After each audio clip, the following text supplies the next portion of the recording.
That one was spicy.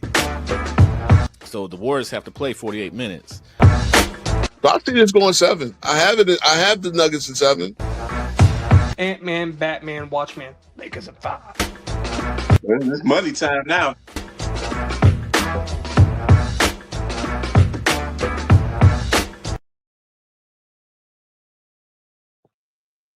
Hey, what's going on, YouTube? What's up? What's up? What's up? Here we are. We have another edition of the 10 Toes Down podcast. Yeah, man. King B-Boy King Speaks is back on the scene. CW, thanks for showing up. You know, you the MVP, man. Goat Center, okay. Wooder's coming out swinging already. Hey Woodard, you ain't gonna like what I. But this, we're not doing your division yet. But you ain't gonna like what I got. What I think about you. Actually, no, you might, because I kind of rounded up my predictions. But we talking about the Southeast. We talking about Trae Young and them. Today we talking about who else we talk? We talk about the Orlando Magic. We talk about the Miami Heat. My Charlotte Hornets.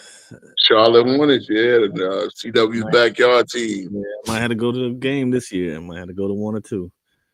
No doubt.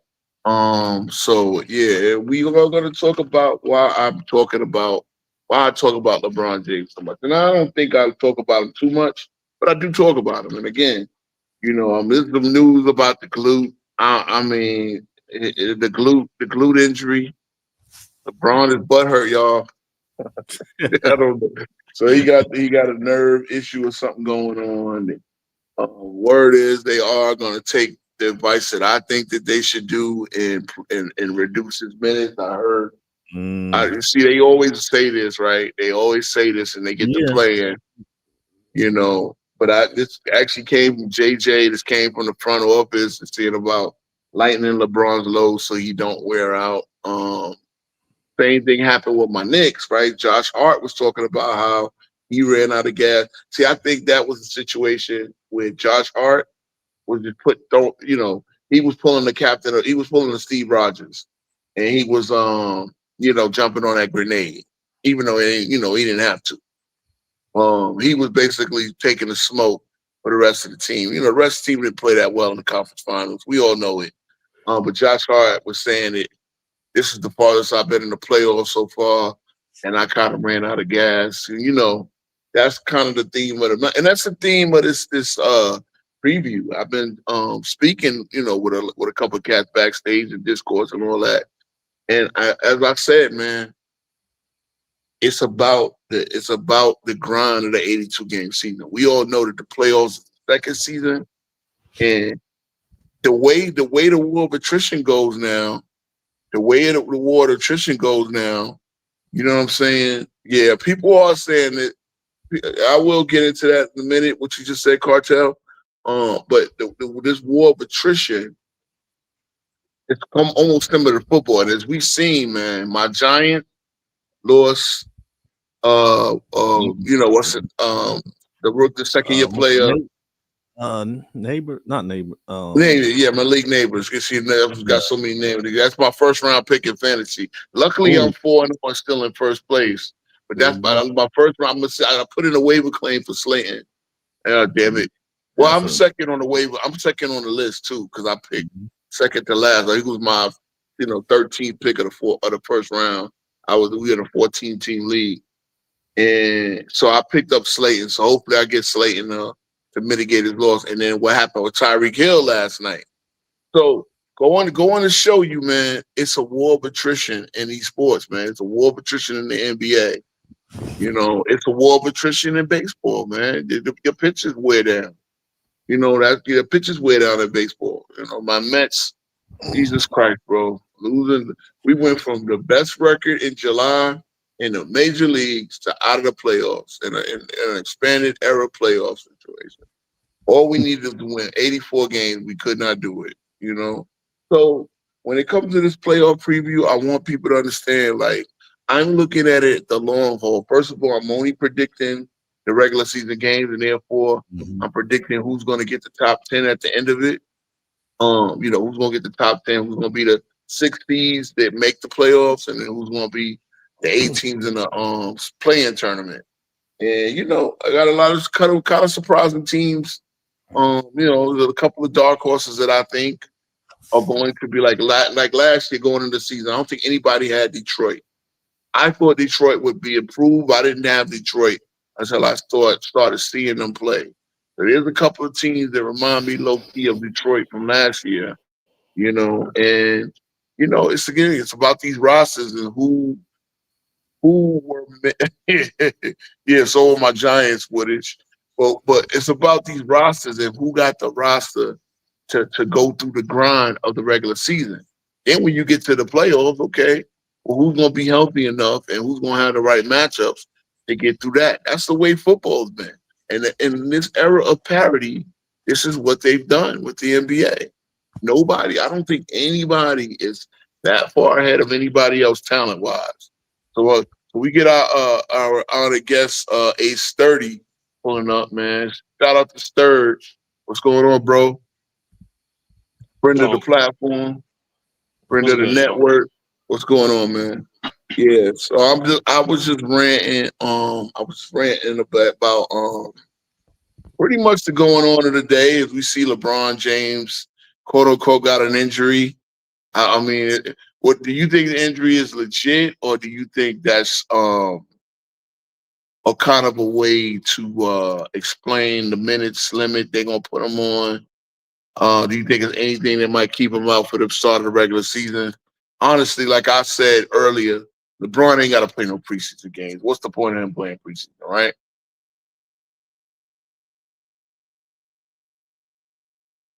Sturdy, you muted? Yeah, Oh, my okay. bad. No, Oh, yeah. I was saying, I was just saying that I don't think, honestly, it's the first time I'm hearing about this. Or honestly, I don't like Oh, what is okay. his specific injuries like. Because So it's supposed to I be didn't watch the Lakers media day. it's supposed to be like a sciatic nerve in the glute. It's there's a sciatic nerve in the glute. So it's a glute injury. And yeah, I really think at the end of it, knowing that the LeBron James pattern, again, I'm not trying to, people are saying it's an attention grabbing thing, but and other people are saying it's just a built in excuse. I just think it's an issue that, that they're gonna try to limit him, and I think they should. I've been saying this. I think we talked about this backstage. The Lakers limit LeBron's minutes. That'll be beneficial to the overall team, right? So yeah, they saying it's a glute injury and sciatic nerve and uh, no real diagnosis. You know what I mean? So I don't know. They gave a press conference about it. I was trying to watch it. It was on Carcino's channel. What's the name? The people were saying he's lying and all that. I'm not even even my boy. When I hit him up, he said, "Oh yeah, he don't even.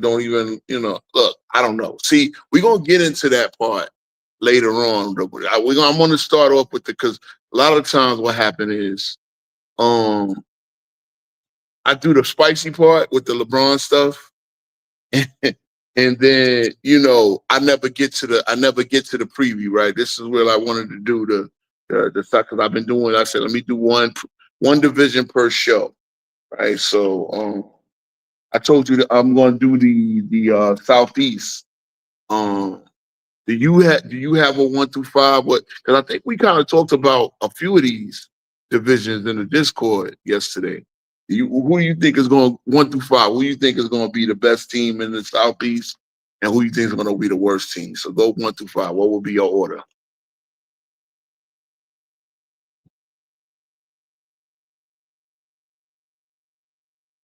Sir, you there? All right, yeah, all All right. right. I think the obvious is Orlando. I think Orlando is going to have like a top 3 defense this year. Yeah. We just in comparison to last year to maybe we might see this year. We might like we saw good improvements from Paulo and Franz last year, and Mm-hmm. so It's just unfortunate due to injuries. We really see them play a lot up until the playoffs. Yeah, And they got so really tore up with injuries. Yeah, they got tore up them with sharing, injuries, but they made it to the They made it to the play-in, and they made it into the actual playoffs. So 7th seed, they ran into a Boston team. Yeah, yeah. So them playing together, them with the addition of Desmond Bain, and I just think they're going to continue that momentum. I think we're going to see one of the best defense in the league. I think we're going to see Paolo and Franz contend for all-NBA spots, and I would not be surprised. We're just going to stick to regular season. I just think out of this division, they're going to clearly have the best record out of it, and they might, in my opinion, they might pick to be the 3rd seed in the East overall or record yeah, I got wise. the same way, right? And I got them. So their over/under number is 50.5. I actually got them at 53 wins. Yeah, based on the over/under, yeah, I think they're going. I think it'll be a solid team. I think Desmond Bain, the addition of Desmond Bain, you got guys like Jonathan Isaac, Wendell Carter, really solid down the line. I don't know when. I don't know if Big Brother Wagner gets back. But we all know Franz Wagner is, borderline all-star. We know Paolo is an all-star. And again, Desmond Bain being the 3rd chair. I mean, he's second. He's a good 2nd chair. So he's in the 3rd chair. Then you get Jalen Suggs. Backcourt depth. Like I said, as long as they don't get that, I can't see the injury bug hitting them like that again. They caught the injury bugs almost as bad as Memphis. Memphis caught that 2 years ago with everybody. They was at the point where their whole team was nothing but cheerleaders. At the end of it, and you was talking about everybody from Santi Aldama, everybody on Memphis got hurt. That's what Scottie Pippen Jr. was able to get playing time, and even he got hurt at one point. You know what I mean? Bro, let's stay on the Athletic division. Let's stay on the Athletic. Yeah, oh yeah, no doubt, no. I'm saying it. I'm saying, we saying on the Southeast, but I was just saying that the injury bug they hit. So this is the potential of them to actually be contenders is based on the fact that they were before all those injuries, they were the 1 seed in the East or the 2 seed in the East or something like that. They were either 1 or 2, and then the injury bug hit, and they fell all the way down to the playing spot, and they made it. So who's your second team in the division? No, the Hawks. I think, in my opinion, this might be the most complimentary, as well as this might be the most complimentary cast that they put around Trae Young on paper. I think when we put Trae Young with this amount of athleticism, length, and majority of these guys can shoot, this gonna be a dangerous team in my opinion. I think the Hawks, they could easily be anywhere from 4 to 5. I'm going back and forth between them and the Pistons. I give the Pistons the 4th seed, but I think the Hawks, and I just want to say this for a second. Unfortunately, in the NBA, it's not just how you perform. It's not just your availability. It's also some politicking with some of these exposure as well as awards. And the guy I'm referring to is Trae Young. Obviously, we're talking about a guy who had the most 20 and 10 seasons and with the least amount of All-Stars compared to those seasons. So, obviously, because of some of his relationships that happened with some of the prior coaches, he's not getting some of the nods for certain awards like All-Star Reserve or even NBA votes, not for his play, but for some of the politics behind the scenes. And I think because this team is better, I think because this team is more versatile and athletic, and on top of that, they underratedly Dyson Daniels, who I believe was most improved last year. I believe he's going to continue his progression and potentially help get Trae Young off the ball, get him some easy buckets from time to time. I think this amount of support on both ends of the ball, Trae Young gonna have to average. He doesn't have to average 28 and 12 for them to have this amount of success. And I think because of their more success, because I think I got them projected 5th seed, second in this division, I think Trae Young might be on NBA team potential player too. All right. Well, I'll put it this way, right? And then people will know me. I'm a Trae Young critic. Again, it's a 10 toes down. And look, there's no doubt about it. I completely believe in Trae Young's talent. I completely believe in his ability to make plays. Um, yeah, I mean, the All NBA, the lack of All NBAs. Well, I mean, again, you got to have success. I mean, 2 years ago, the team was the lottery winning team. And last year, they kind of flamed out. They went from AC to out of the playoffs. And I mean, obviously, here's the thing, and I think this is the key to it.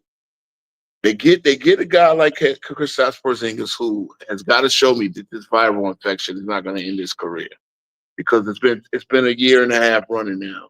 Like that's the same viral infection that was affecting him in the championship run. Like they won the championship against Dallas despite the fact. So this is a situation I haven't heard much from it. And again, Kristaps Porzingis is the guy that we drafted as a Knick. I've always wished him the best. I kind of thought he gave up. We were trying to get him Zion to make a dynamic duo. He said, "No, I ain't feeling that. Send me to Dallas."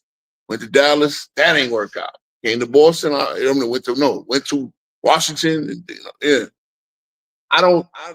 Look, unless Okongwu is the guy, counting on Porzingis to be your center, don't do it. Make Okongwu and let him be more of a.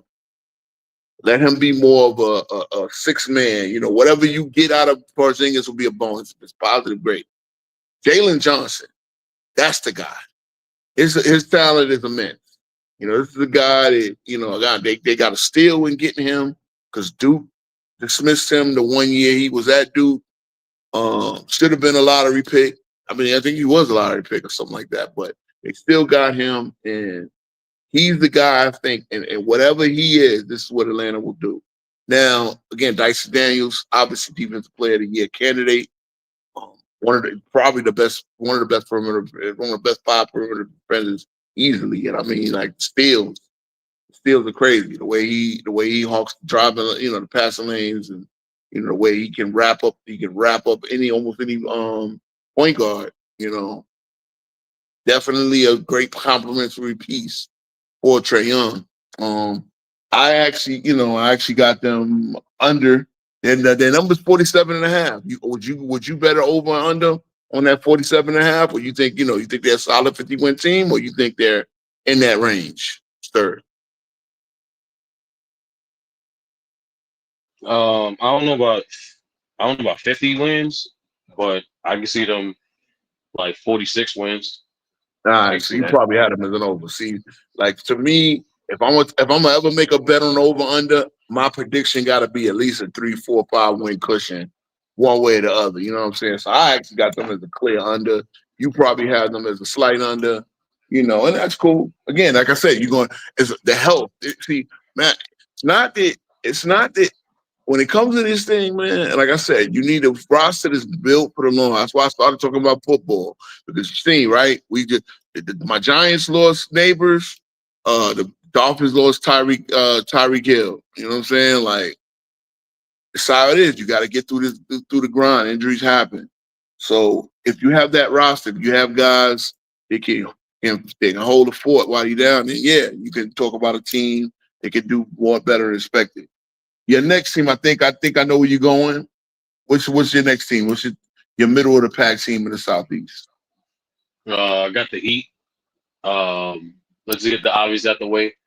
Tyler Hero expected to miss about, I think, 4 to 8 weeks. They said that.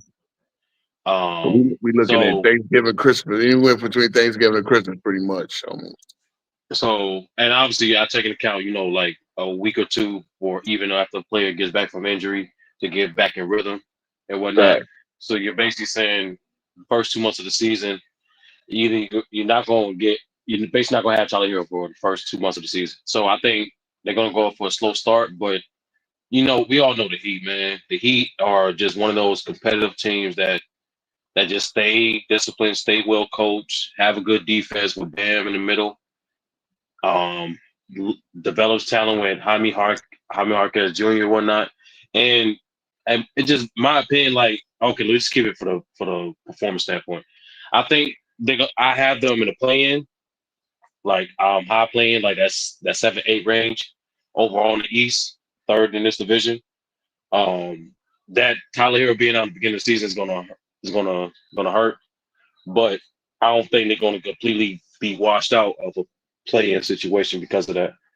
Now, in my opinion, I think they should start. They should blow this team up. Honestly, like how long are you going to be in the middle of the pack? Is like at some point when are you going to start investing into your future? Because they don't have like yet like you can have Bam like Wiggins is a valuable asset, Hero is a valuable asset.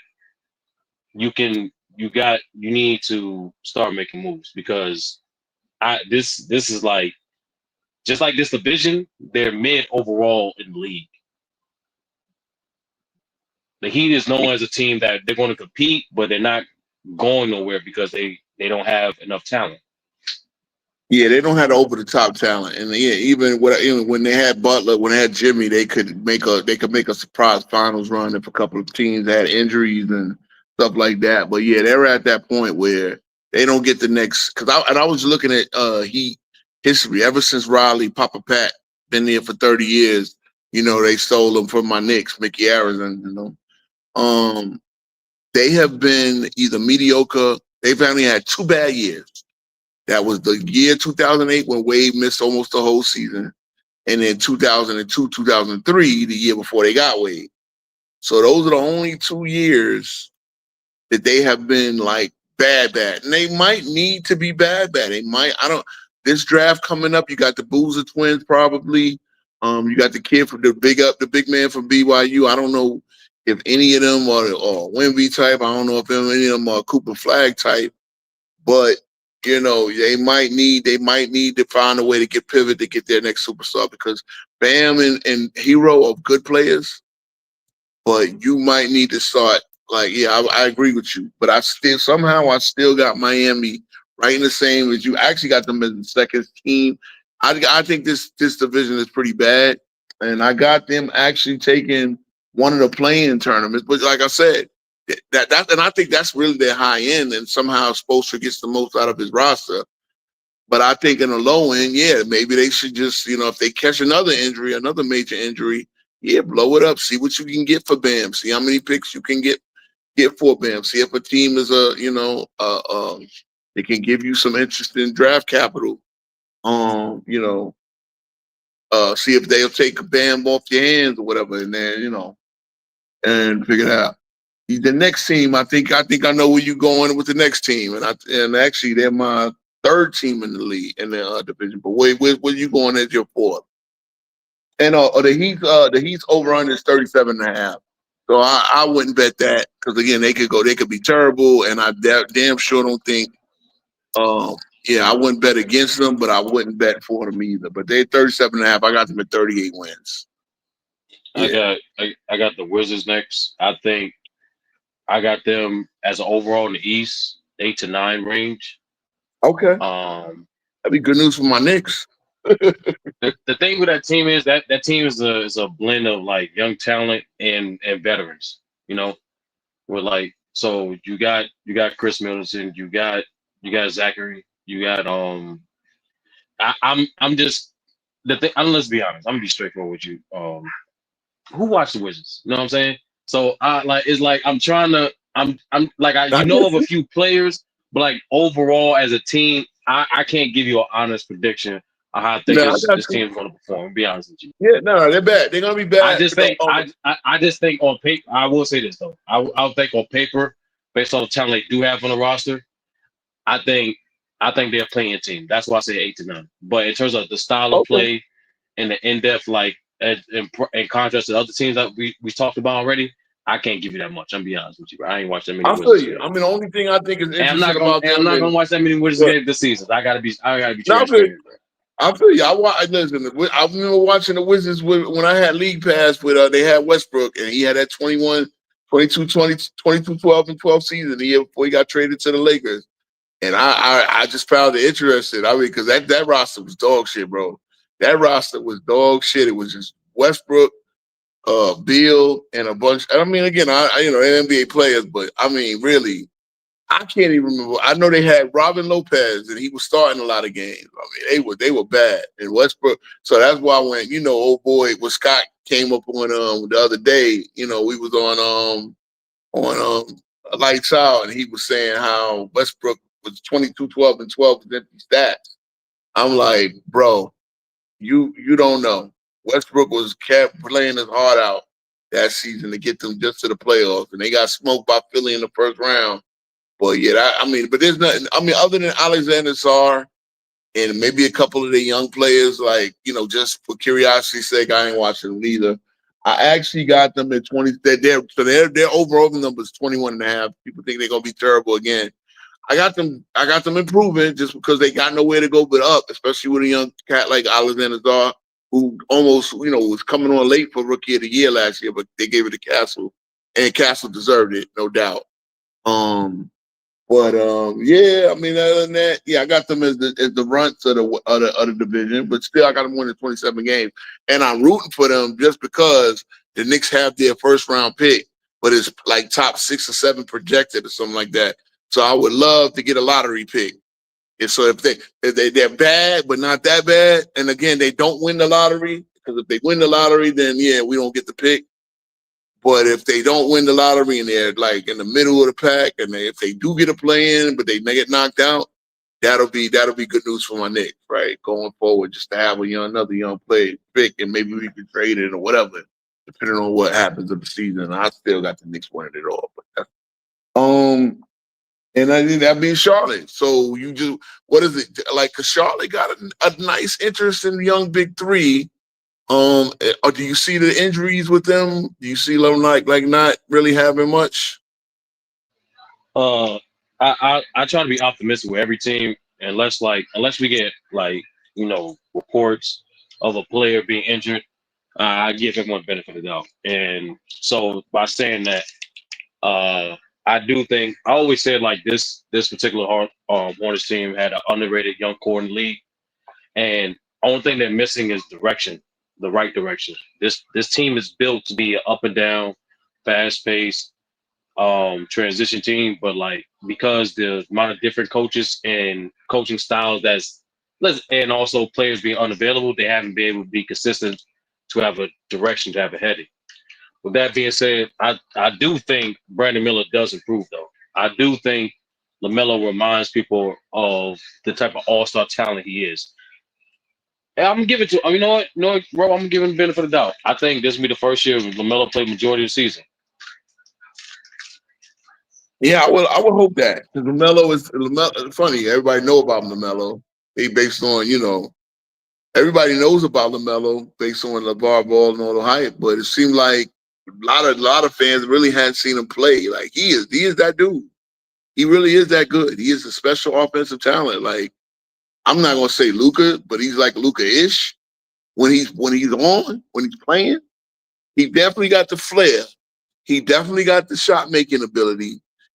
He just hasn't been healthy. You understand what I'm saying? Like he, you know, again, I'm not to even call him a poor man's Luka is not an insult. Like he is dynamic. But again, the injuries, the ankle injuries and all that, man. And shout out to his father, man. Prayers to him. I see he got that titanium, that Lieutenant Dan from Forrest Gump prosthetic. So shout out to Papa LeVar Ball, man. He is I know people clown him, but you know, he is he hyped his boys up, man. You can't get mad at that. You can't really get mad at that. He talks spicy. So yeah, that's the only hot take I got from this division. I actually do is that I think Atlanta's gonna be terrible. And again, I just think it's the depth, and I think unless you get some real type leadership there, unless Dyson Daniels becomes the leader, maybe, or maybe Trae Young, and maybe I'm just too hard on Trae Young, and maybe Trae Young really grows into the leader. Oh yeah. So this is the pick that I shared in group chat. So we talked about the Atlantic already, but yeah, Grady Dick grew 2 inches. You know that. So of course the jokes is gonna come out. They say they list him at 6'8" now, and he was 6'6". So Dick grew 2 inches in his paws in the offseason, man. We gotta keep some comedy. This guy is a joke that keeps telling himself, man. Shout out to Go Cat. Hey, Go Cat. Before we pivot into the LeBron talk, did you have those? Do you have any of the stats? That remember when I was giving you the series, the playoff series? Do you have any of those CW? Those playoff series numbers? Do you have any of those graphics like laying around? Because I would love to do at least 2 of these series. Okay, So yeah, give me a few. I've got them. I just got to Okay. find the portable drive I put them on. But yeah, Okay, I got 'em. okay. Oh, I appreciate that, man. See, my man C-Dub is the man, bro. Like he keep me prepared. I gotta start being able to do this shit on my own. But I want to do so. I've been playing like based on the fact that we talk a lot about help, right? We talk about a lot about how this player didn't have help, that player don't have. I've been doing something where I've been trying to look at series from the past, and we going all the way back to the. So, I ain't gonna go back to the 50s and 60s, to be honest. I mean, maybe some 60 series, I'll do one and every now and then, but actually it's tough to do 60s because you don't have certain stats, right? So, but I'll probably do from 70 on, but that's really all I've been looking for anyway. I'm gonna be like, what I'm gonna do is I'm gonna give the numbers. I'm not gonna give player A the star players numbers, and then I'm gonna do player B. I got 2 of the series. Yeah, hit. Let me see if I can private chat you. Yeah, Which well, ones you I could, got. you know what you could do because I'm looking at the numbers in my notebook. Tell me the points per game of the first player. Let me see. Let me bring it back up. For the first player, let me see. It's got 20.7. Okay, I know you're talking about. Here we go. 20 points up. So let's do this one. 20 points. Okay, so player A, right? Player A average. Let me bring it up real quick. So this is for you, Mar, and the audience. Obviously, CW and me knows. But not Mar, Sturdy. My bad. I see more in the comments. But for you, Sturdy, and what we're gonna do is we're gonna name 2 star players. I'm just putting the numbers up, right? So CW got the graphic. This is player A and this is player B. I will give you this is the series that happened after the year 2000. That's all I'm going to give is whether it happened before 2000 or prior to 2000, right? All right, so player A, you see the numbers there. So what I'm going to start doing, I mean, if anybody got guesses on who won the series and who these players are, please let me know because we gonna, it's just kind of, we just gonna see who's sharp with Are these random players on the team? Or are these like These are the starters, best star players? players. So these are the best players. Now I'm going to give you 3 players for each team, and who what could be considered their help. And I'm just giving the numbers. Points, rebounds, assists, and steals. If the steals were significant, I'm gonna put it.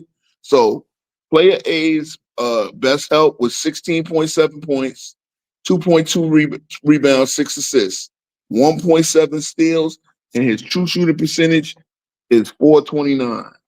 All right. The next player is his numbers is 14.7 points, 6.2 rebounds, 3.7 assists, 1.8 steal. I will say that this was a second round series as well. That's what I'll give you as well. A second round series in the post 2000 era. Right. So after it happened after 2000, and then the last player that would be helpful player A, he averaged 6.2 rebounds, 6.2 points, 5.2 rebounds, 1.7 blocks, and his shooting percentage was 386. His total shooting percentage. All right. So that I'm gonna put this in the chat real quick, and that'll round up the help for player 1, player A. Real quick. All right. So it looked like Pav got the first player. All right, so player B, 26.3, 6 point. If you know who won the series, let me know. 6.3 is rebounds, and you see in 5.8 assists. Player B's help, 22.5 points, 14.5 rebounds, 2 assists, and 4.3 blocks on a 601 true shooting percentage. The next player, 10 points, 8 rebounds, 3.2 assists, 483 true shooting percentage. The next player after that, 9 points, 3.8 rebounds, 5.2 assists, 412 true shooting percentage. Anybody know? I'm typing out these so I can put it in the chat. I don't know if I don't think I think let me see.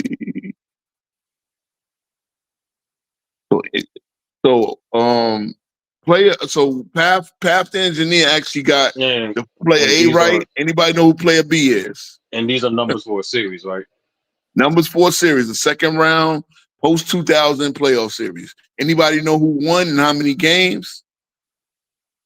And anybody know who the player B is? And like I said, I'm gonna put the what's next so y'all can, because I want y'all to guess the help too, not just the star player. And so all of this, whoever gets it first, I gotta kind of tabulate, see who's really, just to see who's on their game, man. Who kind of knows things. Because I want the purpose of doing this is you be surprised when you see the performances versus yeah, I know. You'd be surprised when you see the performances without the names, and then you say, "Oh, so and so didn't have no help," but then you see, man, sometimes guys, So 6.2. Yeah, it's funny, man. All right, 6.2. 04 series Okay, my Spurs versus Lakers. 04 series Spurs versus Lakers. The other guy is Kobe. Oh, so you Shaq. got it. Shaq is the other guy. Yeah. Okay. Yeah. So Pap got the Kobe thing. What's the name got the Shaq. Anybody knows who? Okay, so right now I'm putting in these. Anybody knows who got the? Let's put it this way. Anybody know who got the 6.2 and 5.2 rebounds with the Spurs on 1.7 blocks?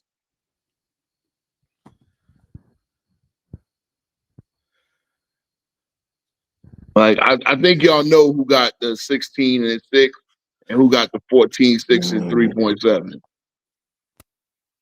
I mean, if you know your shit, you know. D-Rob, remember this is 04, Path. This And is 04. Rasho. There's Rasho. I Racho the don't know. therapist. I don't know. So you I got it. You only got it. so yeah, Parker, obviously that's Parker. And who's got the 14-7, 6.2? Hold on, I'm putting the player B's out. Because somebody was a sidekick, right? Hey, Oh but boy. bro, after we Yeah. put that aside, I got an interesting question about this one.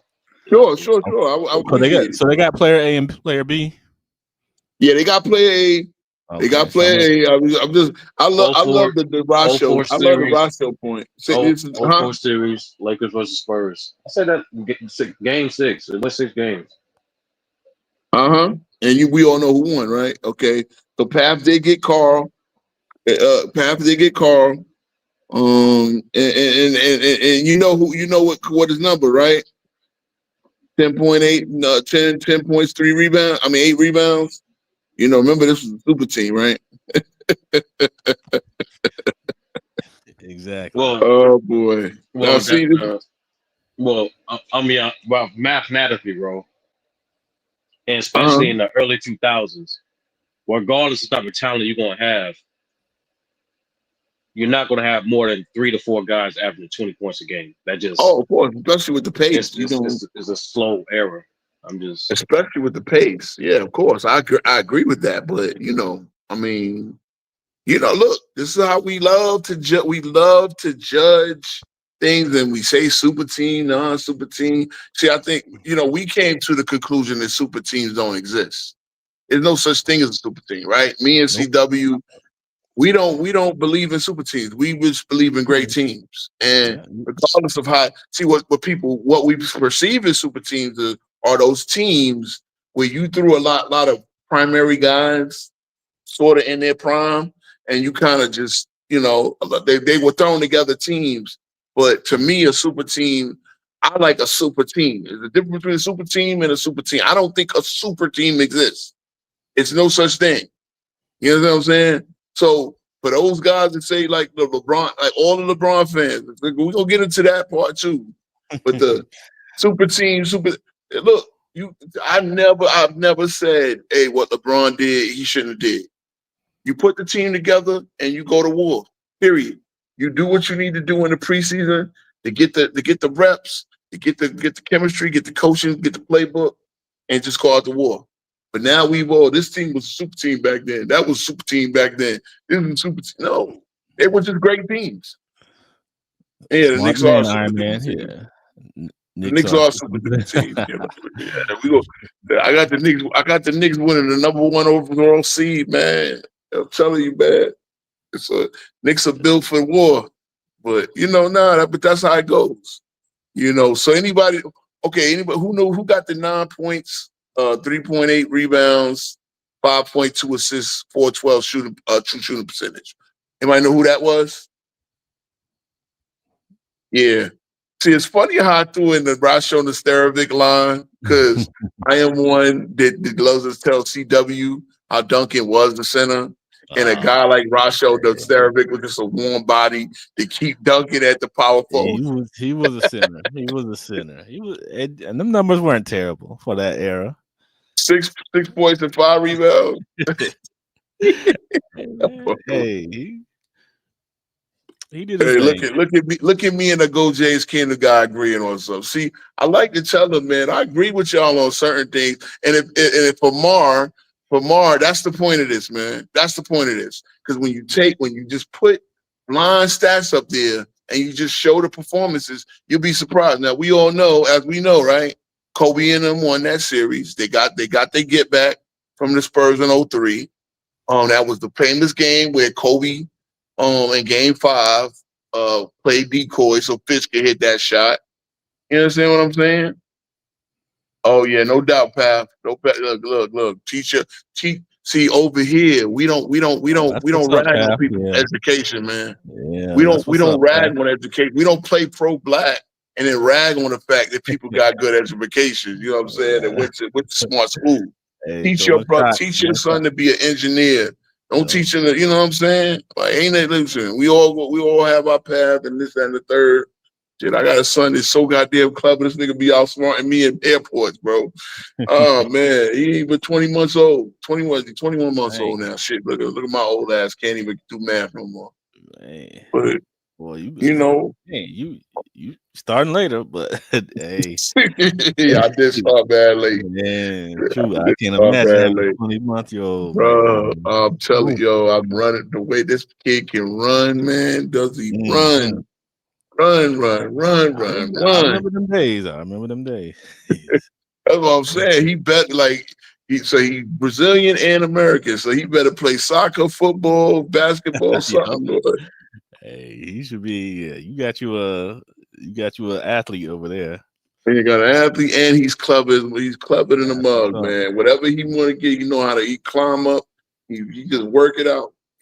Like that's his thing, man. Shout out to Hawk, bro. Shout out to Hawk. So, let me see. Do you got? So yeah, I got. Third. I know I've been rambling. You said you had a question, or did you ask it already, or did I answer it? No.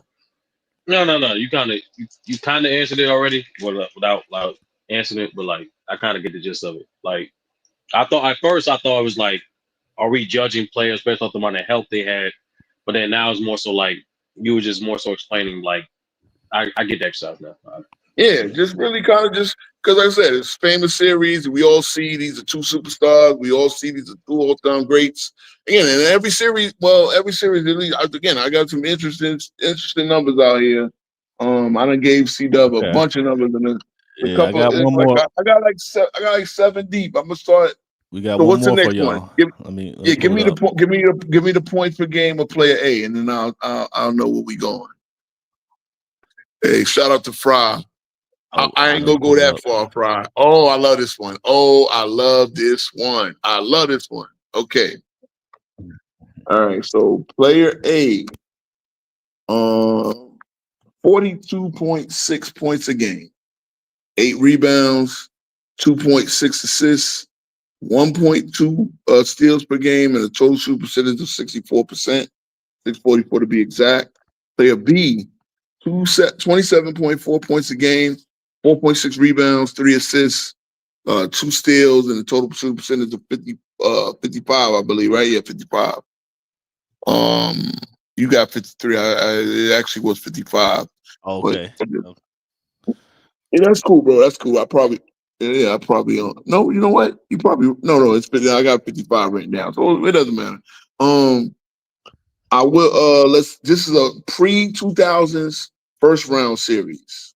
A pre-2000s first round series. So player A's help.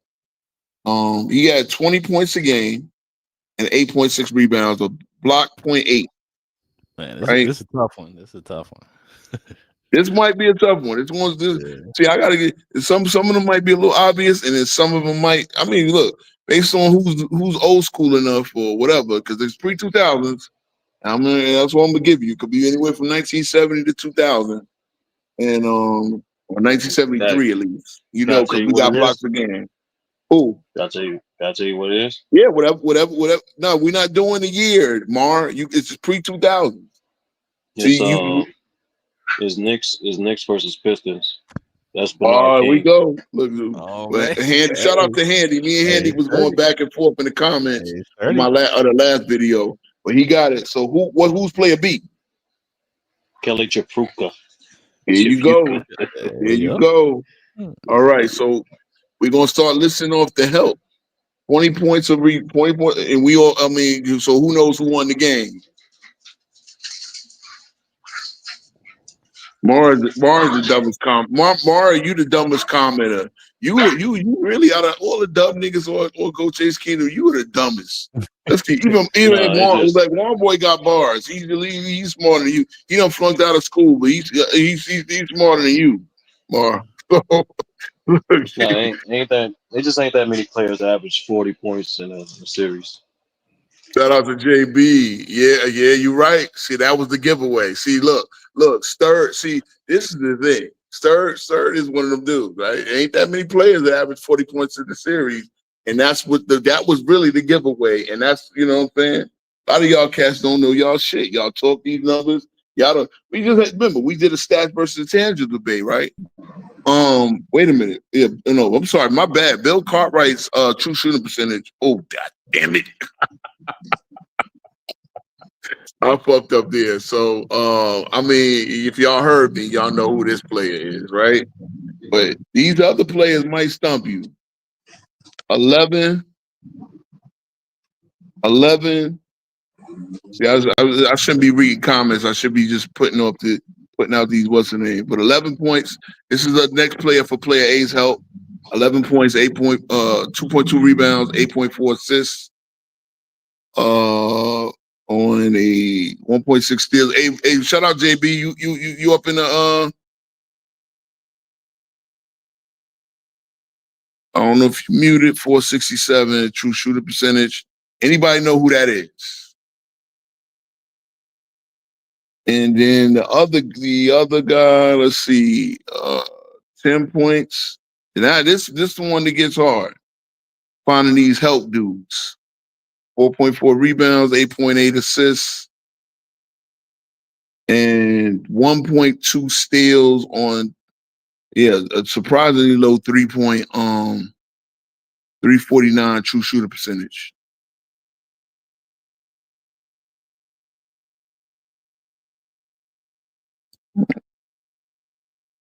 Anybody know these numbers, names by the stats? Anybody could call it out because I kind of gave away the 20-point and 8 rebound guy, right? But let me see. Oh, JB's gotta add him back to the stage. What's up, fellas?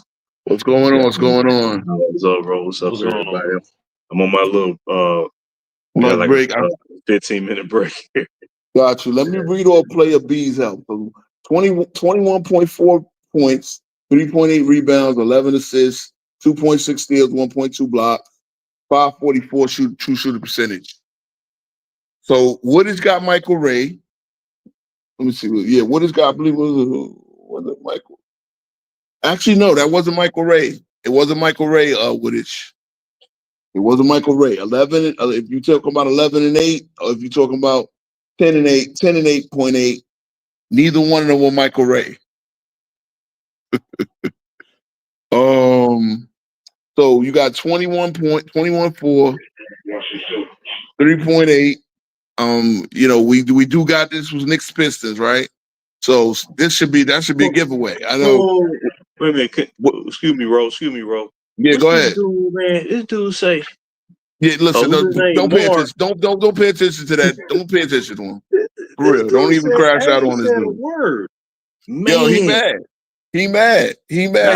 Hey, he mad. He was at the Diddy party. Let me stop. Because we don't even know. I won't speculate on what happened with LeBron James and his glute injury. I don't want to do it. I don't want to sink that low, man. You know what I'm saying? I'm telling you, bro. I told you this multiple time, bro. Your perception is visceral, brother. It's visceral. Say again. Say that again, Sturd. I said your perception, man. Your perception of LeBron James' career, bro, is visceral, brother. Nah, I'm just see. I can keep it light. I'm just getting more. For anybody that watched The Wire, you know what I just said. Okay, I watched The Wire. My perception is visceral. Oh, okay. All right. I got you, brother. Moves on. Man, I got this dude. Hey, I got this dude triggered. I ain't said one word. He just pulled up. He mad because the nigga got a job. I don't understand it, man. Like, what can we do, bro? Hey, this thing is about LeBron. I'm just getting in Mark because I know he's a bronze sexual. He's a bronze sexual to the fullest. You understand what I'm saying? This guy, anybody got this guy 15 points? Obviously he's with the Pistons of Kelly Trippier. Wait a minute. Excuse me, Ro. He said, why did I say Vanderbilt was injured? I said he was off injured. That's one of the main reasons. One of the main reasons why he was included in the trade when they acquired Rudy Gobert. Matter of fact, also with the ascension of Jaden McDaniels on the team, right, as a small forward, they felt they didn't even need him anymore. They actually upgraded. McDaniel was young. He was getting better. Actually, that could have been a Lakers selection. That's a whole nother subject. But we traded the draft rights of Jaden McDaniels in the trade for Dennis Schroeder. I bet he didn't know that. So what I'm saying is, as Minnesota started to improve and become a playoff team, and when McDaniel's improving, and Nas Reed, they was like, wait a minute, man. We don't need 3 players at the same position. So that's one of the main reasons why they let Vanderbilt go. And he was never a scorer per se. He was off injured. I didn't say he was like JB. Remember what I told you. I'm done with that. Don't have these dudes defending your position. Don't have idiots like this defending your position, bro. For real. Don't have. I know. Because we know. This nigga is supposedly a LeBron fan, Laker fan. Don't know none of what you talking about because he's a dumbass. Well, he's panicking. I ain't said one word, but like I say, man, he'll find out. You know, you got niggas triggered when you pull up. You ain't say one word and they coming at your head, bro. I ain't say the word. Same thing that happened with Johnny. Let's keep it stat. The same thing that happened with Johnny. Me and him were talking about whether Michael Jordan's 33 points a game in the playoffs was an NBA record. He said it wasn't an NBA record. I said it's literally in the NBA record books. They do have playoff point per game. Point per game is now. Wait a minute. Excuse me, Ro. He said he was on the Jazz. Yes, he was traded to the Jazz in the Rudy Gobert deal. Anybody can look this up. This dude just mumbling. I guess I don't know, man, but I'll deal with him down the road. And all them LBJs. Did somebody guess this? Did somebody guess this? I mean, 21 points a game. Nobody got the Knicks either, man. Somebody call out 20 points a game, 8.4. JB, you like let don't even pay more no attention, bro. He's not going to dictate the content over here, man. So it wasn't Michael Richardson. Nobody got a couple minutes. Okay. So the first round playoff series, who got 21-4, 3.8 rebounds, 11 assists, 2.6, and 1.2. 544 shooting percentage.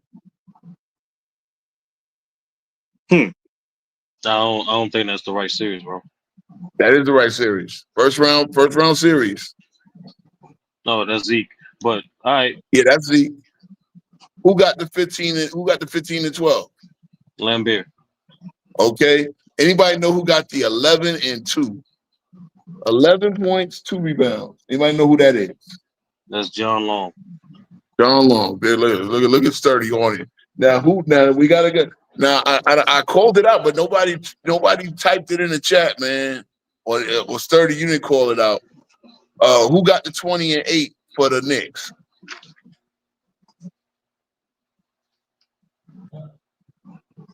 That's points and 8 rebounds. No, you called it out. That's why you didn't ask about it. Like, because you said Yeah. No. But I need people to actually like say it, bro. That's what I'm saying. Like, see, I'm be honest with you, bro. Like, no one, I don't I don't know anyone that consumes basketball like that. They just like look at the box score, be like, all right, bam. Unless you got photographic memory or something like, you know what I'm saying? That's me, bro. Multiple things. That's me. But see, you know what? You know why I do this more? You know I do this more because me and Travis had a good show about health, right? And then we started to kind of look at the number box, look at these series box scores and all this.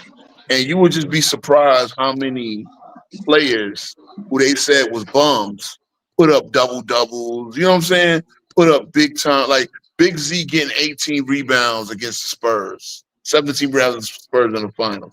You know, game 3, right? Yes, he had like I think he had 7 or 8 offensive rebounds. That's a big time performance. I don't care what you say because you're going up against Tim Duncan. That means you're finding ways to get your team second opportunities, regardless of what you know. You know what I'm saying? Like it sounds like absolutes. It's like from both sides. It's like on one hand, like when you try to say a player is a bum or this player didn't have this type of team, whatever, right? Yeah, you're obviously saying like this team is flawed, but to the degree that you say that it's not absolute. And also it's the other side of that too, bro. It's like this player is a bum compared to a certain upper echelon of players of their contemporaries, but just because they had a good 4 to 5 game stretch, don't take away for the totality of the 80 some games that they did play. So it gotta be like I'm saying the truth. I'm saying, bro, like the truth, the accurate truth is in the middle. Like it's not an extreme from either side. Yeah, no doubt. See, there's no doubt about that. See, as we say, every dog can have his day, right? Every dog can have his day. A Booby Gibson can score 31 points, hitting 18 fourth quarter points to put the Cavs in the finals. But then since a Booby Gibson did that, does he deserve to be called a bum? He got dragged. You understand what I'm saying? I mean, this is just in general. This is just in general, man. Hey, this is for you. I go bringing up LeBron again, but I'm waiting for y'all to guess the Knicks players. We can move on to the main topic as soon as somebody guess these Knicks players, man. 10 points. I'm gonna repeat it again because Bernard King had 2 guys get 10 and 8. We had 1 guy get 11 and 8, 11 points, 2.2 rebounds. Just think who the point guard was. Ray Williams, man. Well, Ray Williams was the 10 and 8. He was a 10 and 8 guy. Who was the 11 and 8 guy? Rory Sparrow. Here we go. All right, so it looked like Sturdy swept this, and I know you probably went to Google. That's cool. Once you found out, not really. Okay, so you knowledgeable. And see, this is my thing. The only thing I knew off the top was the Bernard King one. But like I said, ain't nobody. And from that, you can gauge who was who. And that's the thing, man. The only point of doing this, because it's funny, right? when they played this type of game on Go James Keener, they was like, oh, who's the All NBA player and who was the All NBA? One guy was a bunch of All NBA players, and the other guy had this many rings. So it was they played a similar type game, and I've been playing this type of game all the time for a long time.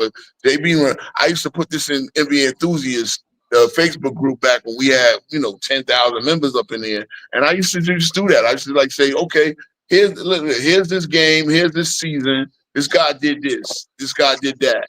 You know what I'm saying?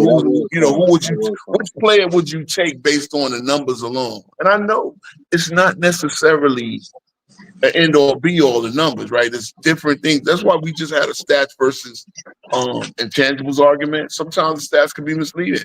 Sometimes you could see a young guy, or sometimes you could see a guy that you didn't expect that had a good many stats.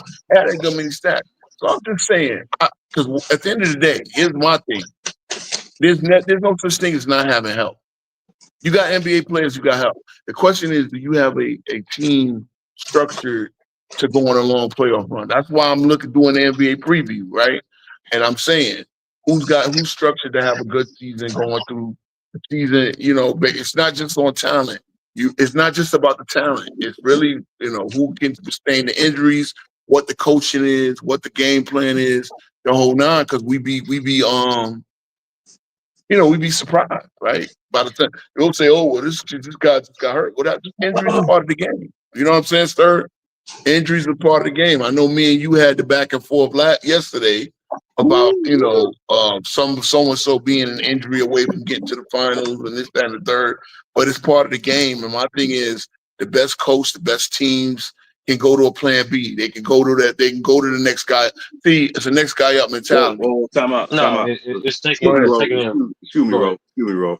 I got to deal with this character right here now. I only got a couple minutes now. He said, go ahead. Get yours on, David. First of all, I appreciate you pulling up. He's so worked up. Man. He panicking. I said, anybody can look this up. He was traded from the Timberwolves to the Jazz in the Rudy Gobert deal. Am I right, Ro? Yes, you are right. Okay. Yes, you are right. So when the Lakers acquired him, he was on the Jazz team, but he wasn't even starting at that point. So what I'm saying is, look, since he's been on the team, the man's been injured. He had some kind of shoulder surgery, whatever it was. So look, man, I'm gonna deal with these LBJs, man. When all this is over, dog, like I'm telling you, man, this stuff. I'm sitting and listening to the topic.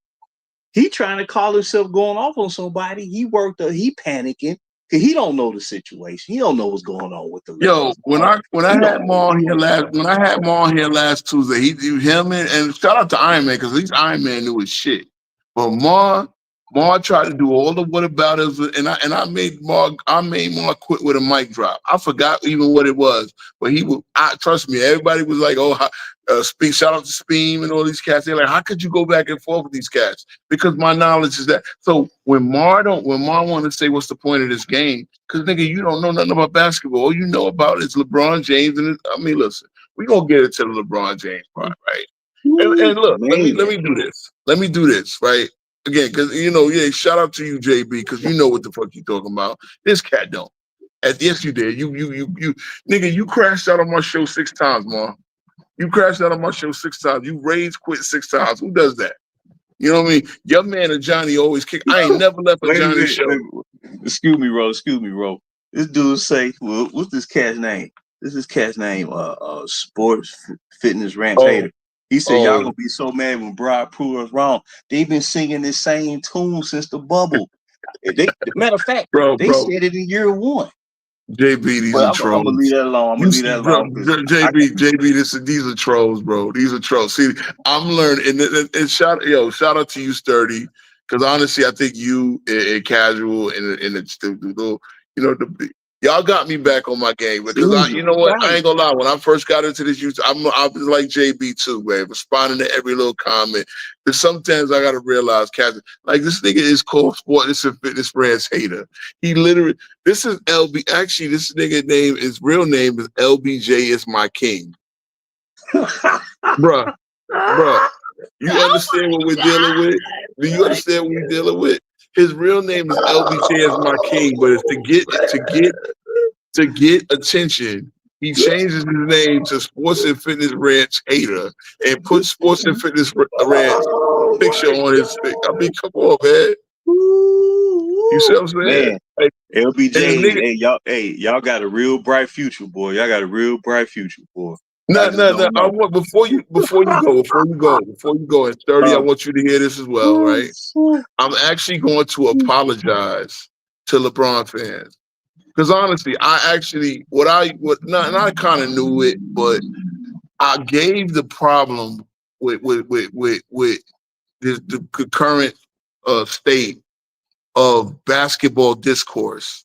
I put it all on LeBron, mostly on LeBron fans. Look, I call out some Jordan fans. You know this. There's some Jordan fans that I always say, y'all say the dumbest shit, bro. This 6-0 argument is a dumb argument to make. Stop with the 6-0. Jordan was much more than 6-0. There was so much more you can make his case without 6-0. Obviously, the 6-0 meant that, yeah, he did show up in every finals, and he did have his adequate amount of help, and he did, you know what I'm saying, like that. Now the idea that he played against shitty teams, no, he played against an MVP. He played against great teams. Man, you see that's the weak competition. See, motherfuckers like this, trolls like this. They having a mental breakdown. But Ro, let me finish with this, and I'm gonna try to tune in and listen to the rest of it if I can. But I'm gonna definitely be ready for Thursday. But I got it. I'm gonna make me something to drink. They make up virtual reality. This is what they do. When Vanderbilt got traded to the Lakers, let's go back.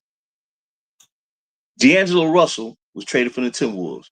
The main player it was a 5-player like redistribution. Getting the squad half season. Getting a half a new squad. So the players that was involved in that whole trade cycle was Rui Hachimura from the Washington Wizards. They traded. Matter of fact, Patrick Beverly was traded to the Lakers the beginning of the 22-23 season. And then 5 months in, he was traded to the Magic in exchange for Mo Bamba, who played one half of basketball for this franchise. He injured his ankle, whatever it was, his foot. He never played for the Lakers again. He went on elsewhere. Michael Beasley was also involved in that trade. Since this dude think I'm making stuff up, this is really lightweight conversation here. But Michael Beasley was also involved in that trade. He was part of the package from the Utah Jazz. Michael Beasley, he got chastised by his contingent, his legion. They forced him out of there. He went to the Pistons, the Detroit Pistons. No, he went to the Milwaukee Bucks, and then he went to the Pistons. So almost half the players that was involved in that trade cycle are already gone. D'Lo gone, Mo Bamba gone, Michael Beasley gone. Vanderbilt has missed over half of his tenure with the Lakers. The only player who you can say who's been, I would say, solid without necessarily being blamed is Hachimura, but he better watch his back. So when that trade cycle happened, it was a fight. And then they got a player from the Denver Nuggets when they traded Thomas Bryant to the Nuggets and some second-round picks, and that dude's already gone. So out of 6 players that are involved in that trade cycle, only 2 have lasted. So I just want to break this down to this guy. I'll deal with the Legion at a different time. I won't disrespect the podcast tonight. I wasn't even thinking about even trying to bring it up. But at the end of the day, I'm glad you. Nah, real talk, JB. And this is the thing, man. I'm glad you're doing this, bro. Because again, I as a Knicks fan, I already got to argue with enough Knicks fans who don't know the fucking history, don't know shit. To actually do it from a guy like niggas that are not even Laker fans, to have to actually justify and say all. See, again, I'm gonna say this: it's not just Laker fans, and it's not just LeBron fans, and it's not all LeBron fans. 30, if you here listening, I understand. I understand, bro. It's dummies like Mar And I got respect for Iron Man because at least Iron Man proved last time he know his shit. He actually gave me a challenge. I still bodied the both of y'all. But Iron Man at least came up with some facts. He actually taught me some shit. And again, you could think Bron's the GOAT. That's again, you know, it's funny. I don't get mad at y'all for thinking LeBron is the GOAT. What I get mad at y'all is the fact that y'all need to find every little chink in Jordan's Iron Man armor to think, and y'all just say some of the goofiest bullshit that I've ever seen, man. Right? Y'all make out that every bull was a fucking legend, even when again. Shout out to Joseph Handy, right? If you still up here, crazy, bro. Handy, These talking heads that have pushed this poison out to the youth generation, they the ones who's really telling the misnomers, and was sad about it. They turning the minds into, when it comes to basketball, I ain't talking about as far as human beings, but as far as basketball, they turn their minds into mush. And I'm gonna end it with this, and I'm gonna try to listen to the rest of it. Ro. I always appreciate you letting me, participate in your podcast. I remember the first game Vanderbilt played as a with the Lakers uniform on. It was against the Dallas Mavericks. And I remember he had something like about 14, 15 points during the 20 rebounds. They thought he was the second coming of Elgin Baylor. When the playoffs started, as they advanced to the next round, he was getting less playing time because when he had to match up against the elite players at that position, by the time the end of that conference final versus Denver ended, they had to take him out the starting lineup and insert Rui Hachimura. So for a guy to sit here and try to tell someone that he think they telling the story, is really comical, to tell you the truth. You know, I can break this stuff down so good it'll make his head spin. But I'm gonna let him have his little joyride for the night, and I ain't gonna get the discussion off of what it was. And I'm gonna try to listen to the rest of the road, but I will be ready to rock and roll on Thursday. But as far as LBJ and trying to prove us a point, they've been singing this tune since they brought this dude to the team, and all they was able to kick out and pose is a bubble. Now, if they want to uphold it, they can feel free. But at the end of the day, I don't think no franchise should be able to give up everything they gave up and only come away with a bubble chip. And I would say that about any franchise that give up on their whole future like that. But they don't understand that concept. They don't understand that. But I appreciate it, bro. No doubt, JB. No doubt, JB. Like I said, I'm not, Bar, I'm going to drop the link. I'm going to drop the link if I'm in the mood, bro, to cook you. You know what I'm saying? Stir, I appreciate you being here, man. You know what I mean? Like, I kind of want, and like I said, I want to just kind of apologize because it's not just LeBron fans. We get to the point, and that's the thing. We know what it is, what happened, and JB, excuse me, Ro. Let me respond to Mr. Garth for a second. He say about the young. You got to get it, Garth. See, what they don't understand is, you look at OKC, they let their young players go through their trials and errors. They let them go through when they was winning 20. Look at OKC. Look at OKC record in 2021 and 2022. They was winning 24 games, 24 games, 2 years straight. The difference is they let them develop. Matter of fact, most of them they was drafting up in there was 20 years old. Our young talent was 18, 19 coming in. And all of them right now are on playoff level teams, and they gonna show the world that they was the best young core ever hatched in the NBA under the one and done era, and they finna show it this year. And it's the same dude, Mr. Garth. He be thinking people be forgetting. Hey, he was crapping on me about it. He was crapping on me all this time about Zubats, but when he saw Zubats ball this year, oh man. Yeah, I know. Man. The Lakers made a mistake in letting him go. See, I got receipts too. Yo, JB. I saw Lamar in what's the name talking about how that's the Juan boy. Damn, man. Juan boy. He's one of the lackeys over there in Go James Kingdom in FYF. Damn, man, I wish we'd have had Zubac. I said, boy, I should have hit you right then and there, bro. I wish we'd have had Zubac, man. Zubac would have. Oh man, but anyway, I really appreciate you, bro. 10, he said he lost 20 pounds. He put on muscle.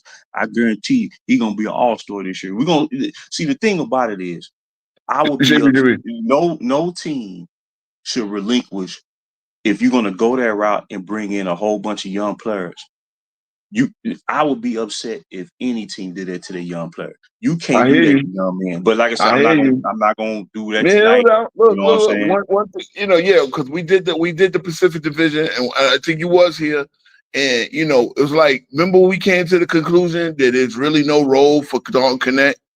We go through the roster, and this is the roster that I think that needs these defenders and needs shooters on the floor. And I don't think there's no role for Dalton Connect. This is a discombobulated. I think this, and it's 30. This is my take on the Lakers. Well, I got them winning 40 games this year. They're a discombobulated roster where, there's no role for guys like Dalton Connect. We were sitting here trying to figure out how you digging out minutes for Vanderbilt. Mind you, we're going through all of this about Jared Vanderbilt, and again, shout out, like I said, JB is a dude that knows his Lakers stuff. The Lakers were when they traded for Vanderbilt with D'Angelo Russell, they were able to go on a run without LeBron James in the lineup. I think they went 8-5 without LeBron James, and they got back into playoff contention, right? They got back into playing contention, and then they were able to finish the season with LeBron and everybody else. Vanderbilt was giving them a lot, and then as he said, right, Vanderbilt come to playoffs wasn't really that playable. You know what I mean? So again, right? All right, Adrian Knight. Couple comments I want to address. Adrian Knight, Yeah. I'm apologizing to LeBron fans. Sorry, to that sorry point, everybody right? for breaking the subject out, but No, I'm gonna but- try Yeah, to no get to doubt. the rest of it. Sir, you Yeah. wanted to say something because I got it after this. But No, I'm sir, saying- you want to jump in? All But I'm right, saying y'all. to that point, right? Like, it was in particular with the Vanderbilt thing, right? It's kind of supposed to happen that way. When you think he's more flawed, like especially in the playoff setting, he's more easy to scheme against than opposed to regular season scheduling. So it kind of makes sense why they went away from him. See, okay, so I'm glad you made that point, but I'm glad you made that point. When you're relying on a player to amp up your defense, you're already a flawed team. Your defense is supposed to be there in the scheme, no matter who you put out on the floor. Like, what I'm saying? Bringing in a guy like Vanderbilt because he has Rodman type tendencies or whatever. I heard a lot of Laker fans say this is the new Rodman. Not a Laker fans say compare him to all, like JB was talking. I forget who he was talking about. They compared him to. You're supposed to have two-way players in a good scheme to where you don't need a player to come in to be a defensive stopper.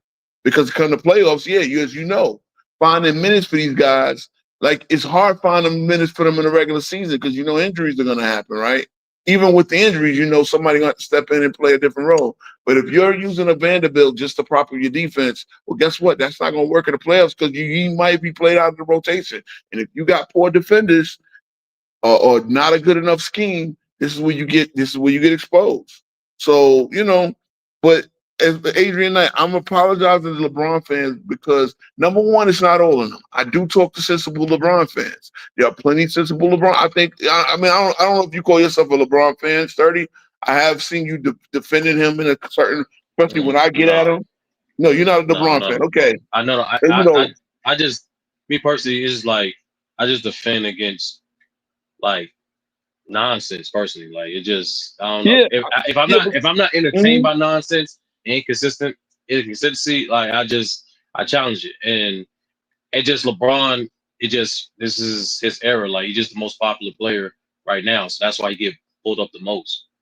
Yeah, well, see, another thing, there's a lot of thing in the Discord, basketball discourse, where it's a lot of them going at Michael Jordan. And again, first of all, I'll tell you this: the fact that they go at Michael Jordan when Michael Jordan ain't score a basket in NBA in 23 years, tells you that he's the standard. Because it ain't like we haven't had Duncan that played since then, Kobe that played since then, Kevin Garnett that played since then, Curry and what's the name that are still playing. Ain't like we've had other all-time greats, but y'all go at Jordan. So right off the bat, you're telling me he's the standard. You feel what I'm saying? 30. He is the standard. I understand where you're coming from, but it's like what people's not honest with is how he became the standard and what resulted of all those things. That's what it is. Like to be honest, look, he was made like for the TV. real goat is Nike. Like they're the ones that's making billions of dollars off people comparing two players of completely two different playing styles against one another as if they're in the same era. Oh, It's yeah, genius, to be honest with you. It's like both of it's them make genius. money and work for, both of them making No, money no, off no. Nike and with. Both of them. Yeah, both of them main shoe production is Nike. So it's genius. It's like Yeah. it's amazing how like a lot of people just it's just genius. To be But, honest with you. this third Like ESPN is getting money. Hold on, but ESPN getting their money off of it. Us content creators, I ain't getting no money off of it, yeah, but content it creators are feed getting money families. off of it. Yeah, You know, LeBron versus Jordan feeds families.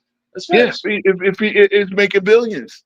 And like I said, that's why I say I've been on this channel saying this. Nigga, my third show, me, JB, my dude from high school was up here, and we've been going back and forth in Facebook groups for years. And literally that night, that's when the Knicks played the Lakers, and the whole thing with Stephen A. Smith happened, right? And it's like I'm sitting there, and a part of me said, "Yo, is this? Oh, because Stephen A. Smith just signed his deal, bro. You understand what I'm saying? He just got that 5-year, $100 million deal. So part of me was really saying, bro, is this like did they like concoct this up? Did they work this up so they could get people to see? That's what I'm saying. Even today, LeBron James with the glute injury, right? You just found out about it, right? When I mentioned it to you, is this a way to get him in a news cycle? Because getting in a news cycle means money for a lot of motherfucking people, including himself. You understand what I'm saying? Like just being in a news cycle, this is the way of the game now. We got social media, we got like viral sensation. All of this is literally making niggas money. This dude, fucking Zuckerberg, don't put an ad on Facebook, but yet he's a billionaire, right? Because there's a lot of we already know how he makes his money. So everything like China got TikTok to see what we do and people around the world. Like this is all beyond. Look, man, I'm old, but I can at least understand the fact that the internet taps in algorithms, and taps in governments, and taps in everything to what people are, what are on people's mind. They're literally figuring out how we think, act, and feel.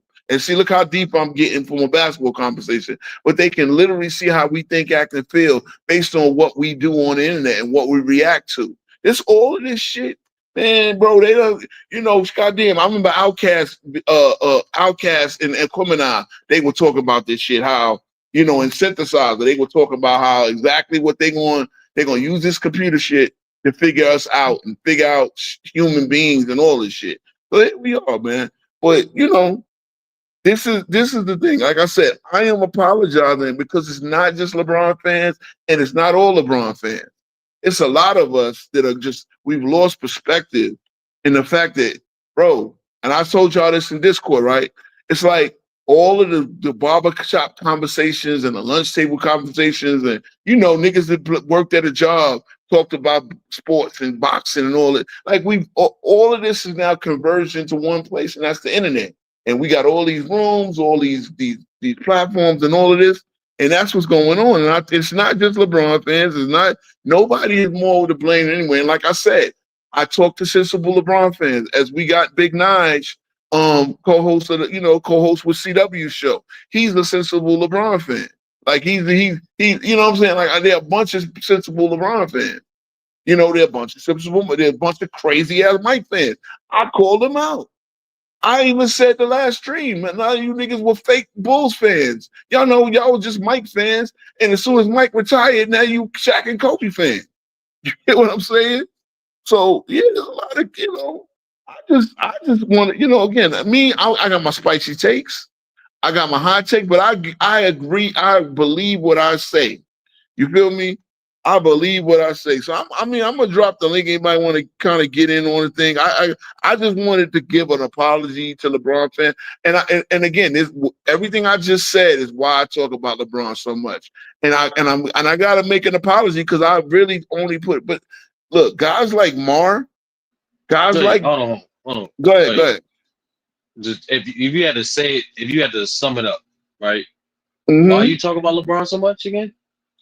Because you know what it is because it just like we said with the algorithm, right? Most of this basketball discourse has been put on this fake like the debate will never be decided, right? This debate about Mike versus Jordan, about Mike versus LeBron. And honestly, too, like some of the stupidest basketball takes I've ever heard. Even to the point where okay, yeah, you know what? One thing I hate about in basketball, like people who count shots, right? You play basketball. Do you ever sit there coming in thinking, I'm gonna get this guy 7 shots? Whatever game you play, I'm gonna get this guy. You playing game 16, you playing a full court to whatever. I'm gonna get this guy this many shots. I'm gonna get like this shot counting shit that we do. Oh, Iverson took 27 shots. He was a ball hog. Do you understand how the Philadelphia 76ers were built? They first of all, Larry Brown was not a guy that had a point guard take 27 shots. Larry Brown realized what he had in Iverson and he had in that team, and he designed a team for it to be that way. So to sit there and be like, oh yeah, Iverson was just an inefficient shot tucker, blah blah blah. Before Skip Bayless was going in on Russell Westbrook and LeBron, he was going in on Iverson. Like Skip Bayless is a fucking hack. When motherfuckers call me Skip Bayless because I had an anti-LeBron take, I can't stand that motherfucker Skip Bayless. Now I will agree when he said something right, but for him to go at Iverson, we were talking about Skip Bayless yesterday in the Discord, right? Skip Bayless is one of them guys. Yeah, he was a basketball player, but he's one of them guys that thinks, oh, a guy who takes a lot of shots in a situation like Iverson or Westbrook, that they're personally offending him because if he was on the team with them, they would never pass him the ball. Well, yeah, because they're them and you are you. You could play a little bit, Skip Bayless, but you ain't a guy that's going to take shots from a guy like Westbrook. You're not a guy that Westbrook can get the rock to. You know what I'm saying? And it's like almost like they take it personally. I think that's what happens. Mellow haters, the whole nine. I've talked to so many people, and I don't think they understand the basketball. If I was on the team with Allen Iverson, I would make sure he get as many shots as he wants because I could do other things. If I was on the team with Westbrook, I'm gonna try to be one of them guys where he can get. You know what I'm saying? If I was 6'9", 6'10", I'd run the floor with him so he can get me a few shots. But I have no problem with him taking as many shots as he wants because he's the engine of the team. You feel what I'm saying? Zero. I think you kind of touched and implied on two things. One, yeah, people do personalize the sport because basketball is one of the most accessible sports out there. Period. Not just from a participation standpoint, where literally like there's so many variations from it, so many different types of people that is that type of accessible. Also, the way the entertainment is, they weigh the least amount of equipment, they're close to the court. You know what I'm saying? Yep. Like two-way plays, right? They're on the court. They're on the court. No, I'm saying I'm saying it's the most accessible sport, right? So there's an avenue for people to feel more personalized with it, right? But at the same time, with that personalized, they don't ever take the totality of reality. Like for example, right? Let's say this hypothetical, right, bro? Like if you was like saying, hey, yeah, I would just let Iverson take as many shots as possible, but these guys get their contracts based off their production. So if I came in the league as a scorer and I'm playing with a guy that's taking shots away from me and he's not willing to compromise, you will have a problem, right? And a lot of these guys are told, like from all eras, right? Like all these elite NBA players are elite basketball players, right? But they play roles. Like if you're not the best in the world at it, you're gonna play a role. So it's just a matter of totality. You know what I'm saying? I think to me, that's where the biggest thing is missing from basketball discourse. It's just, I think it's to tone down the personal connection, like personalizing everything, and then just tone up the reality of it, bro, and totality of it. Like even like from the GOAT debate to people emphasizing on nitpicking. Like, yeah, when you compare, you got nitpick people. Like, yeah, you nitpick, but that's after you exhaust what even got them to the conversation. Like that's what like that it's a process. It's congruent to it. It's just and then people just buy a product because they want to get to, I feel this way, and I'm trying to argue this way. Then opposed to just take acceptance for what it is. Yeah. I mean, look, like I said, differences of opinion happen, and it's in the third. I mean, like based on your and this is a great thing, right? There's a lot of guys that played on that Sixers team, right? Where Iverson took the 27 shot. Like at Eric Snow. That was Eric Snow's perfect role because he's one of those real tight point guards who even at Michigan State, he had his Iverson, like basically he had what's his name? Sean Respert, right? He was the setup guy. Sean Respert was a shooter. Sean Respert gets to the league. He's not big enough to really be a shooting guard. He's out of the league in a few years. A guy like Snow was the perfect other guard to play next to Iverson. Now, why did Snow wind up being on that Cavs team? They went to the finals. Snow was a guy that he could play in that role where he ain't gonna be. He don't need him to take a bunch of shots. He was the perfect guy to play next to Iverson to move Iverson over to 2. And guys like George Lynch, right? Guys like everybody else, Theo Ratliff wound up, but they all had their roles, and none of them were the type of guys that could score 20, that was taking 15, 20 shots anyway. So people in retrospect go back, and that's why when I was telling you, I watched that Johnny Arnett video. That's what made me see, a lot of things that I talk about on here is based on what I consume and watch. Right? It's based on the documentaries and the breakdowns that I consume and watch. Shout out to Johnny Arnett. Obviously, he's well respected in these YouTube streets as a guy, know how to break the game down. And he had the perfect, it's like you young guys, y'all look at efficiency. Nobody fucking plays to be efficient. You play. Basketball is a reactionary sport. You know what I'm saying? You got, and at the pro level, you got 24 seconds to get a shot off against pro-level defenders. There ain't no time to think about. It's always been about efficient, bro. It just what efficiently are you looking through? Like, are you just looking at efficient? Are you just looking at efficient from the number standpoint? Or are you looking at efficient from like what it is, doing most with the least amount of effort? Okay, you see this exercise we just went through, and it was like I had true shooting percentage. I mean, true shooting total. Yeah, through the stats. That's what, right? Bro, that's what I'm saying. Like that's what I'm saying. People just need to take it in totality. Yes, like efficiency on the result of the stats. Yes, they matter, but efficiency those players are doing to optimize on the minimum effort that matters most, and that's taught at a fundamental level. Completely agree. So, but when you understand basketball, you understand Iverson was basically 6 foot tall, if that. You understand that Iverson was going to take shots from all over the field. You understand that Iverson was pretty much the guy that was going to wind up bailing out the Sixers where they had nowhere to go, right? It's the same thing with LeBron. It's because, when we watch the film on Go James Keenan, when I go up there and we watch the film, and a lot of times it's LeBron, the ball winds up back in LeBron's hand, 5, 6 seconds to go. He's got to get a shot off, or, it's 24-second shot clock. So some of those shots are not going to be efficient because the way the offense, you don't have many offensive breakers. Iverson was the offensive engine of and again, they showed the record when Iverson was hurt. They were not good. Their offense was in a tank. The on-off numbers, right? There's so many things that goes into the numbers. And like I said, one thing about this stat versus what's the name debate we just had, right?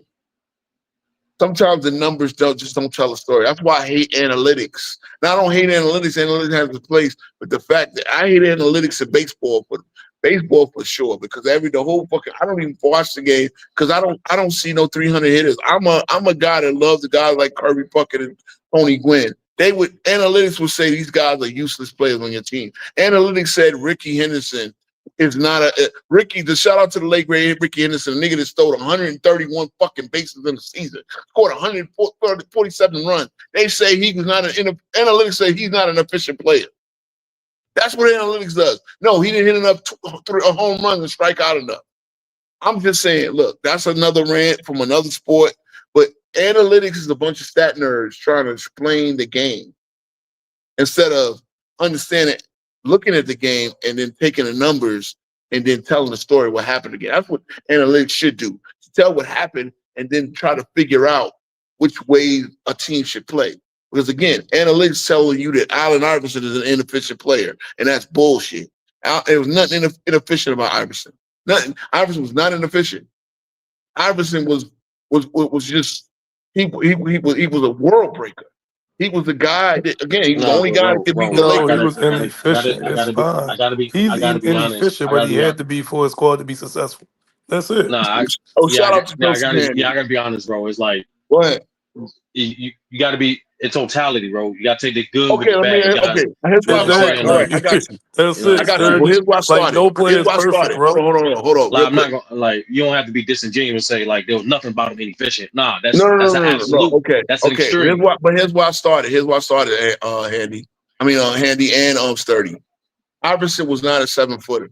He was not a 6'9". Now I brought up LeBron because LeBron was in a similar situation in those Cleveland teams he was dragging to the playoffs or to the finals, right? He was in the same similar situation where he Bro, is the you about to offensive get, engine. bro. You about to get this. You about to do the size thing, AI. You about to Yeah, do I'm the gonna do size thing. side thing from AI. I'm gonna do the side Okay, thing from so AI. bro, respectfully, bro, it's like, me personally, bro, like, it's like, this is a personal thing. It's like, I get it. You know, basketball is a tall man game. So, like, when you're a great player, especially when you're not tall in contrast to, like, your peers, hell, he's around average height in real life. Let me Like, ask you this. I get it, but it's like, at the same time, it is what it is. Like, you Let chose, me ask you this. as a 5'10" dude, you chose to play in a sport built for giants. So, at the end of the So day, what? So I'm he not going apologized. to. No, So he bro. I'm apologized for simply his shooting percentage. no, bro. What I'm not going to do, I'm not going to feel sympathetic and try to boost it. I'm just going to take it for what it is, bro. That's my point. Take it for what it is. Like, for example, yes. Like, for example, yes. Hold on, bro. For example. Yes, like you said before, you were describing the circumstances of Iverson at a certain section of his career, but you didn't mention the times where he did have adequate help, but because he didn't want to share the shots, some of that adequate help left, like Jerry Stackhouse. Remember how we described the help earlier? He left because what? I'm known as a good scorer, but I'm leaving this team partially, not the only reason, but partial reason why this guy's not sharing shots. He can pass. AI is a very good passer. But like you said before, early in the stream, part of a team is not just talent and production, it's also fit. Are you willing to play as a team? All right. Y'all got a whole. Y'all got. And I'm very transparent. Y'all have, based on me, y'all have a whole section called Rabbit Hole. So look, Stackhouse left to Detroit in 2023. I think it was Theo Ratliff, right? The trade was Theo Ratliff and something. I mean, to sit there and say, do you think that Stackhouse average axed out? Stackhouse took what, 16 shots a game? Was he supposed to be taking more? I mean, okay, bro. No, I don't want to get this thing. I don't want to get in the rabbit hole. I don't. No. I don't want to get in the rabbit hole. There's like literally multiple testimonies of Stackhouse saying this, bro. Like I'm saying, like to say Utah. Okay. Well, he played 2.5 seasons, and then Larry Hughes had no problem playing with Iverson. They actually was one of the most dynamic teams. Now, I didn't mention Larry Hughes. No, I know. I understand that. I understand. See, the rabbit hole thing. This is a rabbit hole. We don't need to be going in a rabbit hole because at the end of the day, right? Iverson. You was only with AI. Yeah, but no. Okay, I'm gonna ask you one question. Did you expect Iverson to shoot 49%, 55% from the field? I take my I take my expectations out when it comes to analyzing what happened, bro. Okay, so I take it out. So based on the fact that you want to say he's an inefficient player, because this is the thing I want to get at, right? I didn't say anything. I did not say that at all. I said what you cannot do, bro, is be inaccurate and say there was nothing about him inefficient. That is an absolute. That's an extreme. And then you was about to go down this. He's a small guy. You was about to do it. You was about to do it, bro. Like, hold on. I'm gonna let Handy get it. I'm gonna let Handy get it. But people do this to me on other channels. I did not say there was nothing inefficient about his game. I said overall he wasn't inefficient. Okay, you literally Overall, he said that, but wasn't that's how efficient. we got here. Well, I feel you. Okay, all right. Iverson was not an inefficient player. It was, the shooting. See, the problem is we see shooting percentage, right? So anybody that doesn't shoot a certain percentage, we call them inefficient and useless, right? No, I'm saying no. When you watch him play, you can literally see him taking shots sometimes that he did not need to take, regardless if he was Oh yeah. making them or not. Okay. So that I can agree. That's why we gotta be. That's why I was saying, bro. When I tell a story or I summarize a book or a movie, I don't just say the good stuff, man. I gotta say the All bad right, you're parts. right. But see, I gotta that say part. the But rising. hold on. I gotta describe He's the saying just rising tell them the action, full brother. story. That's all he's saying. Okay, Yeah, I got you. That's all he's saying. Sir.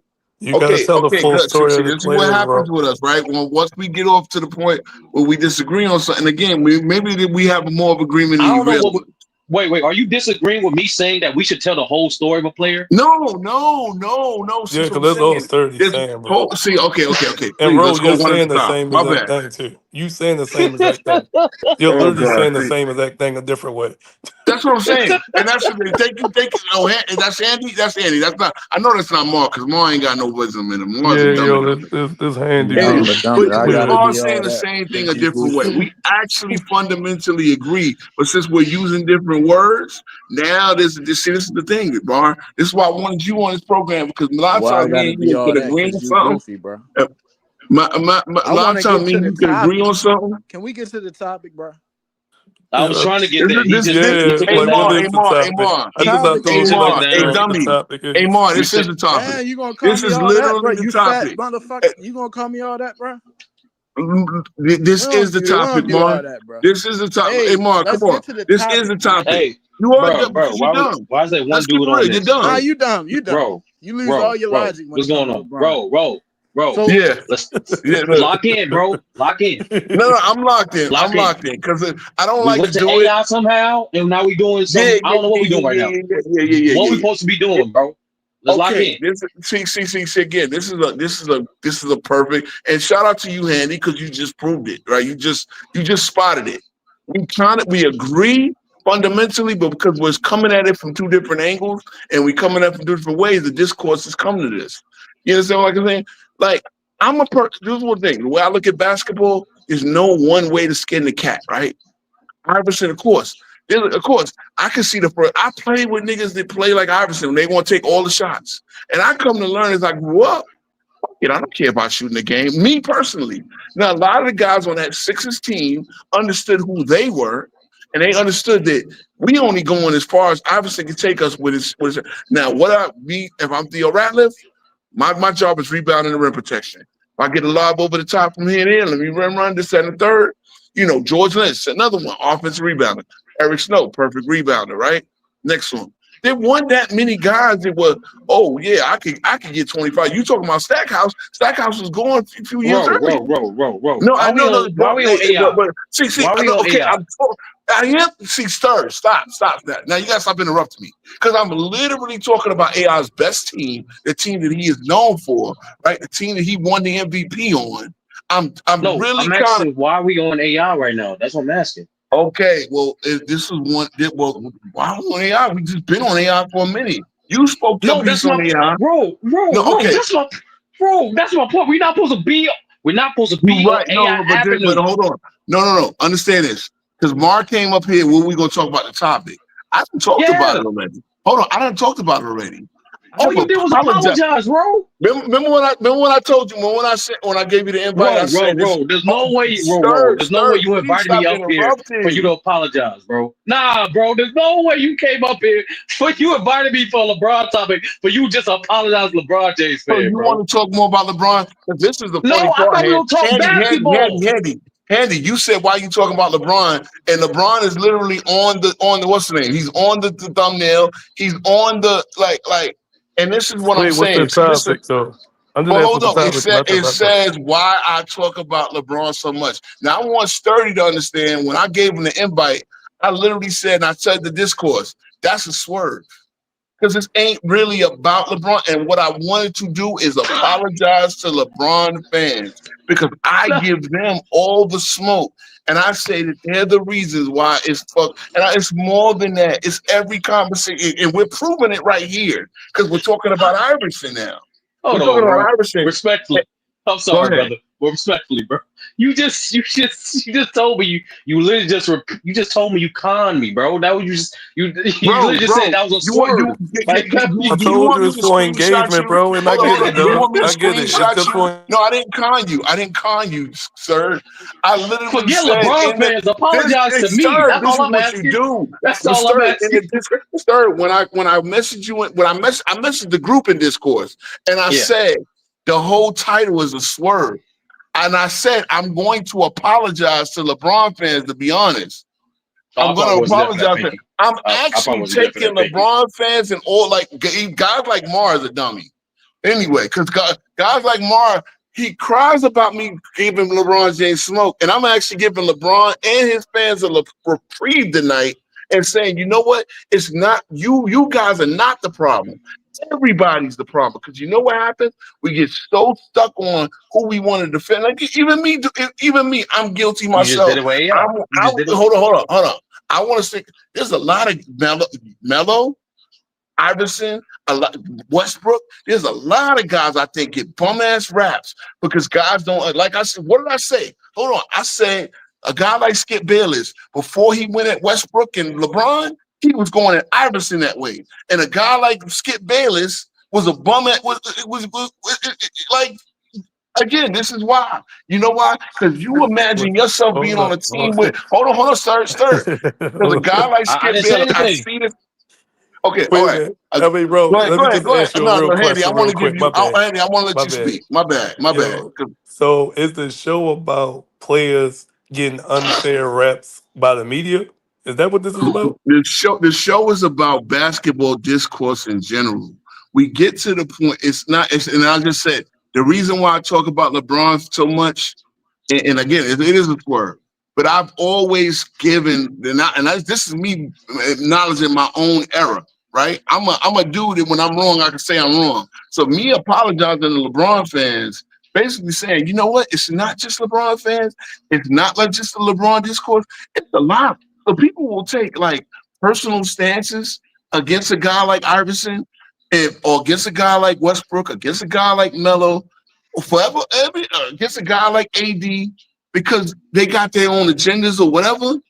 But it's like, bro, we don't even appreciate what's great about these great players. And this is where the whole basketball discourse gets fucked up. Now, me and you had the conversation earlier about me bringing up the 93 Bulls, right? We had to say, I invited you to come pull up, and you pulled up. I appreciate you, right? And I'm really, the point that I made there is that Horace Grant had a 1-point game. That was the last game he played with Michael Jordan. He never played a game after that with Michael Jordan. He was talking 93 about. He was talking about intangibles and stats, basically, sturdy. And he was trying to say that Horace Grant intangibles mattered in helping them win the game. In reality, Horace Grant just had a terrible game. It happens. But it doesn't mean Horace Grant isn't nice. The point, and again, I wanted Handy to understand. I wanted Handy the stat. Just let me get it sounds like, bro. It sounds like Handy understands, bro. It sounds like Handy understands. Yeah, so all I was telling him was, yo, I get both sides. Yeah, players have intangibles, but basically all players have intangibles. The way you measure if they really matter in games normally comes out in the stats.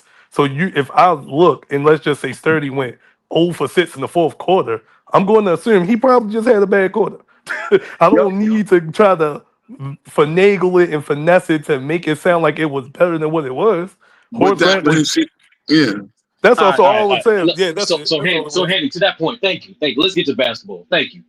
Bro, are you controlling the setup? Why are you singing on you?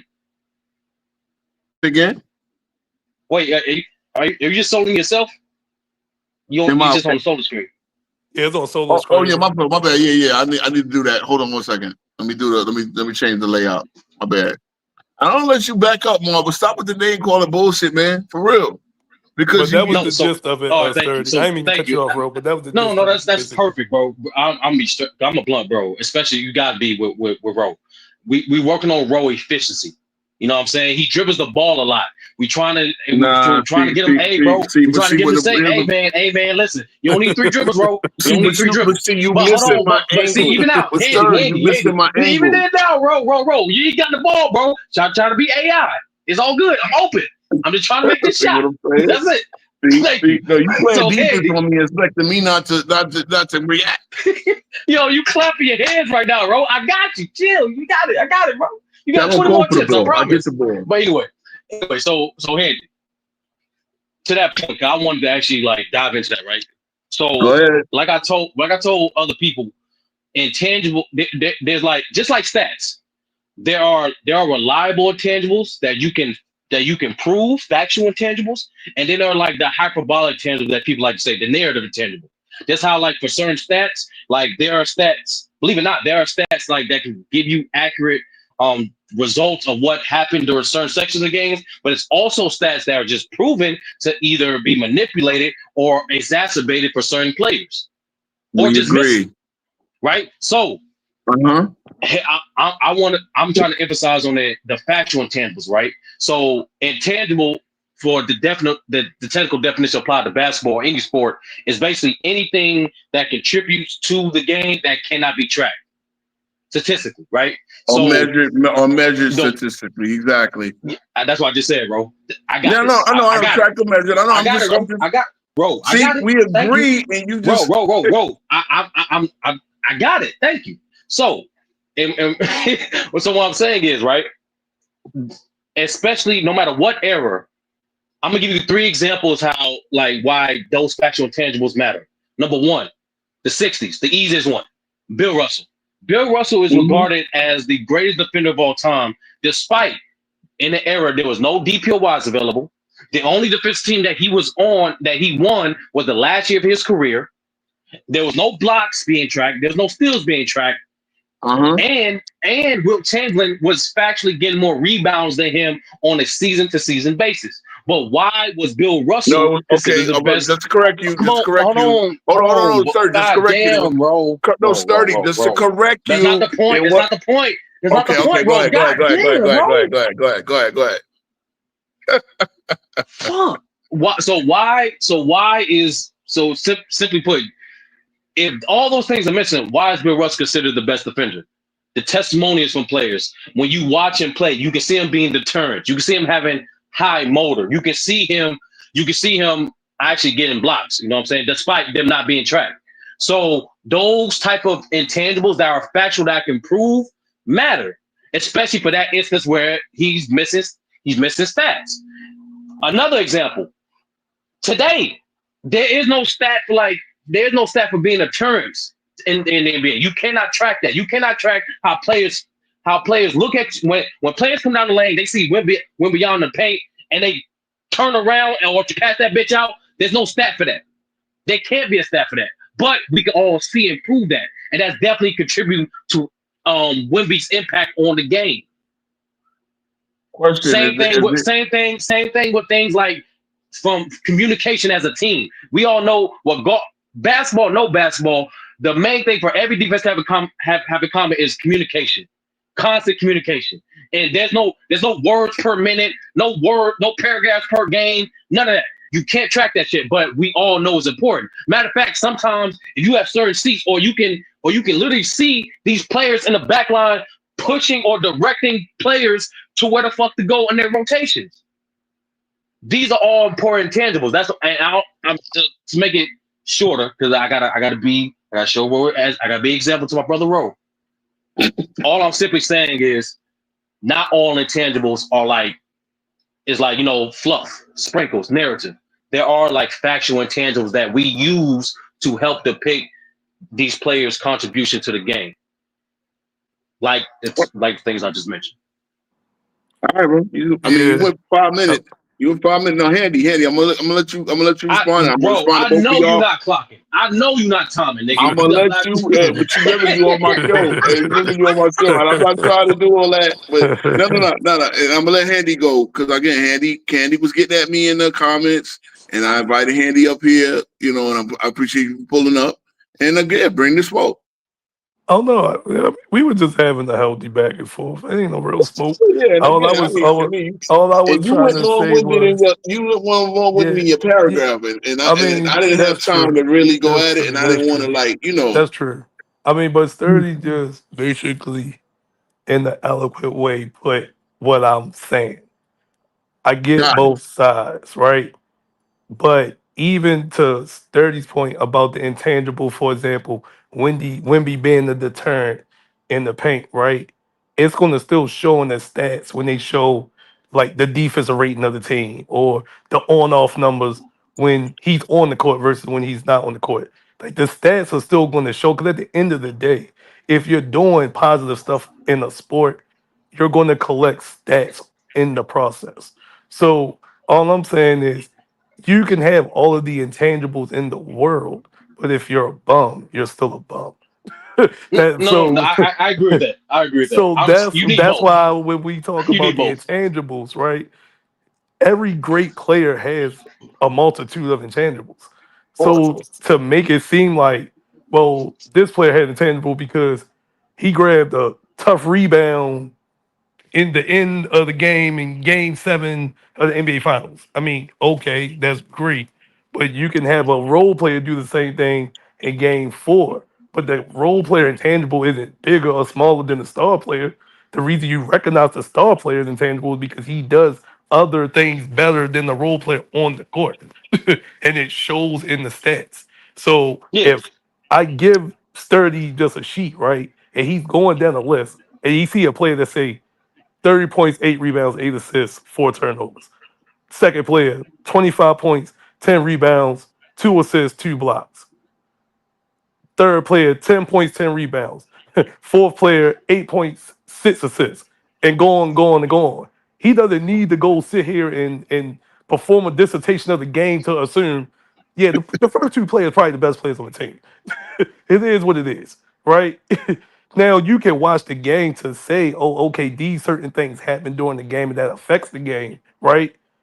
But at the end of the day, the stats are going to tell you who's the best players at any given time, who's the worst players at any given time, who's making an impact at any given time. And then you use the games and you watching the games to substantiate what you already think. So when you brought up Allen Iverson, Rowe, nobody's saying he's inefficient, but what we are saying is his efficiency was lower than other star players during his time, but it doesn't make him a bad player. Because we understand by watching the game and understanding the team that he couldn't be efficient given his role, right? No different Okay. than the Kobe, no different than the T Mac, no different than the Vince Carter, right? So all I'm saying is, yo, the stats are always going to tell the story. But if you really want to know what's going on, you have to watch the games from an unbiased perspective. And I just feel like at times, bro, when I hear you talk, you have a lot of biased perspectives when you watch the game. That's all. Okay. So All right. So it was about 9, 10 minutes between Mar and again, I mean not between Mar can dip, but Sturdy and Knight, right? I mean Handy. Sorry about that. Um you know what's crazy? Sturdy in your 5 minute diatribe, I agree with That 94% of that you forget interrupted it. multiple times. You did. You But I did. You at least agree acknowledge with that, brother. 90. See, You at every least time I try acknowledge that you to interrupted me that prolonged, big brother. okay, but here's the thing, and I do this. I'm This doing is the same this thing is what you happened. did. I'm doing the same But thing you see, did. stir, you've Okay, I'm, interrupted I'm most being, of I'm being, everything you I've chose said, it. You other chose than it.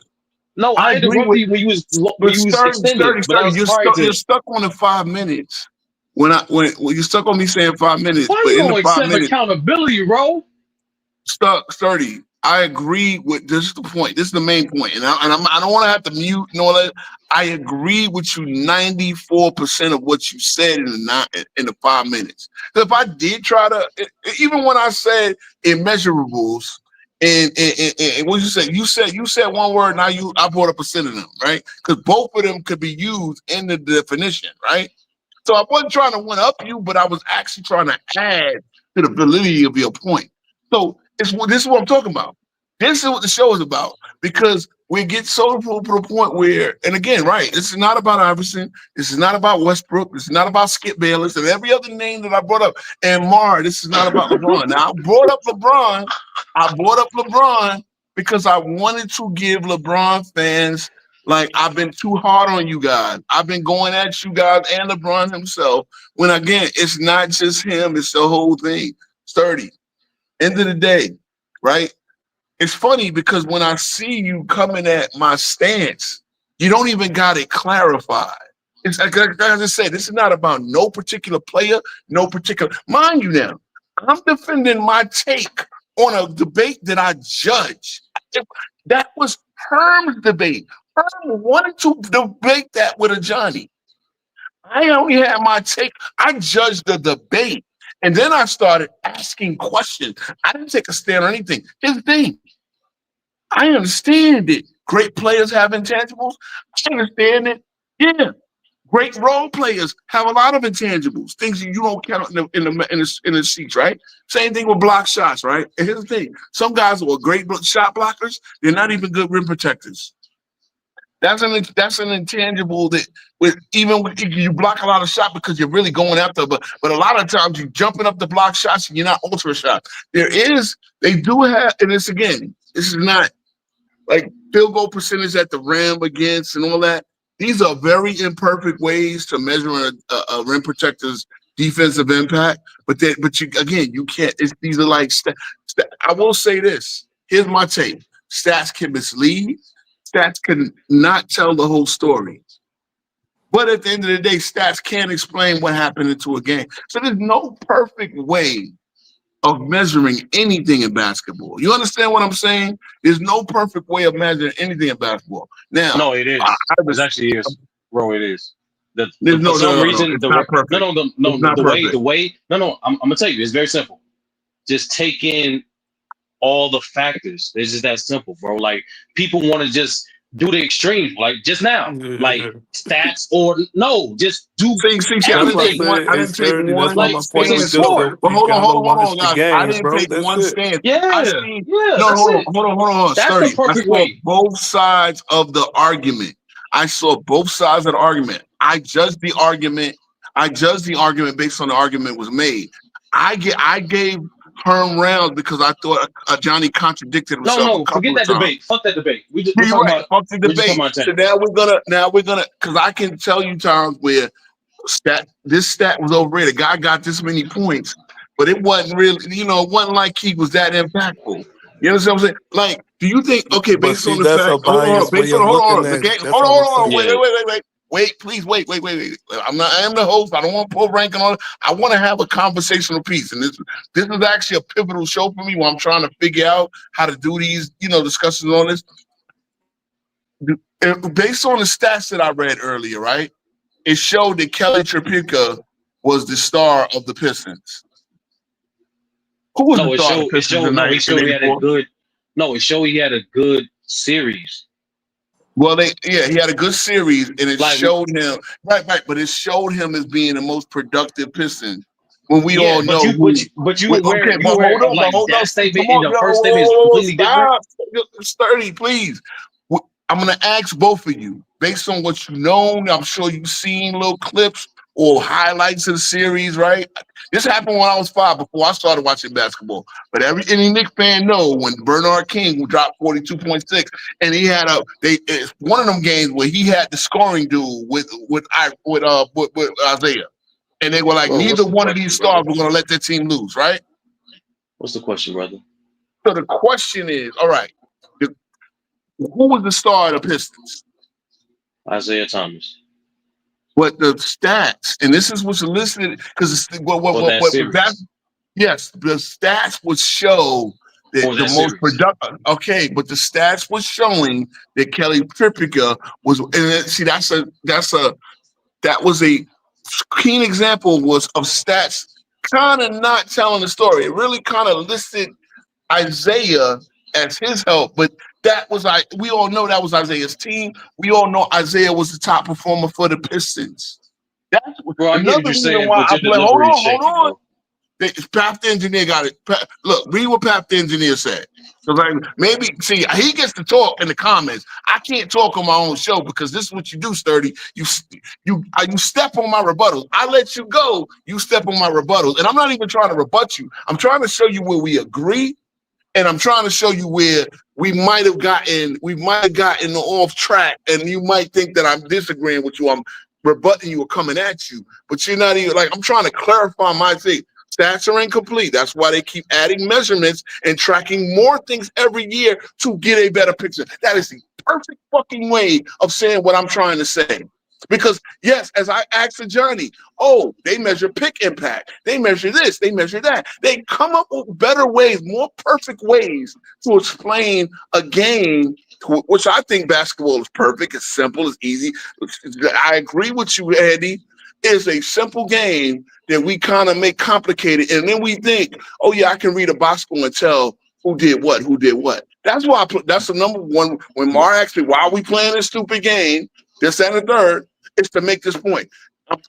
Trust me, there's a method to my motherfucking madness. Whether y'all see it or not, y'all might see it later. But like I said, this is why they keep measuring things. They keep adding these next generation stats. They keep adding, and it's like the average. Look, this some of these advanced stats. I don't need a box plus minus. Tell me what the fuck that means. Bro. Yeah. That's Let me get in after you real quick, Sturdy. After you go ahead. No go problem. Ahead, That's what I was going. Are you aware of of the different types of advanced stats? There's like catch-all advanced. Of course. Okay. I don't think you were because once again, brother, you made a blanket statement. Like they keep adding these stats to try to add different layers. Like nah, because there are two types of advanced stats. There's the catch-all stats you was talking about, the blacks plus minus, the VORP, PR. Yeah, that's catch-all. But then there's their advanced tracking stats. Like them, those are good shits. Like those are like the ones the scouts and coaches use. Like they'll tell you the types of plays, type of actions, what type of ways, like even the matchups, how long how many miles a player is running. Like those type of tracking stats, those are fire. I'm saying that's what I'm saying. Like I'm saying, bro, I'm saying like advanced stats. But none of them are perfect. But here's the thing, none of them are perfect. Tracking stats are fantastic. They should keep them. But they're not perfect. And again, it would take a very You're generalizing. Okay, you're generalizing, but it's 30. I understand what you're talking about with tracking stats, but these are something that deep. So why are you generalizing it? See, I'm not generalizing. See, these are things that coaches who are deep in the game, but they're not like the naked eye. You really have to get an understanding of the game to even understand what you're looking at. Right, but that's why I think the disconnect is. I'm not defending substitute. It's not a substitute. It's a weapon. It's like it's more me a generalizer, and that's the thing. Not a substitute. It's not a substitute. It's not equal. No. Listen to me, bro. I'm saying the advanced tracking stats is more tools under your belt to understand how a player do what he do. Brother, the tracking I get it. So why you keep mixing it? I'm not mixing anything. I get it. It's still, there are no, okay, put it this way. You would have to list a bunch of things to tell you who the best defensive player in the league is. Right off the bat. You would have to list a bunch of things. There's no, I'm going to say this, and you can debate it all. Matter of fact, we should debate it. Nigga, we should debate it because we on this. There is no one way, there's no one stat is going to quantify how good a defensive player is, because number one, stop 30. Please. But what's going on Number one, it's different. It's different for different positions. Different things. You want to tell me the same thing is required for Dyson Daniels? What are you doing, bro? What you do? Are you going to tell me the same thing is required for Dyson Daniels as it's required for the defense player to get Mobley? That's You're going to tell me Mobley bro. and Dyson Daniels require the same thing? So this is the point. There's no perfect way to measure all players across the board with any tracking stat, because you have to look at a variety of things. Dyson Daniels covers this part of it. 30. If you're going to rebut me, let me get my point out, because this is what happens. You hear what I I'm don't think you going. understand my point, brother. Like real I talk. do Like understand. See, I don't disagree with your point. I completely agree with your point. The fact you brought up the tracking stats and what coaches use, but what I'm telling you, so now I went off the tracking stats. But even with the tracking stats, they're not perfect because there's no one stat that's going to say, "Oh, well, if this part of." See, first of but that all, wasn't my moment. premise. That part Oh was my not my God. premise. Okay, whether it's your And premise you or were not. rebutting to that point. Whether Like, it's your premise or not. See, that's the thing, Sturdy. I think you think I'm trying to one up you. I said this yesterday in Discord. no, I'm not trying to one. I'm trying to. All right, go ahead. Go I'm ahead, bro. not My trying bad. to one My up bad. you. I'm trying to add to the discussion. There is no, again, there's no one. This is my issue with using tracking stats. You can't judge it universally. You can't judge it a point guard's tracking stats because a point guard has to move more than a center, right? Is that doesn't a point guard have to move more? Doesn't he have to actually cover more ground defensively than a Bro, center does? you're not comparing it like that, bro. You're not I'm, comparing it like that. I'm, That's what I'm trying to but tell you. that's what I've The been. tracking stats is So this not is for the point. comparison like that, bro. Okay, but Sturdy, this is my point. If you're there's no one stat that can compare every defensive player because different things are required out of different positions. I mean, come on now, Jesus Christ, bro. see, Jesus Christ, you so think that I'm getting at you. And this is the point why I asked you to come No, up, Sturdy. you even misconstrued that. Like, no, bro. No, Like, I no, didn't construe I'm anything. trying to I'm just. adding my own thought to the discussion. I am not getting at you. It's how you doing it, bro. You saying you Yeah, applying but to my say, point. bro, it's not Thank a you. discussion, bro. You Thank like you. to be This able is to not have a a discussion. What discussion is this? What is this? Is because this a you're debate? talking way more than everybody else, right? And it's your show. What? Wait. I sat there and let the I didn't both say of that. you I didn't gentlemen say get that. 10 minutes No, uninterrupted on my show. I I no. sat back and Listen, listened to no, everything. bro, Now, but as bro, I this is try to add anything to the discussion, Sturdy interrupt me every time before I finish no. Listen, thinking. that part is fine, but I ain't been interrupting you, right? No, I I haven't understand that, but interrupted you. Sturdy is. You're right. Okay, Sturdy is, so and you have listen, dropped a couple of things. See, I'm another I didn't even person, get to but your listen point. to I what don't I'm know. saying. Hold on. See, here we go. See, See, and again, no, I mean, at the end of the day, I do have a right to talk on my own show, especially you if you're do, going to right? say that I'm doing this and I'm doing that. I'm I going mean, to say, here's my take on it. Stats, here's my take on it. And I mean, stats matter. Of course they matter. The problem is there's no perfect way. Again, it's like, okay, it's like, are we, is DeAndre Jordan the best shooter in the NBA history? Of course not. Okay, but you know he has the best field goal percentage, right? But field goal percentage is not the only used to determine how good a shooter is. Exactly. So why would you do that, bro? Like, This is what's exactly the point? illustrating the point. Hold on, but this is because if a guy's going to take most of his shots within 3 or 4 feet, of course he's going to have more of a field goal percentage than a guy who was a shooter. When okay, again, is the next fundamental question: is Steve Kerr a better 3-point shooter than Steph Curry? Because this is another one that's been asked. Well, no, because the stats prove Steph Curry's better. No, well, if is it based on percentage? What are you basing it on? Is it based on percentage per value? I'm basing off. If you ask me the better shooter, I'm basing off all the stats that matter in shooting: free throw percentage, volume I mean, of some of threes, my comments is getting what I'm trying to say. If you could read the screen. You asked the No, question. I'm just saying. If you can read the screen, this is a simple way of putting what I'm trying to say. Just say that there, bro. Like, just sometimes stats can be misleading. So now, what do you disagree with that point, or are you just going to add your own layer to it and say that I don't understand what you're talking about? No, I said that myself. That's why I said to Handy the first time. I'm like, bro, that's why their stats are misleading. And that's my point. And that's why I'm saying sometimes you can't just tell everything with the stats. This was it. Part of and the Jordan. I'm just saying I don't agree with that. That part I don't agree with. Yeah, we It's all not agree that with that. stats are misleading.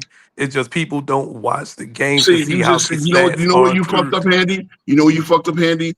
The statement says sometimes. Didn't say all the No, time. it's Didn't say never a hold time on, that say no, Handy, stop it. It didn't say all the time. It didn't say stats. And I Couldn't didn't never tell a either. I story. said, I'm telling you. Listen to what I said. I answered that question. I said stats aren't misleading because you have to watch the games to see how they're accrued. Okay, then That's here's it. another. This is That's another it. example. This is another example of us agreeing with something on something, yet we said it in different ways. Because then we do agree that sometimes it can tell a big story, and sometimes it's but that's my point. Then I said there's no stats, not even the offensive stats, can perfectly tell a story of the game. That's why, and I've known this from the time I was a But then, teenager. so at this point, why are we? All right. So let me get this straight. We all agree Uh-huh. that you have to watch the games to see what happened, right? Bang, bottom line. But see, you know So, what? What happened? so, Hold on. so, What? Hold so, just on. let me But get this Handy, thought Handy, out. Handy, Let me Handy. just get this thought out real Go quick. ahead, real quick, real quick. So, if we all agree on that, then there is no conversation about stats being leading or misleading because we all understand that you have to watch the game to see how anything has happened. So, Cool, what cool, I'm cool. telling Now, you is okay, that got you, no type got of you. I stats, hear no you. type Now, of here, no, intangible, no. nothing is misleading because Oh y'all my God, aren't that's too watching the long way games to to see do. what's happening. That's See, what I'm and saying. I'm glad you say that. But I'm glad you say that. Has anybody watched all 82 games of all 30 teams Of ever? course not. Okay. So It's guess what? impossible for Hold one on, hold on. person to do that. People will still, not even the people who vote for MVP, right? But yet people will still judge what happened in basketball games and who's the ranked here based on stats. So we can't even see every game. We can only see a certain handful of games and get the idea of what people are doing on a night-to-night basis, right? We can get a hand. It's what I do as a basketball fan. I try to at least watch 2 or 3 games of every team. At some point, I try to see 2 games. Let's see, I probably miss a few games. I probably never saw a Hornets. No matter of fact, I did see when the Hornets played the Knicks. So usually when I see a team like the Hornets or one of these teams, I see them when they play the Pelicans. I see them when they play my Knicks. And then I get an idea of how they play. But other than that, I can never tell you based on stats how good somebody is. If Troy Murphy gets 29 points one night, I'm going to use my imagination when I saw Troy Murphy to imagine how he got those 29 points. So this is my point, right? We need the eye test, but yet we cannot see everything. And again, sometimes Troy Murphy might have had a 29-point game where he wasn't necessarily cooking like that. It happens. Some guys might have a struggle game, 16, and they did everything else. They didn't show up in the box score, or they did everything else. See, and that's what I'm talking about. That's what I'm talking about. So the point we're coming down to the point where, like I said, and mind you, we're back on the stats versus the tangibles argument. So intangibles definitely matter. The point of it, see, I don't even know what the debate really was about. I didn't know what was You the. ain't Oh gotta no, you no, ain't gotta stop, go stop, back to stop, the debate. stop, stop, You ain't stop, gotta go stop. back to the debate, I bro. didn't know. Yeah, no, I'm trying. I'm just saying. I didn't because this is what me and Handy was disagreeing on. So that me and you had our we had our shit about the Dan Tony being, because I'm gonna cook your ass on that bullshit too with the Dan Tony, because I even tried We to give can't it. even get to that crap because you keep going back to the debate. Just talk to Handy and But I'm me. going okay, but I invited Mr. Handy up. He's on the panel, and I'm trying to settle that That's why I point just first. said talk to him. You keep going back to the debate, bro. When we have a panel, 30, we have a That's panel. why I So just I want said to settle talk that. to Oh my God. him. But you're right. You jumped in. Okay, I'm talking to him. Stop interrupting, nigga. The fuck? Oh my God. So Stop going back to the the debate, point of nigga. to settle Damn, that. you keep going Hold on, to back. settle that. Fuck. She's 30. This is why. Because you are a tough one. I You gotta like keep you in line, bro. Go ahead, no, brother. you ain't Do your gotta thing. keep me in line. You ain't gotta keep me in line. You will sit there and argue with me when we agree in 95% fundamentally. That's why I invited you up here. Bro, talk You to Handy, personally. man. You Talk to Handy, personally. bro. And I mean even casual. Me and casual You doing can it right now. Casual on the stream, man. Go ahead, bro. Go ahead, but bro. no, I want you to so again, God damn it, you don't make me lose my train of thought. But no, I still got I'm it. trying to At keep the you end, on no, track, at nigga. the end, no. Because this is what I'm saying. That debate, because he called me out on the debate, and I'm the judge of the debate. Now I brought up something to a Johnny to test his logic, just like I do you, Sturdy. It's like I brought up the Van Gundy thing to test yours, but we'll get to that. I brought up something to test his logic based on what he says on his own content. Now I already had judged the debate because it's funny. You said I went 11 minutes. My second sentence, I said who won the debate, and then you talk, and then like I said, yo, 11 fucking T Perfect spoke for 11 minutes. He spoke for 11 minutes, but you got at me. I get it. You trying to throw me off. This is your game, nigga. You're not gonna do that on my own show. But anyway, it's like I said, handy. Like I said, I brought those things up to test that man's logic. Because I understand the guy could got 1.7 rebounds, and that's not a great game by logical standard. But there are things that man, that 1.7 rebounds could have done to help his team win. And that's the thing. I understand this is a fundamental basketball player. I don't have to shoot or score 15 points to help my team win. I think any of us know that. And sometimes look, a guy could get 20 points and whatever, and he took 23 shots, whatever it is. It's no perfect way to measure any game. I think baseball is the most, where the stats matter the most. And that's why I say this a lot. Stats matter the most in baseball because it's on, like a hit is a hit, a home run is a home run, blah, blah, blah. That's why stats are immortal in baseball. They're not who cares? You could have had the most opportunity to take the most shots and at all-time points just mean you were there to take the most shots, the whole nine. That's all that fucking shit means. Rebounds, same thing. I mean, they're not like canonizing basketball, but yet they matter to a point. Obviously, that's how we determine scoring titles, MVPs, it's the whole nine. Yeah, but there's still like you'll see an MVP like Wes Unseld, right? You'll see an MVP like Wes Unseld who has underwhelming stats. And if you did not see the eye test and you don't understand basketball, you will never understand why Wes Unseld won MVP in his rookie year and why Wes Unseld won MVP of the 78 finals. Yeah, You will he never wasn't supposed to understand win it. either. When you watch him play, he wasn't supposed to win either. When you watch him play, Elvin Hayes was better. When you do your research and due diligence, after you watch him play a few games, you understand, oh, he got the MVP because he reminded people of Bill Russell play style. With the intangibles. That's the point, bro. That's the point. With the intangibles. You're exactly right. So you know what you just did? It's both. You know what you It's just both. did? You improved it. Saying again, the nitpicking whether Big. First of all, they don't win without Big E, nor do they win without Wes Unseld, who's the captain of that team. Right? You take one of them all, there's no championship. Now you're nitpicking on saying which one deserves MVP. Same way with the Iguodala and all of this, right? Iguodala was I don't think they beat the Cavs without Iguodala. Now, Curry probably could have won MVP, should have won MVP. But you know what? That's why all of this shit is subjective, bro. This is why things like MVP and all that shit is subjective. A lot of things in basketball are subjective. A lot of things about the eye test. There's no perfect answer. So all we gonna do is what? Have a debate or subjective things that are not absolute. Or just leave your feelings out of it. Seriously. No, I'm saying when you describe something, just leave your feelings out of it. That's what I think it is. That's what people mess it up. That's all it is, bro. That's all it is, bro. Guess what? No. Guess what? Listen to what I'm saying.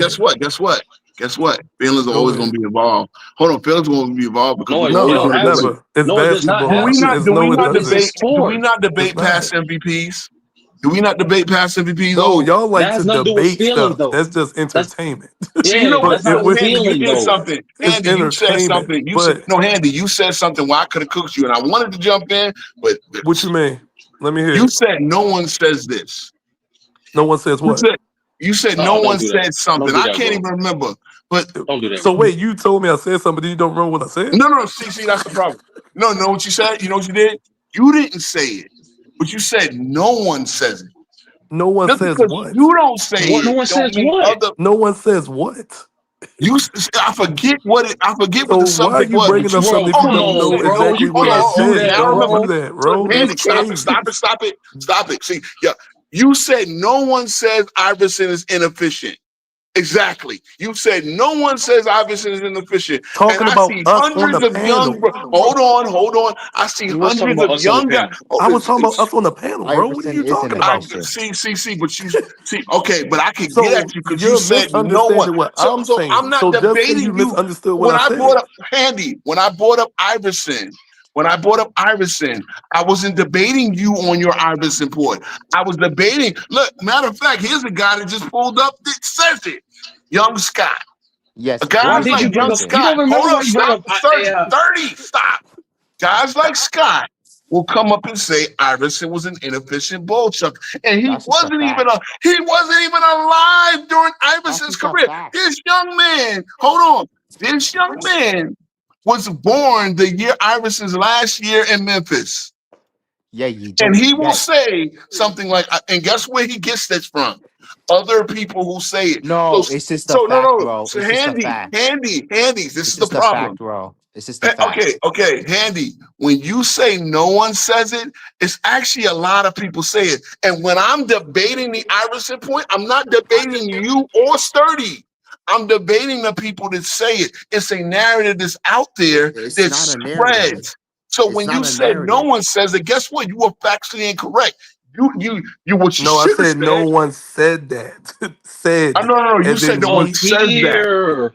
He said, Thank what? you. But He I'm was the not first just to Thank you. appear, Sturdy bro. heard me. Sturdy, what did I say? No Iverson one is said that inefficient. here. That's just a okay. It was Well, just fact. why do me, y'all not That's get all. Sturdy, this? That's and it the was reason me, why you said Sturdy, that, and Why do bro. Ro y'all on not the get Yeah, pod. this? bro. It was Why just do me, y'all not Sturdy, get and this? So Ro. you hold on, Bro, just make it okay. clear then, No, bro. When you get okay. Yeah. yes, See, I hate to do this. I hate to do this. I really hate to do this. I don't want to mute. I don't want to backstage with my invited guests. I don't. When I brought up the Iverson point, I brought up the fact that I watched Johnny Arnett making a video about Iverson. You know who was Johnny Arnett addressing you, Scott, or Handy? Or was Johnny Arnett addressing the millions of people he's seen say this in this narrative that has spread this? Well, it's just a fact. Who was he addressing? Well, he's addressing the Not you Iverson guys, haters. right? He's So I'm addressing the bringing Iverson up the. haters. I literally said, Jesus okay, when Christ. Johnny Arnett says something, see, this is the problem. Just let him have it, Andy. Just let Are him we have it, this bro. It's narcissistic already that we recorded. believe that It's everything already is recorded. about our own opinion? Bro, you just You said, see, bro, you disagree with us? Well, we just said that, bro. Iverson is We in are a. saying there are things in basketball that's not feeling. And you said No, everything has feeling. no, And we were like, everything is not no. feeling. No, everything is not I, feeling. I, I don't know. Iverson, I don't know if I mean, like You did my say that, comment bro. is my commenters get this. My commenters get this, but my panelists don't get it I because you can, know what happens. We're so narcissistic, and I know that. I don't sit there and take everything people say I as can a give you knock to me example. or I, my argument personally. well, What? Again, no. Again, when I said you see, you got mad that I said you went for 5 minutes, and I said of the 5 minutes, I probably agree with 94% of what you said. And instead of be like, oh yeah, so you do get. You said I don't even understand where you're coming from. Blah, blah. If I'm telling you, I agree with most of what you said. There's a couple parts where I wanted to interject and say, okay, but 94% of what you said, I agree with. So it's like to come at me and have a discussion with me. Was like, yo, bro, we get this part. well, We agree on this No, part. no, I That's what I'm want to. saying. Hold on. Can I say Real quick, this? stop. What's good, real quick. Bro, I'm just simply saying to you, bro, you can trim the fat by simply clarifying what you're trying to say, bro. That's it. That's Yeah, it. But yeah. every time I do this, No, you jump on me. Even no. when I say I agree with you, you jump on me. Even when I Well, say, hold on. Even when I say, even when I say, when I said this is not directed at you. The Iverson point that I made was a general point, not directed at either one of but you guys. You but understand what I'm saying? And this goes Iverson's back, inefficient and this though. Wait, goes back to what me can and I actually Andy. say something? Can I No, actually You say got it, say something? Andy. something. You got it, Andy. No, Hold no, on, I Ayo, Scott. want Wait your turn. Wait your turn. Ayo, Scott, I'm gonna be quick.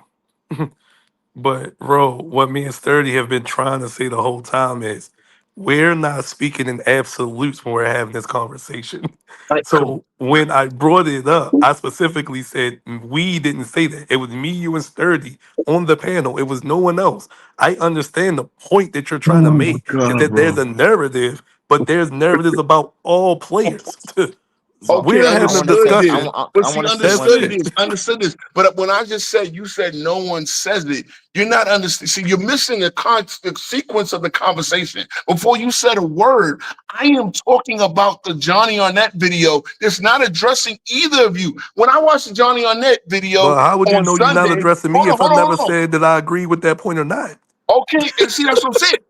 But bro, it's You So not gotta bro, about if clarify you that, don't you. bro. know you're addressing me yet, Handy, I'm you're right, telling but you that I'm handy, not one of handy. those people. I was just Okay, and clarifying I it. get okay, so we can agree to that. But you didn't, but you're now saying no one says it. Okay, you're not saying it, but I am bro. I Bro, never said says. I bro, said said. Okay. That's So we've it. already agreed. You're You keep yes, you saying something mishearing we what I'm agree on. saying or You and misunderstanding what I'm Casual are saying. That's doing the it. same thing. You're saying something we agree on. But the bro, point I'm talking, see, it's like, so when you say no one says that, I bring it up because guess what? I made an example of someone who does say it, who's a famous media person, as is Skip Bayless. So my smoke is for Skip Bayless. So why are you now arguing with me over something you agree with? I'm not Now, arguing with you though. Like you do realize for the last 30 minutes you've been talking 26 minutes. oh I my haven't God, said really? bro, It's anything. been can talking, I get being my stepped on, I get my and take? never No, even we getting out what haven't, I'm bro. trying to say out without Can I get my take? interruptions. Can I get my take in Go on ahead, Go this? ahead, Scott. Scott, Please yo. talk. Like, This is For the crazy. for the Iverson thing, This is he is crazy. for the Iverson thing, he is inefficient. You just need to do basic See? research. And here's one guy that says it. So now I would have to come at him with every talking point that I have. See, Man, again, and that's the thing.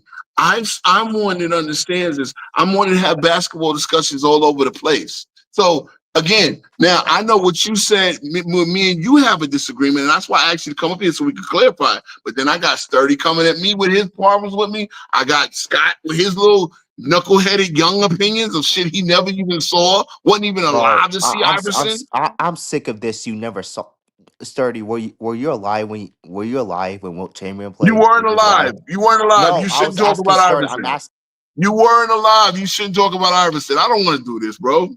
You Bro, weren't why you alive. do You that? shouldn't talk about Iverson. And guess what? The Bro, motherfuckers that were telling you about Iverson don't understand it either. And this is the point. So that's the Iverson one. This is the bro. Westbrook part. This is the dude that said hold up. There's another dude that said Westbrook had empty stats, yet he idolized this guy like a Johnny. So here's the problem. Here's the problem. When you talking about stats don't matter, stats matters the most. If you believe the stats can be empty, then guess what? Stats can be overrated, right? It can be overrated. If you believe, this is what I do. I take your logic, and then I find I make you, this is like what do you call it?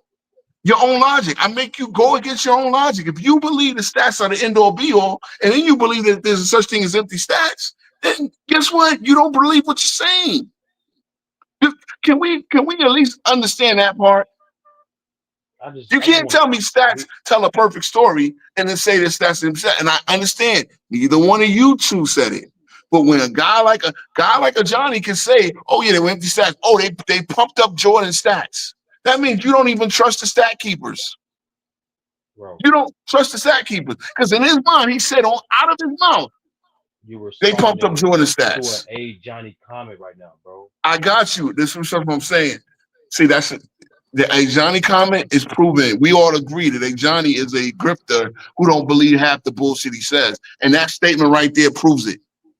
So Well, for the guy who wanted to debate how stats matter so much, he didn't do a good job of it. And I saw through his bullshit. That's why I judged the debate the way I did. You understand what I'm saying? And shout out to Herm, who you know what I'm saying? Like I think it is, man. God It's like, damn, bro. You was about to do it again. no, I'm Like, not bro, doing what nothing. you why are you going over the debate, bro? Okay, all right. Because I'm trying to lay down that. Okay, now what's your smoke with me, Sturdy? Give me your smoke with me. My only smoke with you, bro, is like even now, bro, just this stream alone. Me and Handy has been trying to just keep you on the track, bro. Just keep you on the track. But There was a it's just couple. like Okay, go ahead. There's a couple. keep But see, you keeping me on the track, but there's a couple of things I want to address even now, in general. even Hold on. See. There's a couple of see things I want to address in general, Exhibit and A, it seems like y'all guys are taking what I'm saying, everything I'm saying, it personally. Now, again, No, we it's can nothing have our personal. see. No, Nothing personal. because discourse will happen. Again, if we can argue when we 94% fundamentally agree, then this Bro, is the you're proving my problem with point. discourse. Bro, you're proving my point, bro. You're proving my No, point you're right now. proving mine. You're proving You're proving my mine. point right now. You're proving mine. You're proving mine. If we can argue when we 94% fundamentally agree, I'm gonna say that again. Because this is a fucking bar, and I might probably clip this up. If we can argue when we 94% fundamentally agree, I looked at all five, and I was as soon as I said 5 minutes, you thought I was getting at you because you got at me about how long I take to judge my debate, right? But you thought I was getting at you. You thought it was a get back. I said other 5 minutes, I fundamentally agree with 94% of it. But then it's 5 minutes of you lecturing me on shit that I agree with you on. Can you not see the madness of that, bro? Sturdy. I see the madness in it right now, bro. Like you Okay, said that because you 10 want times. to You believe said that, that I bro, don't bro, bro, bro, bro, understand bro, what bro, you're bro, coming bro. You from. said that 10 times, bro. Okay, Bro, but bro, that's bro, Yeah. bro. What the, bro. All right, bro. Wait, where you go? Scott, listen, bro. Listen. Oh, there you go. You All can't. right, you back. The point is, bro. You can't just Scott. You can't just measure efficiency just off the numbers, bro. Because yeah. So efficiency yeah, don't just don't lecture me. refer. Lecture Scott. Don't lecture me. No, Lecture Scott. this Scott need the this one need lecturing. no, but bro, this is my point. This is something you should have did with Scott just now to prove your point But even how could I more. do that when everybody keep interrupting? We didn't do nothing, bro. You dropped him when he brought up AI You're just right, and I now. said, no, because I don't like to do that because he feel what he feel, and he has the right to feel what he feel. But I dropped him because no, you're not going to interrupt this nigga. You did not see, you were not alive to see Iverson play. But see, that's the point. That's the point. Oh, Certain that's guys nasty too. that weren't That's even nasty there, too, bro. that don't You even ain't gotta say that. understand the game. Hold on, but sturdy. Certain guys that didn't understand the game. See, that's the point of the Johnny. Whether y'all believe Johnny Arnett is a casual or not, certain guys that take the 2017, 21, 20, the 2020s understanding of the game, go back and judge 2001 basketball and then make a blatant statement like Iverson was an inefficient shot up. Is that not fair? A way to discuss it and then say, you know what? It was a whole different game. The pace was different. Defensive rules were Yo, different. The, the, bro, the, go bro, ahead. can I just say something? Go Because ahead. I made this same point earlier, and maybe Sturdy, you remember. When he talked about this earlier, didn't I name maybe like 5, 6 different players? I said like T Mac, like Vince Yeah. Carter, Yeah, of like course. Kobe, right? The reason I brought all these different players up was to say Sturdy's point, which is a lot of players at that time was inefficient, but it doesn't mean they were bad players. They just was inefficient because they had to be based on the way So, okay. basketball was played. So let me. So Okay, that's a you're point right. that you should say to Scott, is Okay, what all right. Sturdy's trying to get you to Okay, cool, say. cool, cool. And that's what I'm saying. That's why it's like, okay, you could say inefficient, but it could be inefficient based on No, it's today's just it's understanding. Hold on, no, inefficient, stop, bro. stop, stop, That's stop, it. And stop, that's stop. All okay. right. It's not But bad. you know what? Again, this is the point where we might agree fundamentally, but again, it's based on today's style of play. No, Where it's not, because it was yes, it players is. that Yes, it shot is. No, no, no, 55% back now we then. have a discourse. Hold on. Now No, we have no, a discourse. listen. Now Michael we have a Jordan shot discourse. Go 50% ahead. from Go the ahead. I'll let field you go, back then. Listen and to then what I'm I'm going to saying. reply uninterrupted. Yeah, you're right. Clyde Drexler shot close to 50%. Michael Jordan shot close to 50%. Mitch Richmond shot close to 50%. It was scores that shot closer to 50%, right? They're more No? efficient. Yeah, it was. But Uh-huh. that's neither here nor there. Allen Houston shot close to 50%. So what I'm simply saying is you have players who could score more efficiently. But what I'm saying is the reason that certain players were inefficient was because of the way they were asked to score. It goes back to Uh-huh. Sturdy's point of if you watch the fucking games, you would know this. You would know that AI played on the team with no other scores, and he's 6 foot most of the time being guarded by Wow. someone bigger. He had to go through 2 or 3 people to get shots up, or sometimes he had to force bad shots because he got But can basically I ticking respond? time bombs But I, you a know lot of what the kills me possessions. about So let this? me You just know what land the kills me plane. about I'm about to hold land the on, I plane. got it. Hold on, I got it. Bro, If you're gonna address me, as the host, I have a right to directly respond, and then you'll get it, You sturdy, got then it. you'll he get didn't it. finish. Hold on. He did finish. He did finish the Bro, you pause. And nasty. You're a nasty, guess bro. what? When he pauses in a sentence, I do have a right as co-host to interrupt. Here, I'm not to interject and then come up with my thought. Hold on. Because this is a bunch of soliloquies. There goes casual. But here's the thing. I literally said a bunch of stuff you just said when I was describing Iverson's game, but y'all invalidated it. And again, No, we same did thing not. with No, you we now. didn't. Hold No, we on, didn't. We didn't. just No, we didn't. 30. No, we did Let not. me No, we respond. did not. Bro, you gotta stop lying, bro. No, Stop. are you We kidding me? did. No. You can't. No. See. What can't happen? What can't happen is I get interrupted as I'm trying to do something, and then people say I didn't say that because you're stepping over everything I say.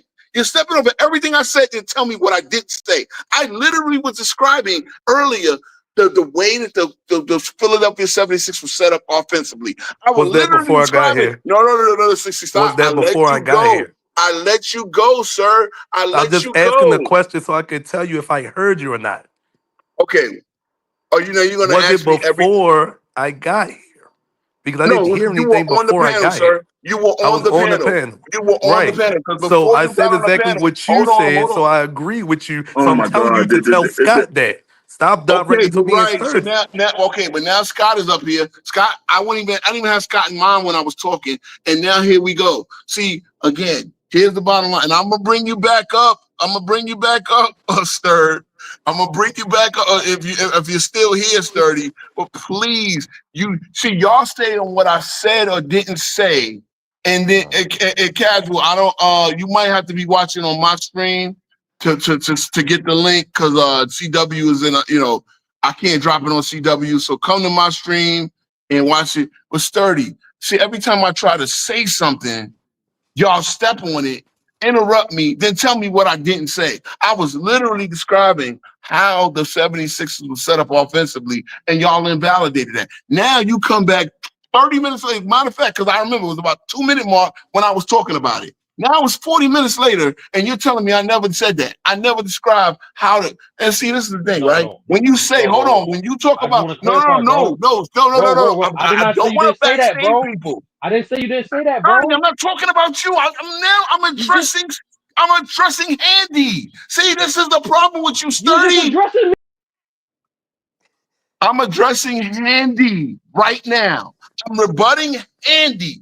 Then I said, after I finish the rebuttal, then y'all can go. But yet everybody keeps jumping in on me, bro. See, I'm not and this is the thing. People know about the music. They see when they get muted. So now I got to do the backstage. And I have to backstage the guy I invited up here. That's the crazy part. Because Sturdy, and this is the reason why I did this show. Because of Sturdy, me and Sturdy in Discord, we were trying to have a debate. And every time I rebutted, he jumped in on, and I sat there, and I'm the one that can go 16, 17 people. No. See, I'm not a Johnny. A Johnny mutes people because he's trying to get in, he's trying to overtalk you. A Johnny mutes you, he's not trying to have a back and forth conversation with you. Because then what a Johnny is doing, he's trying to frame your argument. This is what him and FYF do. They try to frame your argument based on shit you did not say. I've caught them many times changing the words of my argument. 30, I'm bringing you back up, but bro, you gotta practice some etiquette, bro. You don't even know that I literally just said I'm replying to Handy. Handy is the one that was talking about what he was in, and I'm replying to Handy, and you're taking it personally. I don't understand that. If I want to, bro. Okay, Sturdy. When I say I'm everybody, Sturdy. Going on? Yo, it's crazy. This is the problem. This is why I did this goddamn show.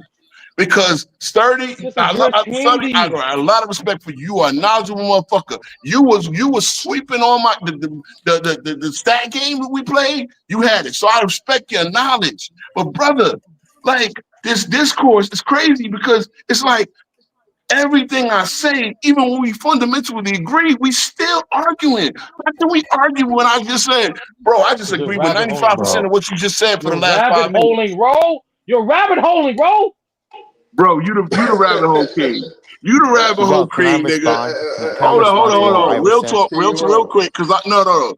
And I just want to say this. I want to say one thing, and I'm gonna let y'all have it. I'm gonna let y'all have most of the thing. And whatever y'all want to bring up, we can bring up. But I want to just reply to Handy. Now, Sturdy, remember, I'm replying to Handy. Nothing you said, what Handy just said. You said Clyde Drexler was 50% shooter, right? You said Jordan was 50% shooter, right? Now, I can make the argument that in 2001, they changed the defensive rules where zones were allowed, where doubles off the ball were allowed, things like that. And that's a part of the reason why you could say that a lot of field goal percentages went down. So now, if you want to say Iverson and T-Mac and Kobe were inefficient players, that's fair to say, but you're still not using the fact of the matter that, guess what? Somebody was bringing up the field goal percentages. The league average, the field goal percentage took a dip. It took a dip for a couple of reasons, my theory, but yes, the zone defense rules, the illegal defensive rules, the hand checking rules being changed around, the fact that they would start shooting more threes, all of this goes into the factor of these shooting percentages being low. So the blanket statement that Iverson was an inefficient player is not a fair assessment, because guess what? He was at league average for a lot of those. And if you look at, I looked at his total true shooting percentage. It's over 50%. A lot of these years. So I mean, it is what it is. So that I can say. Now again, this is all to support the fundamental idea that I've said in the beginning, that when I brought up the Horace Grant thing, and I brought it up for a reason. You might not have understood the reason, but I brought it up for a reason. The stats don't always tell the whole story, and stats are not a perfect way of describing the game. Period. That's just, and that's got nothing to do with anybody. That's my take. Now you can give me smoke on the take, but stop thinking everything I said is that you guys personally. Because when I had this, again, the Johnny on that video, I wasn't thinking about none of you niggas. Except, oh no, you know what's funny? I was actually thinking about Scott. Because Scott is part of the generation that shits on Iverson based on a lack of understanding of the game that he wasn't even alive for. All right, so Herm, you pulled up casual, No, you got it.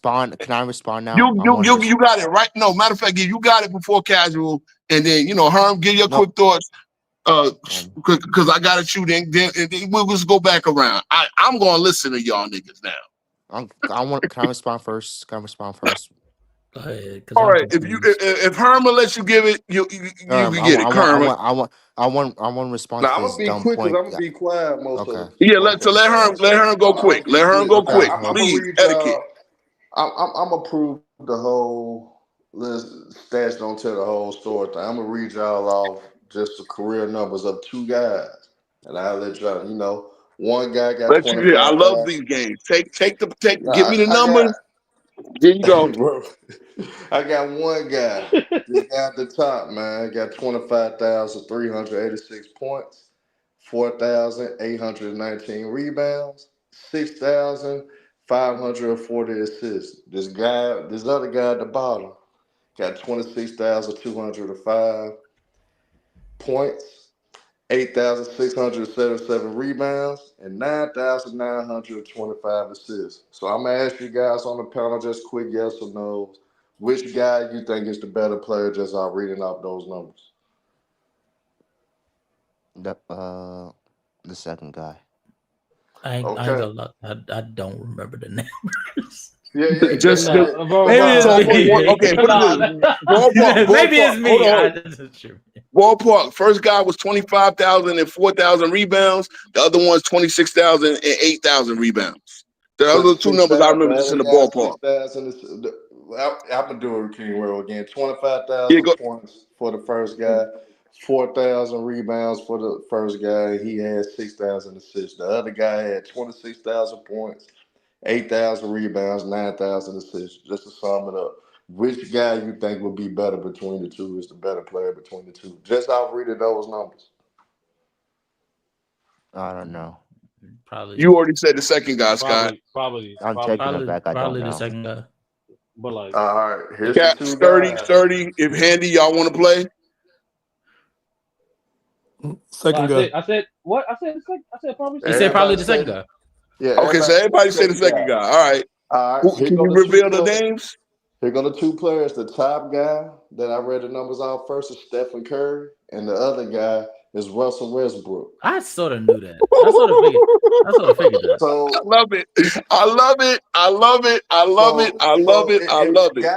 if guys go off the stats and stats only, most people would generally think that Russell Westbrook is better than Stephen Curry. And God damn all it, of bro. us, and all of us on this damn pedal know that we'll choose Stephen Curry before Russ any given day of the week.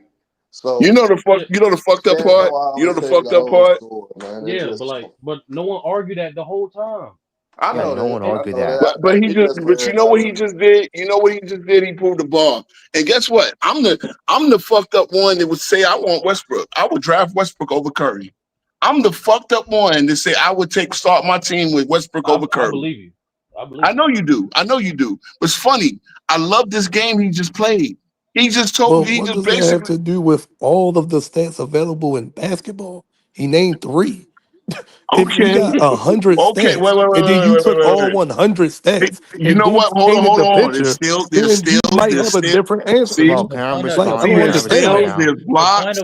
The point of what Herm was showing, and I saw what you was doing earlier, bro. The point is those stats. If you just purely look at just a stat, just a number, and just base it off of who has the higher number, that will lead you to a flawed line of thinking because you're removing Bingo. context. You're removing context from these players' careers that led to them having those numbers. I want to Bingo. But respond. I want to So respond. sturdy. Did I not I say want to this earlier? I want to respond Like, now Cash, to why the is niggas Iverson Well, saying the but point. same I exact thing I said it too, said, yo. bro? I said it Cash. too, Handy. I look I said it too, to Handy. be This honest with shit you, is Sturdy, crazy to I'm me. just Like, more So, messing I with you. said, yo, but watch the hold on, game, Scott. and the I'm Scott. game All gonna I right, tell just you what got the here. stats I show just got you. I'm here. glad I Herm want I did to don't this. go in. understand it. Like, Okay, all right. No, I did this is promise in order. crazy to me, Let bro. Scott get it. Let Scott get it. So Then casual. Then we'll go back around because he okay, played a really good game. That's a okay. really good. Again, y'all About all about said the based on the available stats, y'all all chose the guy that y'all think was inferior, and I'm glad he did that. But no. Okay. First of all, but never Hold on, mind. hold on. I Let want him to let him go, Sturdy. Go Go ahead. ahead. Let Scott go. Go ahead, Scott. First of all, I never said stats were the only thing to measure I by. okay. I know I you know. didn't, No, Scott. So no. why? Let me go, No, You Ro. you Let said didn't. you me gonna let go. him go, bro. Let me But I go, know you Ro. didn't. No, Okay, let go me ahead. No go. one said you did. No, you said that. Who Bro, said I, that? this is so you conflicting. did. Yo, Oh my. When? let him, When? I bro. said Let him you go, said. man. Scott, Bro, just you go. gotta let No, him no, see, You go. gotta no, no, let him no, no, no, go. no, no, no. Wait. See, here's the problem. I never said he said that. Actually, I You know what he did. said. You did. But he's trying to get his Let shit him off, go, man. But Let you him bro. know get his what? What he's doing You gotta is let her cook, bro. improperly. You gotta No, let no, her no. you cook, gotta though. let him cook I himself, You bro. gotta could, let but her then he cook. can't lie on my Even name if you on my say I own did it show. and shit, No, you Yeah, but gotta But let yeah. her okay, but cook, We go don't though. ahead. even You know gotta what look after at he it No, all. no. said. All right, You stop gotta it, let her stop it, cook, though. stop it, okay. stop it, stop it. Let Scott go. But I'm gonna let Scott go. Go ahead. He muted Well, me. first of all, I never said I. What I did say, I'm gonna take stats over intangibles 10 times. But I never said intangibles didn't matter. Stuff like off-ball defense, communication, team help, getting back in transition that Oh, matters. Having intangibles. Yes, I never said that tangles don't matter. I'm just gonna value stats just more highly than them. But for the Iverson thing, first of all, I don't just say Iverson was inefficient because unlike you guys, I wasn't brainwashed by my generation. I actually do the research, and you go look at it. Yes, that Iverson did not. Yeah, the 2000s. You look at that time, not very advanced. A lot of teams were running the same stuff, which made it easier for defenses. There was floor spacing was at its worst. A lot Mhm. of bigs at a time couldn't shoot outside the paint. So yes, I agree. There you can put context for Iverson's inefficiencies, but but that's not my only problem with Iverson. I think he's overrated for a tons of reasons, not just his inefficiency. I think he's overrated for a tons of reasons, such as his defense, his lack of motor, him taking Okay, him no, take I gotta stop this. I gotta stop what this. What? I gotta stop this. He I gotta was stop what? this. Bro, you being Lack of nasty, motor. bro. Wait, Bro, you Yes, gotta I no, see. stop. no, no, real quick, no, real quick. No, no, you know what's crazy? Hold on, no, stop. I've agreed with 90% of what he just said until he said Iverson had a lack of motor. Let me ask you something. Which one of you would agree that Iverson had a lack of a motor? Can I emphasize on it? I would agree. Anybody? I would agree. Going once? I would Can I agree. I would Going can I agree to twice? let emphasize? him finish. I would agree to let him No, finish. I'm not. Can I emphasize? I think he had a I'm lack not of gonna motor. let him finish because it's a I think he had a bullshit lack of point. motor on None defense. of you agree. On defense, he had a Okay, lack. so now he had a lack of motor on defense. Because Okay, on okay. offense, to me, he had a crazy motor on On offense. But on defense, okay, I'm with you. yeah, I'm with you. because there's times he would get, times he would just ball watch, times he would just get lost on communication. Times I just see him give up on players on defensively. But and I hate this dumb point, this stupid point. You weren't alive to see it. That means you can't judge it. You know how dumb that take? That means we can't. That means we can't judge because none of us all in here were alive to see guys like Wilt Chamberlain, s- uh me Sturdy and Casual were not alive to see a prime Michael Jordan. If we and Sturdy and Casual were alive, they certainly don't remember it. So that's just a dumb point saying, oh, just because I wasn't alive to see Iris, just like yes, I can judge it if I can place it into proper context, like I just did. I literally agreed that the 2000s, like the early, like the I'm glad mid you agree. 90s You don't have to to like repeat it. We got like it. the mid 90s to the early 2000s was like the worst era for offense because you So couldn't we use agree. a yes, I agree, but there's a tons of reasons why I still think Iverson is inefficient though. Hawk, you up here? Hold on one second, Hawk. I tried to get you up here. Let me see. and, Okay, and he for was in there for a minute. and for my last point about how we should talk about just be We finna consistent turn with this it. into a LeBron debate. Like Fuck. See, here's the thing, and I just It was got no. supposed Again, to be it's that, not a Kevin. LeBron debate. I just This saw. is an actual basketball. I'm Ro. Yeah, I'm you know, you saying. got it, Casual. I'm It's saying. just show, Casual. No. I'm saying. Oh damn, that's crazy. I'm saying. I can see into the future. I can see it to the future. It's finna turn into because wait until Hawk come in here. Hawk gonna say, No, Hawk said, he said I'm good. he say good. Oh, thank God. Okay. Wait, he says that now, but you know how Hawk be. All it takes is somebody saying one more motherfucking thing, and wait until he brings in Kobe. Hawk is finna get on his fucking soapbox. It's gonna be Man, I so want that fucking smoke. nasty. Man, LeBron better than Kobe. Fuck it. It's gonna be yeah, me so too. nasty. LeBron is better. And you know what it's gonna turn into? You know what Kobe. it's gonna turn into? He gonna say Scott says that Allen Iverson had a low defensive motor. What about that guy y'all call the GOAT? And how he I has more agree. years than not. Here's the But thing. I agree. he's not attentive on I defense at agree. all. LeBron these last years has been It's a gonna low get so defensive motor, nasty. See, especially. this is really hard on my own show to sit here and listen to this guy say Listen, Iverson had a low. Hold I on. wasn't gonna say nothing, Yeah, bro, I until he know. said Iverson lack of motor on defense, and he's He a Me did. and LeBron Hawk fan. see it. And now what you That want is to No, say, Hawk? insane. What you want to say? You and What you can't want before to be a say you now, jump LeBron Hawk? on him, fan and Hawk, talk because I about think I somebody's know where lack you of motor going. on Bro, defense, I'm not bro. a LeBron. No, stop. No. Stop You naming me a got to get LeBron muted for fan. that. See, Lamont will mute your ass for shit like that. I'm gonna mute your ass for shit like that.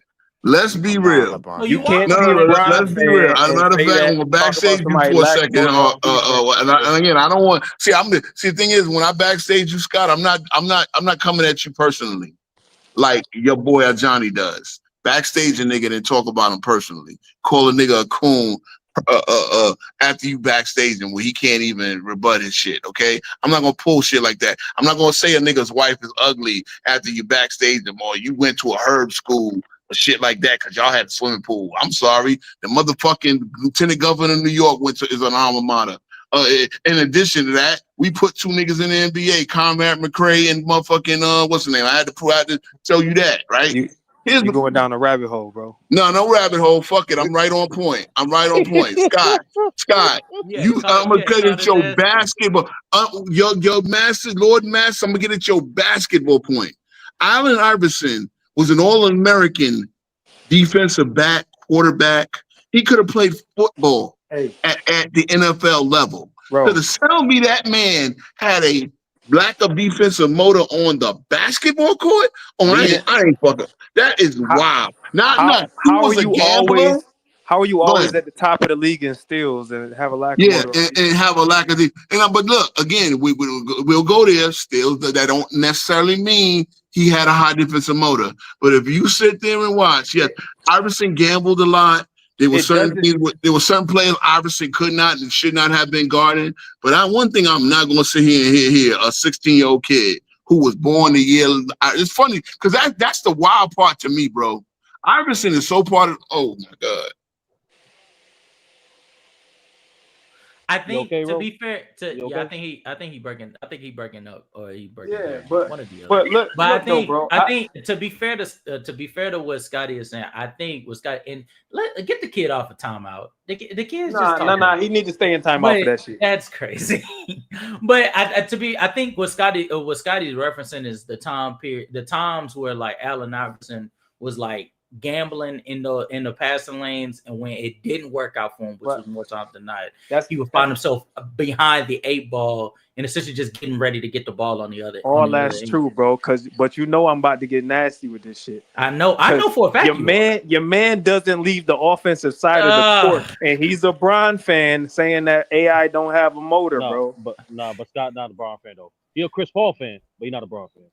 All right, bro. This nigga's nasty. Right. He leaves his own show and then. No, I'm not gonna lie, Hulk. That's kind of nasty how you assume that he was a Bron fan just because he said that. That's nasty. No. I assume he's a Bron fan because he's stated on many different streams how much he loves LeBron's game and how he's separated himself, but he never has the same standard for other players that he does Bron. He judges Bron off a different standard, and we've seen this on multiple streams. He did say Dolph Chase was better than Will Chamberlain. Scott, Hulk. Scott is he came in. He don't have a driver's license, bro. Like he what's grew that up have on to, Bron. what, bro? What? No, that's fine. If I shot somebody today and I didn't have a driver's license, I'm still going to jail just like anybody else that got one. Whoa, wait a minute. What? Those are not the same. It is. Whatever you listen. You're responsible for whatever you do and say, right? I'm not talking about that. I'm talking about experience and knowledge, bro. Literally, he saw all LeBron his whole life, bro. Like that's why that is, bro. Like that's what I was referring to, bro. God, I got it. Listen, I got it. I don't care though. This one, like I said, like just say that matters, bro. That matters. No, I'm saying that matters, bro. Like you're like think about it. Like think how like the guys who did the same thing when they watched Jordan go up. They didn't watch Wilt play. Right. So to them, Jordan was the baddest thing they ever saw because they grew up on him. There's a difference when you're talking to somebody who's just ignorant and somebody who said that they've done the research and they actively ignore these different parts of these people games, and then they enhance this person's game because they like this person more. I don't think Scott did that. I thought he was. Bro, we just had a conversation about this the other day when we was on stream. And how he was saying what the 70s was trash and all this other stuff, and he was talking about the difference and what Kareem did and what LeBron did.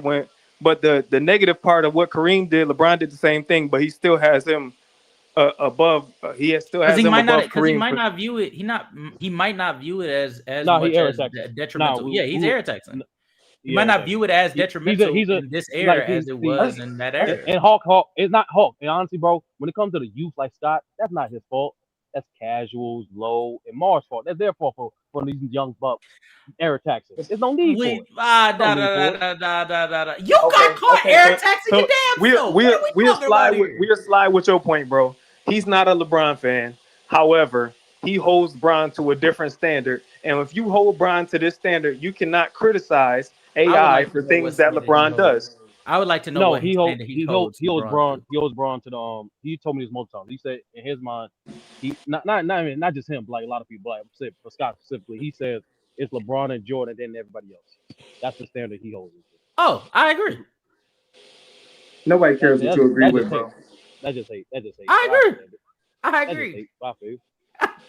But here's again, niggas mention high school. Niggas mention high school. Okay. The NBA didn't respect Muslims, why would YouTube? You know what I'm saying? Look, even if you said that though, bro, if it's LeBron and Jordan and everybody else, you can't criticize somebody for something that your guy does. If your number two ever does the same thing, how are you holding that as a criticism for somebody else? No, you can. You can be biased, but you can, bro. Like they can have the same flaws. Yeah, they can have the same flaws. You're gonna be biased regardless, though. For example, Hulk. Like you have Jordan and Kobe 1 and 2, but like they have the same. They have similar flaws. Like you can do that. You can do that's the thing. That's fine, but this is my thing, right? If I have Jordan number 1 and you say they have the same flaws, why would I not have Kobe at two? I said similar. No, that's how most people got. They don't have. It's not a 1-to-1 flaw, but Yeah, I just similar because like they same I, position and all that. But you, like that's how you most get people my do it. goddamn Most people point, like man. yeah, I get exactly what you're saying. I'm just fucking with you all. most people like that's and I find it disrespectful. Like Kobe, like they treat Kobe like some hoe. Like just because like a lot of people say, oh, I have Kobe number 2 because he's a co-signer of Mike. Why are you associating Kobe's legacy to another man when No, he put in I'm his not. own work? I I don't. I mean, Now you I don't can got you can no. say I that, say but this. I say this I to have everybody. completely different reasons for that. But No, but Hawk, this is a philosophy of me. I Bring say this them to back everybody. up, If bro. if I'm describing a great player, I don't need to mention no other player. I don't need to mention his teammates. I don't need to mention no nigga that barely played him. I don't. I just describe how dope and great he is. That's just that's what I say to everybody though. Yeah. You won't obviously study, but yeah, no, I agree with you in general. Yeah, No, that's how we I'm got no casual. That's how I we want got to here though. I That's how want we to got here though. clarify. I want Majority. to clarify Real one quick, thing. Scott. I Real want quick, to. Well, Scott. hold on, guys. Real, One mic, one real mic. quick. If 30 Real y'all can quick. cook. Yeah, look, these No, I was outlets just landing. sometimes I these was just landing outlets. this Hold on, passenger. real quick. I Oh, don't want go to. I ahead. don't want to hurt y'all flow.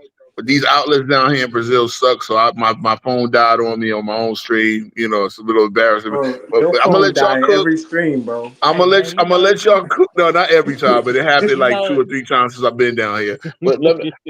Y'all got try it. try 5 or 6, but No, no, it'd be it's like, all right. but Me and Hawk casual. got you. We got you. But no, yeah, y'all Yeah, got it. Y'all it got was a it. dumb. I'm just gonna be in the background. I'm cleaning up after my barbecue. So I'll be listening to y'all. Hopefully, I'll get up to 5%. Once you get up to 5%, then it'll start charging positively. But y'all All right. got it in the meantime. No, All but right. Hopefully next time you tell us this in the back chat. But I feel you. But the casual, like that's to me, that's the problem with basketball. That's one of the problems with basketball discourse. Like if you comparing players, a lot of people start comparing the circumstances than opposed to talking about the players themselves. It's like Yeah. it's counterproductive. You're No, not I learning But agree. about the players. I I want to agree. respond real quick. no, I'm not a what's LeBron. Just because I got LeBron doing as the top 2 greatest person of all time, I'm not a LeBron fan. You hear me? I actually criticize LeBron more than I actually praise him. Like I'm not a LeBron fan. I don't know Yeah, why. Just yeah, because yeah, you know that now. just because I don't suck up to not Michael Jordan and hate LeBron with all my heart and go like Ro does, this doesn't mean I love LeBron. I don't think anybody I don't think anybody hates LeBron. We hate his fans. Oh no, That's some of about y'all it. hate. Some of y'all No, a hate lot hate of on that Yeah, I no, know nigga. no. you guys There's hate people that LeBron, hate bro. LeBron. There's people that hate LeBron. Hawk, I'm sorry. Like Well, I no, Like, I'm not saying nobody. Period. I'm saying nobody on this stream. I definitely hate his oh, this fans stream. though. I think all I I can do. see. I can tell. You Yeah, almost put one I on the hate man. I hate Kobe and Jordan fans more than LeBron fans. So Well, that's fine. We hate you too. I do. Why y'all hate each other, bro? Y'all can just be But see fans of the that one y'all see like. no, but see that's the problem there. Like I don't understand for the life of me why it like discussing these players and giving like your perspective on how their career has panned out. You All you of these want me people have you want me to tell fantastic you why, careers. bro? Like I it tell all. Hold on, time I'll out. tell you Let why. me. Hold on, time out. I ain't even tell you what I didn't. Go ahead. I'm saying.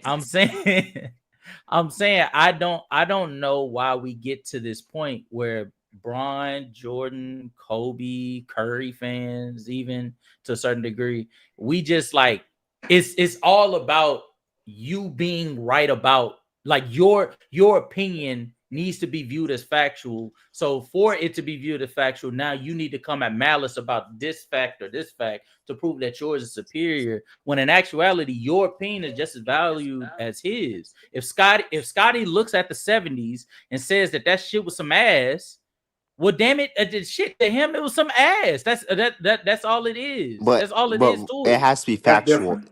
It has Eh, to be eh, eh, based. It has to. No, and that's the funny part.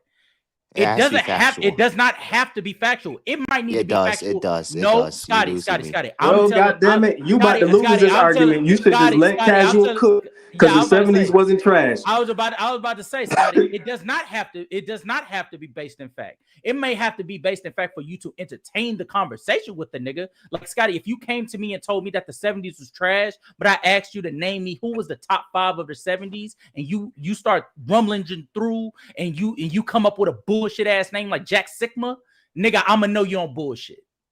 I'ma know you on bullshit. So then at that point, the conversation ends. So yes, for us to have a conversation with one another, should it be based in fact?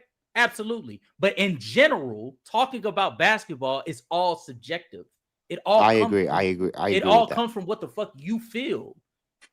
I agree. And this, I'm gonna debate Larry Bird about. I'm gonna debate. I'm gonna debate a person on Saturday. I hope you guys Definitely join. not. I'm gonna debate Larry Bird versus LeBron, who is the better player. And what I'm gonna do, Who you I'm arguing not for? gonna Who you arguing for? LeBron. What You I'm know gonna that, do, man. what I'm gonna do is You're not I'm beating not that gonna try, allegation, Scotty. You're not beating that allegations. bro. Just because I No, think no, LeBron's he, better than Larry he's Bird not. does not Well, mean I nigga, like LeBron. bro, why would y'all expect this teenager to defend the '80s player, bro? Like, Well, I don't hate the No, '80s. I agree. No. He's I not didn't say saying you you hate said. that. He's I not didn't saying say you you hate the did, 80s. He's bro. saying why would you? No. I'm joking with him Them because boys this nigga testy. Huck is fucking hilarious. Like, I'm sorry. There's They only testy. I'm sorry. There's only Jesus one Christ. other person. I think Michael Jordan is better than LeBron. I never got to see MJ play. Like I'm not a LeBron. The reason I think LeBron is better than Larry Bird because he's just better than Larry Bird. There's nothing else to So put you it. never got to see Jordan play? Like live, no. Okay. But you can rewatch the games. There's Yeah, you games on can. No, YouTube. I agree. You can watch them on YouTube, Reddit. That's right. Yeah. man, If you got game like Jerry West, I think Jerry West is better than a guy like Magic Johnson. If you got game, bro, I'm gonna respect you.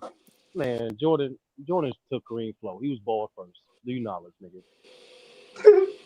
Well, no, I'm not. Nah, doing that. actually, Jordan went ball first. We already had this conversation in Discord. Jordan went ball first. Yeah. Kareem had the buzz. Kareem had the buzz cut first. Jordan No, went hold on. ball Let's verify. because he was losing his hair. He did They exactly both what was LeBron losing should their have hair. did. No, they both was losing their hair. But I'm asking, okay, when did Jordan win official ball?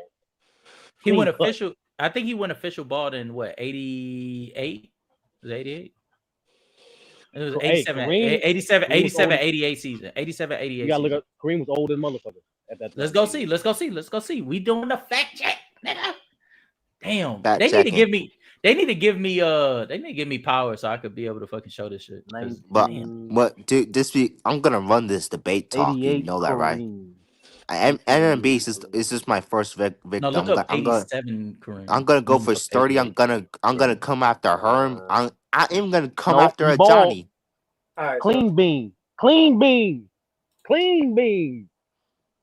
I'm gonna come after everybody, He bro. clean Nah, I bean wouldn't. in Nah, I 88. wouldn't 80. Damn. He clean bean 88. I know what knowledge. No. Brother. I said look up Read. 87. You look up 87 because I'm looking up. I'm looking up 88. Okay, my bad. I love hype. But I'm gonna run this debate talk. Like I'm gonna come after her. Clean bean. No, hold I'm on. gonna- All right, never mind. Hold on. Buzz I'm cut. gonna- It was buzz cut, wasn't it? It was in between stage. That's why, like, it's like he had some the pictures McDonald's. he He had the bald. McDonald's sign. Yeah, he had. The No, McDonald's. like early season pictures. He like got some hair. Then like he's shiny at the end. So it's like I'm gonna come after Herm, bro. I'm gonna come after Sturdy. I ain't gonna come after a Johnny and Lamont. Pause. I'm gonna come after everybody. What the fuck? This got weird fast. On here. Yeah. Like I'm gonna run this debate talk, All bro. right, when did Jordan went bald? Hold on. I'm gonna run this Okay, debate so it talk. look like bro. so it looks like 88. At 1988, he went officially bald because after the picture from GQ where his hairline was receding, all the way to the back of his neck, then he decided, hey man, I'm finna wrap it up. And that's for the 88-89 season. I'm looking at 88-89 season cards. Yeah, he should have I'm started looking wearing do-rags. I'm looking at 88, 87, 88. He was bald. I'm looking at I'm talking about 88, 89, 1988. Yeah, I know. Like I know. that 88 And offseason. I'm letting you know, like towards the end, like especially like 88, that nigga was bald. I'm looking at payoff pictures right now. That nigga was crazy. 87, he 88. should have started wearing do-rags. His hair would have came back. Yeah, 87, it was transition. We ain't gotta talk about it. But 88, no, he was clean. He was clean. Bro, Mr. Clean. is it And crazy I know to- for a fact Jordan had hair in 87. So Oh Is no! it- About it. No, I'm looking at 80. I'm looking at 88 All-Star game. He has the haircut, and I'm looking at So the I'm asking, 88. when does Jordan go bald? We already know when Kareem went bald. When does Jordan go bald? So to put an exact date on it, What? I said let's put an exact date on it. Michael Jordan in November 4th, 1988, he was first spotted bald-headed. I got a hot take. You use the media. I got a hot. Can't get no fucking accurate follicle timeline. Fucking cream in the 70s, nigga. Like the fuck. Too bad, nigga. You ain't got better proof, nigga. You ain't got better proof. No, I got cars, nigga. You gotta I got a hot take. I got a hot take. Exactly. Hold on. I know, nigga. I'm right. 88 playoffs. He was Everything you say is a hot you take, describe, man. Just say you it. describe But 88 I beginning don't of the think season, it's crazy. I don't think it's I'm crazy. right, nigga. Do your knowledge, nigga. I think Jerry West. I think Jerry We know West for a has fact he been in multiple movies before Jordan. He stole that shit too. Stole his whole flow. I got nothing think original. I think Jerry West has an argument as the second greatest scoring peak of I was all born in time. New York before him too. Like, what? I think Jerry West. I think Over Jerry who? West has. I think he has case Tell over guys me your top 5 scoring peaks. like MJ, Kobe, KD, Jerry West, LeBron. And Shaq you said isn't over him? Jerry West has a what? No, Shaq is not a better scorer than Jerry West. No. You said Jerry West has a what now? I think Jerry West, you can make a legit case as the second greatest scoring peak of all time. Kareem? Good night. He's a better He scorer than respect Kareem. Hey, He's a I'm better. gone. I'm gone, bro. Why I'm gone. why you respect Will Kareem? Chamberlain? What the He's a fuck better are we scorer than Fucking Wilt. gone, bro. What Bro, the actual fuck? Oh my He's a god. better scorer than Kareem. Wilt Why would Chamberlain. you He's a respect better Wilt scorer than Wilt Chamberlain. Jerry you don't West respect at Kareem, his why would you best was a respect better scorer than Wilt Chamberlain and Kareem. Yes, that built the bar. clears. I'm taking Jerry West. Clears? Scotty, Yes. Scotty. You're chatting. You You're chatting, see? bro. You're chatting. You What do you see? mean? How am I chatting? You're chatting. Well, Give me the year. Give me the year that you're holding. Bro, Give me and the years bro, that you're Scott putting don't on represent the world, nigga. Oh no, I know he doesn't. That's why I'm not. No, I'm saying not that to taking Roe. this I'm saying super that to Roe. serious. I'm saying that to Roe. Yeah. Oh, I know this, why would but this? but 30, real quick. This is what, but you know what? I know this Scott doesn't remember. Bro. He's a 16-year-old kid. What the fuck does he know, right? Again, I'm saying no, bro. I'm saying this specifically. I'm saying Scott is unique, bro. Scott told me to my my face, nigga. No, hold on. Let me say this because you don't know this. Scott told me to my face that Chris Paul was better than LeBron at one point. Scott told me to my face that Chris Paul was better than Moses Malone. It's just Scott. That's what I'm trying to say. Not the fact that he's young, nigga. I'm saying he gonna say some wild shit. But you know what's even more of a bar right here is when Scott was going over. That's the last I really heard. I don't even know what y'all were talking about while I was going. I'm cleaning up after my barbecue. Scott was talking about Iverson, and I agree with 90% of what he said. But then when he said Iverson had a low motor, I don't care offense or defense.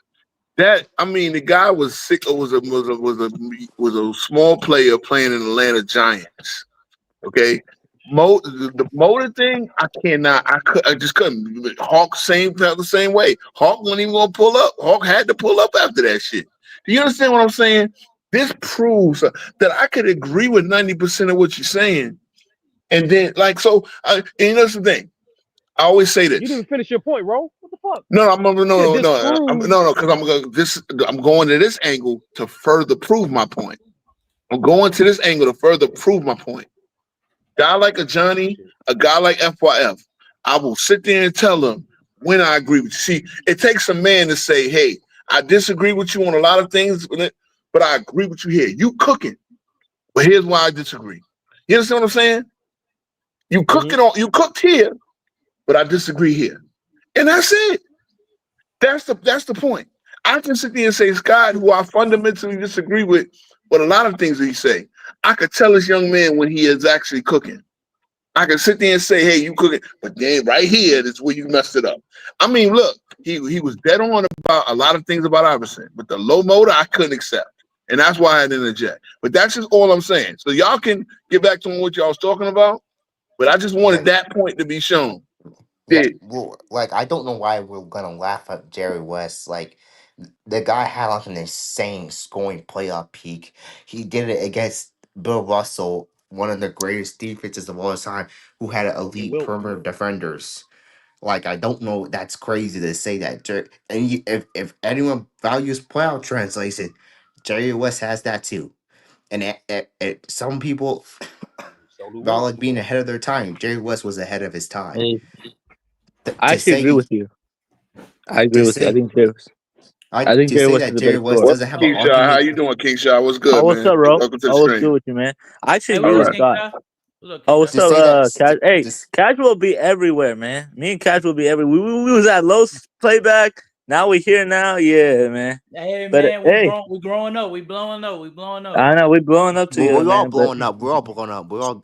We're all blowing up. yeah, I know. But Jerry West is a better scorer than Kareem and Will. I will say this: Yes, he is. He is. He Kareem is. and Jerry West is really close. I probably have them like number 5 and 6 as scores all time.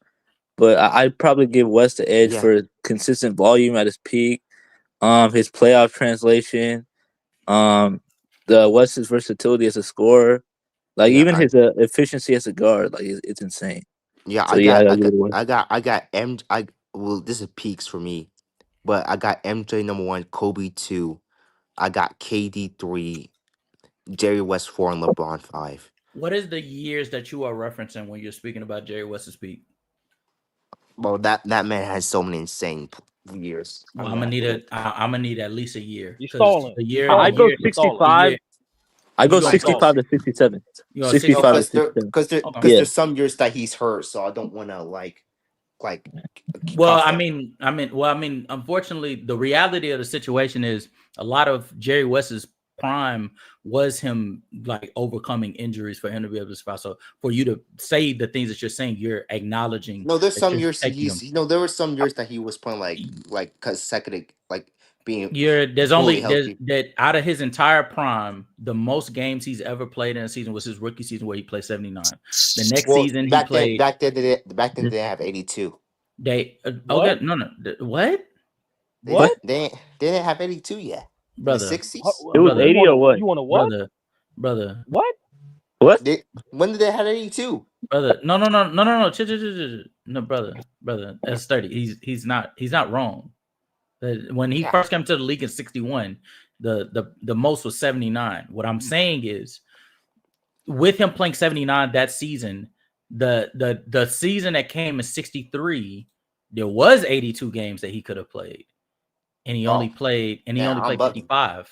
I thought 82 came like the 70s, so I'm bugging. Yeah, I knew what was coming up. That's why I was like, what? Like, Yeah, what do you it's mean? coming. No, so like the problem with Jerry West is if you're acknowledging that he's had injuries somewhere in his prime, you would need to condense the peak that you're referring to. Now, to King Shai's point, he picked 65 and 67. I think those are very good. I think those are very good years, especially when it comes to playoff translation. Yeah, because he was insane in the playoffs those years. I agree. However, my the peak that I would reference for Wilt would be like 62 to 65. I'm going 62 to 65 specifically as a 65 scorer, as a score solo, right? Oh yeah, I agree. I agree.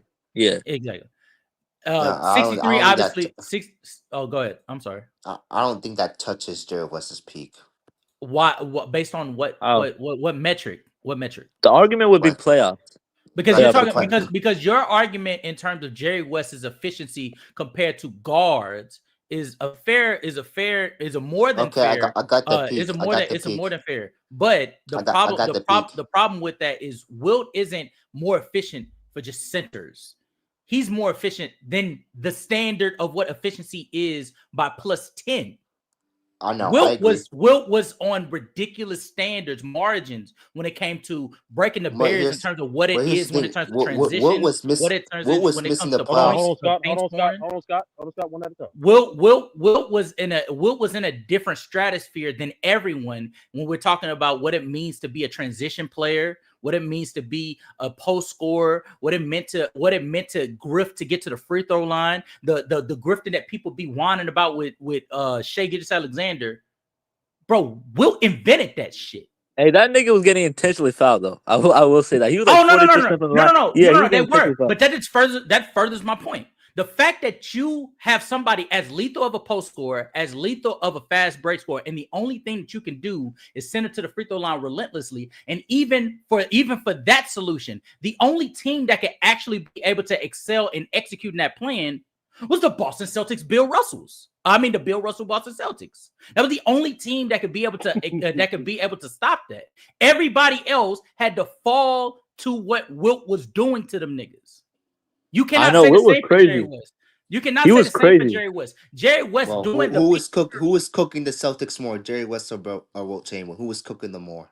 Who was giving I the would still, Celtics I more would still, respect? I would still argue. I would argue Bro, like there's no argument. There's I no would No, but still the argument. argue. Celtics, I the would still Celtics. argue. I would Shit, still hold on. argue. I would still argue Wilt Chamberlain primarily for the fact that he was still putting people in foul trouble religiously, and most of those games that they were losing to the Boston Celtics down the stretch were close games that literally went down to just simply he didn't make enough free throws, not Bro. shots. He didn't make enough free throws versus somebody like Jerry West. Jerry West is pushing to the brink alongside another top 75 player. Wilt Chamberlain's doing this with Joe Blow.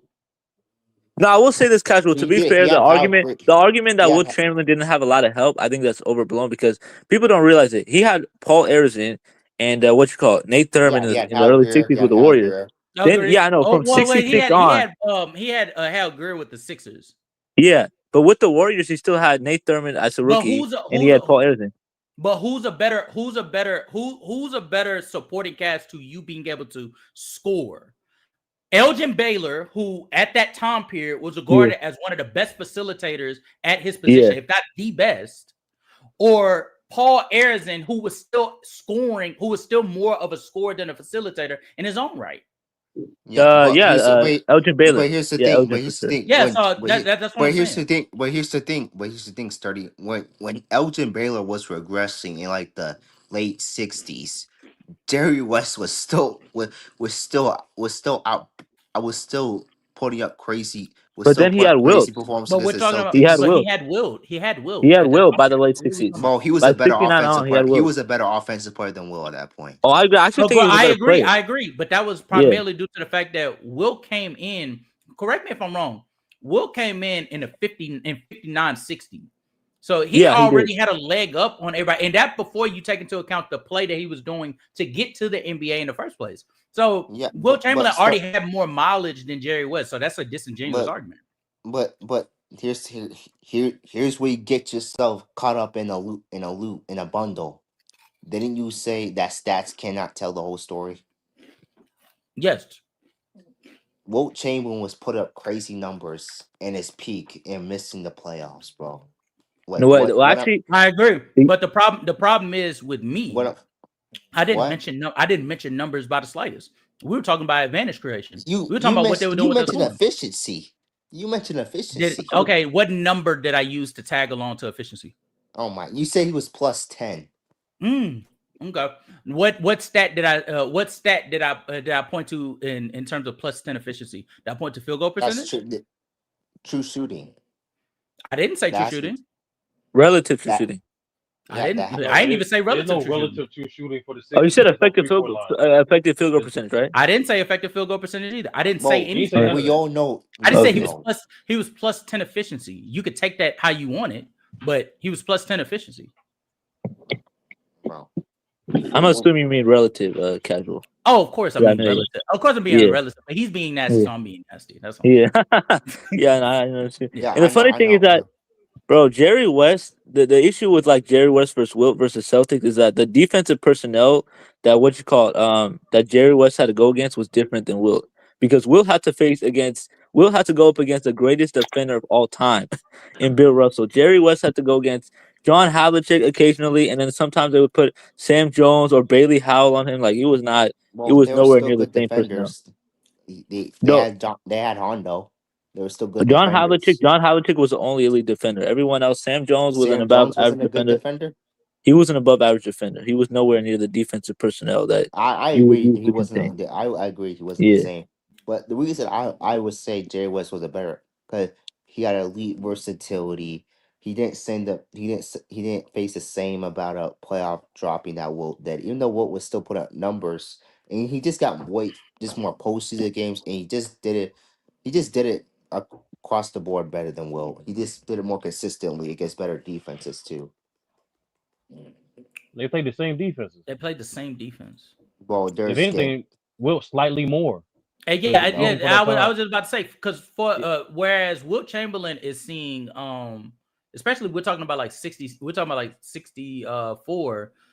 Will Chamberlain is seeing the St. Louis Hawks with Bob Pettit, and then he's for him to be able to get to the finals to see the Boston Celtics. Whereas in that same postseason or the season after, I forget which one, but Jerry West is seeing the Baltimore Bullets with Walt Bellamy. Bro, shout out to Walt Bellamy, but that's not Bob Pettit. But what was facing against Dolph Shays, bro? Dolph Shays. No. You were the same one that was bigging up Dolph Shays over Wilt Chamberlain. No, I was doing it because I was. No. Now you're being nasty.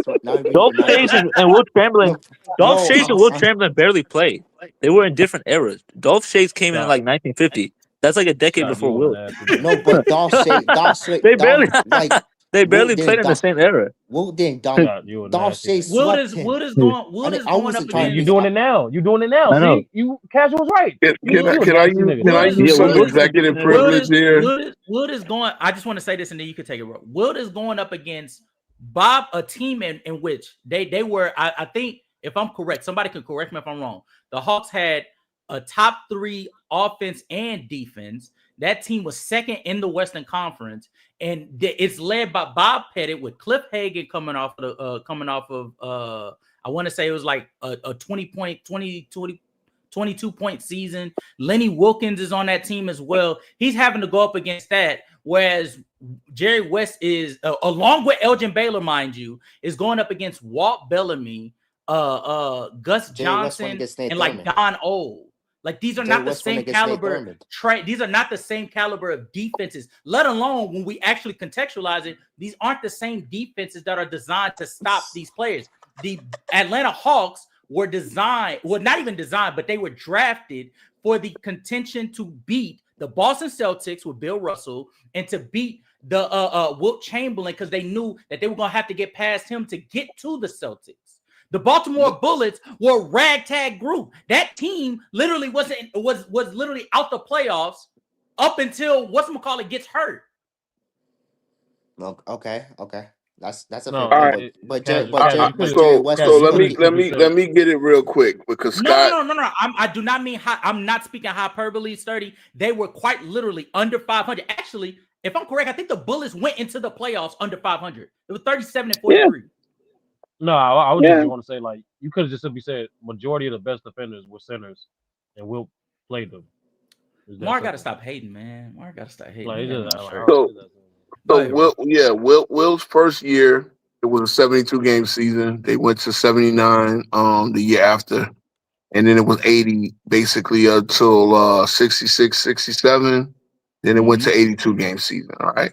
Let me just read off some Wilt Chamberlain playoff stats by series. Now he's about to mention stats. I didn't do this, Scotty. Yeah, no, bro. Because again, 38.7 and 23 rebounds against Syracuse Nationals would become the Philadelphia 76ers eventually, right? Boston Celtics, first time against Russell, 30 and 27 points a game, 30.5 points, 27 rebounds, 2 assists, 50% shooting. 30 against Syracuse again, they got swept. 30, and this is the second year actually. 37 and 23, 47%. Against Syracuse again, he would get Syracuse again, 37 and 26.2, right? 33 and 27 against Boston in a 7-game series. In a 62, they lost. Against St. Louis and Bob Pettit, 38.6 and 23.4. Against Boston, they beat St. Louis 7, and they play Boston. He goes 29 and 27.6. Against Cincinnati the next year, they go 27 and 19. There's 1 year he missed the playoffs. That was 62. That's the year they first went to San Francisco, as we know. What's the name retired? Paul Arizin retired. That's his second best player. They missed the playoff that year. He gets to the playoffs one time in San Francisco. He gets back. He goes to Philly when Philly is now the Philadelphia 76ers, no longer the Syracuse National. And then he plays against Boston. He goes 30 and 31 rebounds on 55% shooting. 28 and 30 against Boston the next year, losing 5. Against Cincinnati, he wins this series 28 and 26. See, at this point now look, 28, 26, and 11 assists. He averages a triple-double for that series. Then he goes against Boston, 48 minutes, 21 rebounds, 21.6, 32 rebounds, 10 assists. They beat Boston in 5. So ding dong, the witch is dead. This is when this man switched his whole style up. He averaged a triple-double for the Eastern Conference playoffs. Then they play against his old Warriors, and I think he's going against Nate Thurman, right? 17 and 28 and 6.8 assists. They win the championship, the first of his career. Plays against the Knicks, 25. See, the playoff, this is the point that I'm making, and I can go the rest of his career. Obviously, he's not scoring the way he did because he switched his whole style up. Where was the playoff drop off? If you're talking about dropping from 50 to or 37 to 37 or 30 to 37 to 30, understand you're going from playing against the entire league to playing against the elite team of the what's the name? You understand what I'm saying? Yeah, I am just reading off Stats Smart, but I've watched a lot of documentaries. That will explain Will's game. Now, again, right?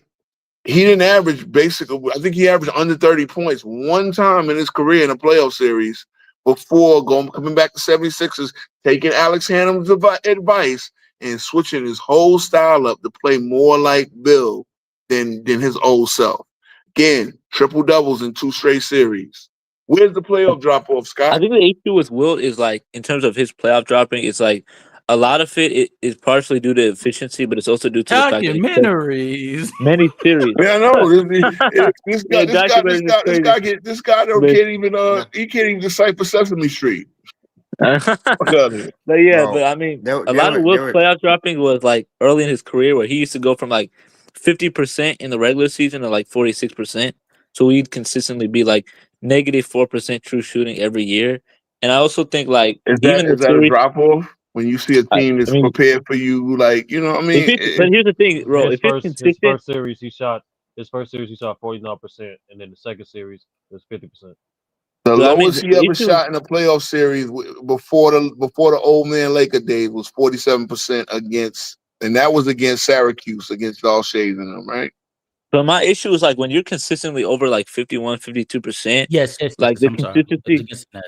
With Dick Barnett, the consistency is very like it's very like you can see the consistency. It's very noticeable. As a rookie, he shot 46. No, you're right. As a rookie, he shot 46 though. 46. Will Chamberlain only shot below 47% 3 times for a series in this. Okay, how many times did he shoot under 50% in a regular season for his career? Once early on. Actually, the rookie year. Actually, 2. 65. It was actually for the season he shot 51 because he was traded in season from San Francisco back to Philly. So that's what I'm saying. So he was consistently over 50% in the regular season. Then he used to drop off to like 47, 48 in the playoffs. So it's like you're consistently dropping 4%. Yes, he was like 48% in the playoffs. Why you keep saying consistent while I'm telling you what it was, bro? Like, look, bro. No, say it again. For his entire career, right? And this includes the Lakers. He only dropped below 40. It just being technical, dropped below 47%. 1, 2, 3, 4, 5, 6 times, bro. Wait, so 6 times. Hold on. I just want to make this clear. Scotty was arguing him at his best. We're not talking about career conversations. No.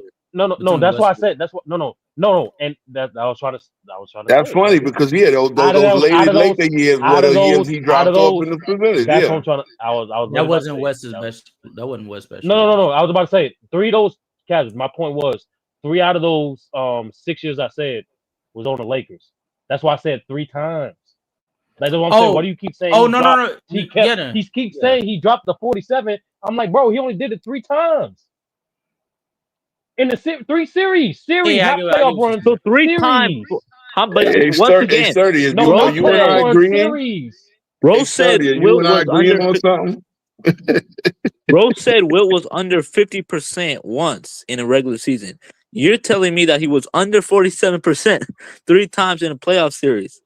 Like that is a big difference. Going from 50% over 50% in the 3%. regular season consistently to like 48% in the Hey, playoffs. Like shot, that's shot, not. king shot. But see, here's the thing. But Like I'm you're saying talking about. Mm, I'm saying like out of the amount of series that he played during when he was at his best, right? It was Yeah. only 3 times. That's what I'm saying. It was like it's not a consistent. Y'all, this is what I don't like about the narratives, bro. Niggas just the obvious answer's right there. I'm gonna help you out. It's not his field goal percentage. If you want to say Will's a playoff dropper, it's not his field goal percentage, bro. Yeah, it's not his It's field goal. his It's free free throw throws. percentage. Yeah. True, yeah. He is the worst free throw shooter ever in the playoffs, bro. From a Yeah. volume standpoint, I'm not talking about no small sample like Ben yeah. Simmons and no, it's Will. That's what he DeAndre drop off. Jordan or some shit Why like you that. going to field goal percentage, bro? Like what we doing? No, because the issue is like if you can't be consistently over 50%. Now you're dropping under 50% in the playoffs. Like it's being Yeah, this is consistently. But this is it, what no, we no, no, no, do. no, no. Again, but King Chop, if I'm shooting over 50%, Yeah. and then I drop, but the context of it is applied that I'm going up against all-time level defenses with an all-time level defender. And my level, especially when we're comparing it to something or someone, and my level is much higher than yours to where even when I drop off, I'm still severely higher efficiency-wise than you. By the way, field goal percentage isn't efficiency, it's accuracy. Yeah, But I agree. as an overall scorer, my scoring is just more efficient than you severely whether I drop or I don't drop.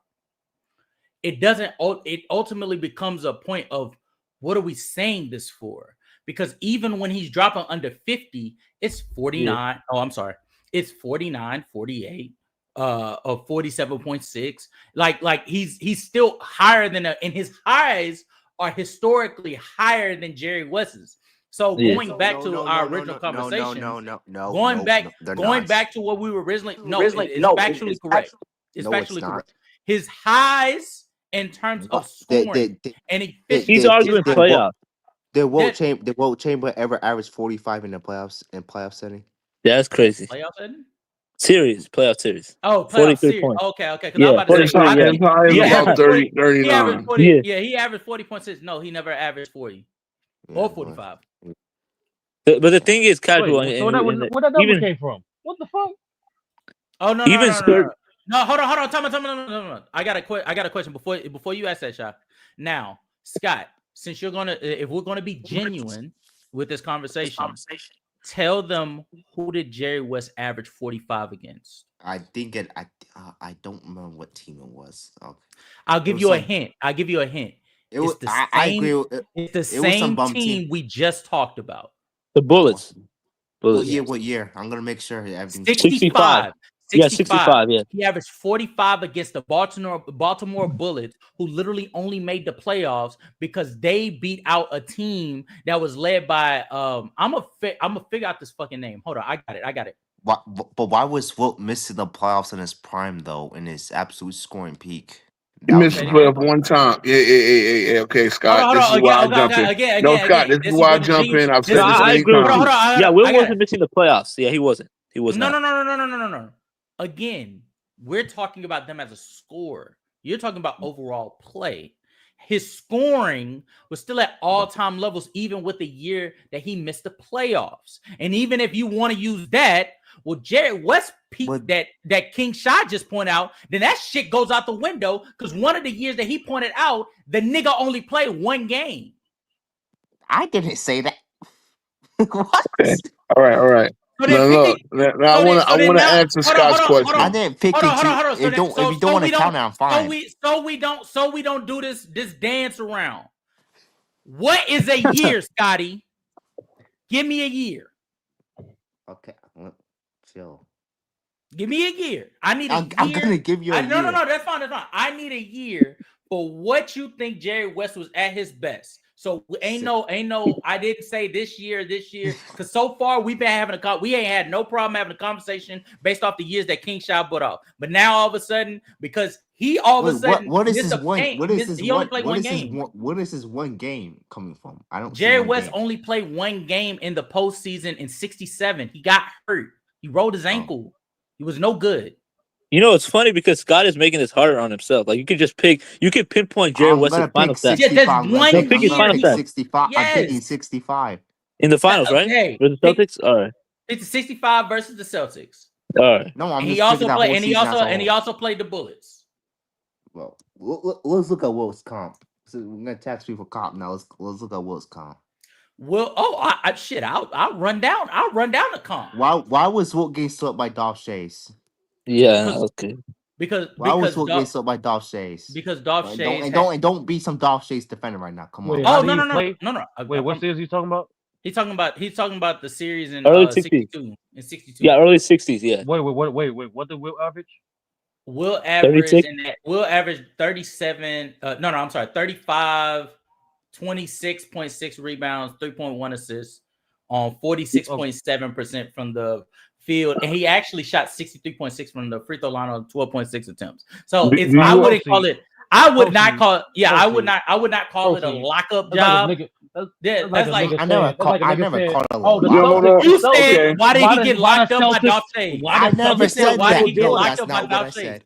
No, Did he he said not no. know Why that? did he get swept? Hold on. You know the funny thing, Dolph Chase wasn't even guarding Will. Hold up. Let me He didn't get be swept. fair to And by Scott. the way, somebody about to say he got swept. He didn't get swept by them either. It went 5. I Well, know. no, and it guess did what? happen Chase one wasn't even time. guarding Hey, him. casual. It did happen one time. It was a 61. The second year, he got swept by Dolph Chase and He's talking Hal about Greer. 62, bro.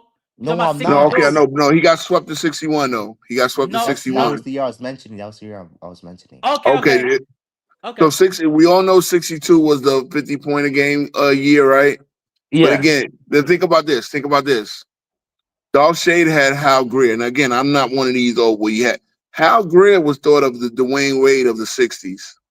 Hal Greer was the second best player of the team that Wilt eventually won a championship with. Hal Greer was a little bit younger.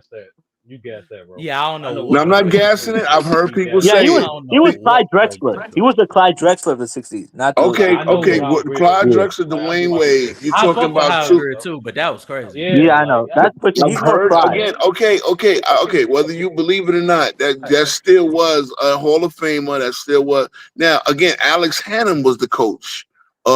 That's the championship coach. Now it's far be it to say that maybe just Syracuse Nationals were a better team at that point than Wilt Chamberlain.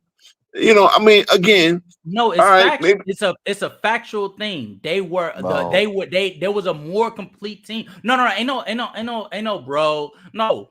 The fact that Dolph scored 17 a game. Over double digits. The fact that Dolph Chase is sharing scoring responsibilities with not just Hal Greer, but also Dick Barnett, also Larry Castillo, which for some of you guys that don't know, Larry Castillo, what is Castillo? Let's not. That nigga slapped a nigga in the face for misspelling his name. I'm not doing that.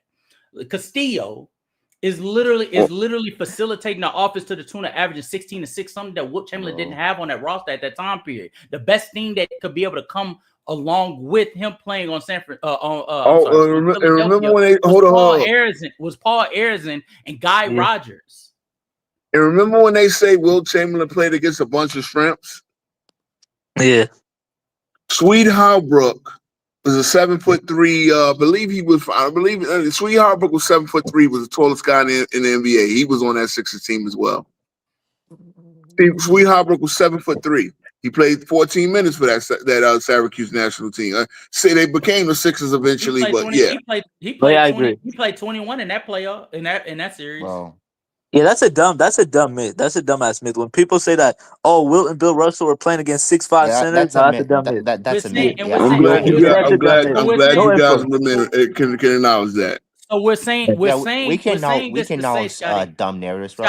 Scotty, we're saying this to say that they were not playing the same field.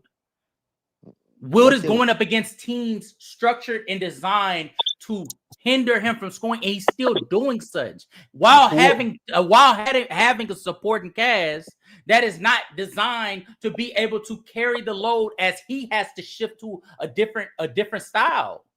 Why?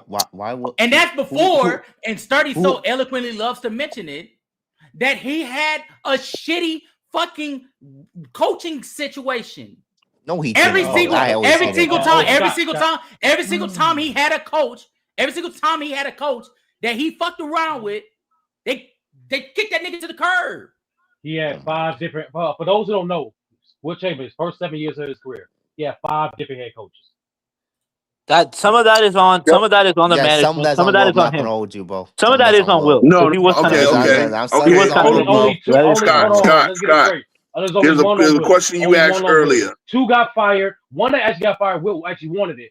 Nah, only one Will got out of there. The mother 4 And niggas. one retired. That was bullshit. Hold on. One And one retired retired. because Yeah. one retired because when they made the move to San Francisco, they weren't paying him enough to relocate. They weren't paying Paul Arizin, his second best player, enough. So Paul Arizin decided, I'm going to retire. I'm not moving across the country to go live in San Francisco. I'm staying here in Philly. So that no one happened. wanted to coach Wilt. Red Auerbach himself literally called Wilt Chamberlain a prima donna. That's what he Alex said Hannum out of his did. mouth. Alex He Hannum did. did. He said Alex Hannum did. No, but Alex Hannum told Wilt Chamberlain deliberately to become more like Bill Russell. He And he told him to did. be like change his style. So that's And why he he wanted did. to coach him. No. I know he But he did. did. So give Wilt credit for that. Keyshawn, I'm with you that he was not. That as much as it's on the it's on the coaching situation and the personnel. It's also on Will Chamberlain. Will Chamberlain was just he was just uncoachable for like the beginning of his career. He had it was a different adjustment. But again, let's eliminate the outside factors because if I get into my race bag, I'm telling you right now, it's not gonna be fair. But just on the court, on the court wise, Jerry West is on the roster that as he came in, from the moment he came in 61, the moment he came in, he had the benefit of playing with somebody that could take on the facilitating role alongside him and Elgin Baylor. Elgin Baylor in his first season was taking on ball handler responsibilities more than Jerry West. Jerry West was more off ball than on ball. Yeah, Jerry West wasn't really like that. Hot Rod Hundley, shout out to him, was the point guard of that roster. Thank you. I actually agree. West. Thank you. Jerry West was a shooting guard. That's what I'm trying to tell people. So he was a shooting guard. So West is not in a situation like Will, where he's coming in and he's having to prove himself. He had the privilege of being able to come in and culminate into an offense. Why was Jerry West outperforming Wilt when they both got together on the same team? Because he was this is what you do, Scott. Hold on, real quick. He was better. No, wait, casual. To be fair, Jerry West and Wilt Chamberlain are only 2 years apart. So they're about the same age. No. Wilt got older. I think Wilt is older by 2 years. But those 2 years. But those 2 years comes with the mileage that he attained before he even got in that bitch. Do people forget that this nigga was in a whole separate league? Yeah, he was. He was the NBL. I agree. He was in a different. Now we're doing this whole caveats with Wilt Chamberlain, bro. If we're gonna attack, no caveats. No, that's the point. Stop. That's the theme of the show. No, real shit. That's the theme of the show. It's like we personalize it sometimes when we try to absolve or don't acknowledge facts or evidence that this happened. In reality, it fucking happened. No matter how you feel about it, it is what it is. I'm not. No. You just. I'm not saying bro, it didn't happen. You just described it. No, Scott. You just described it as caveats. Casual did not make it. You just did. Casual did not make it a caveat. He was describing to you what happened. He didn't say he made an excuse. He didn't do none of that. He just described to you what happened. Okay, but then we're gonna have to get to another rabbit hole. Now we're gonna have to tax Will, saying if he doesn't have to play 48 minutes, then we're gonna have to cut off his stats. Then, so we're gonna have to get into another rabbit hole. Well, why?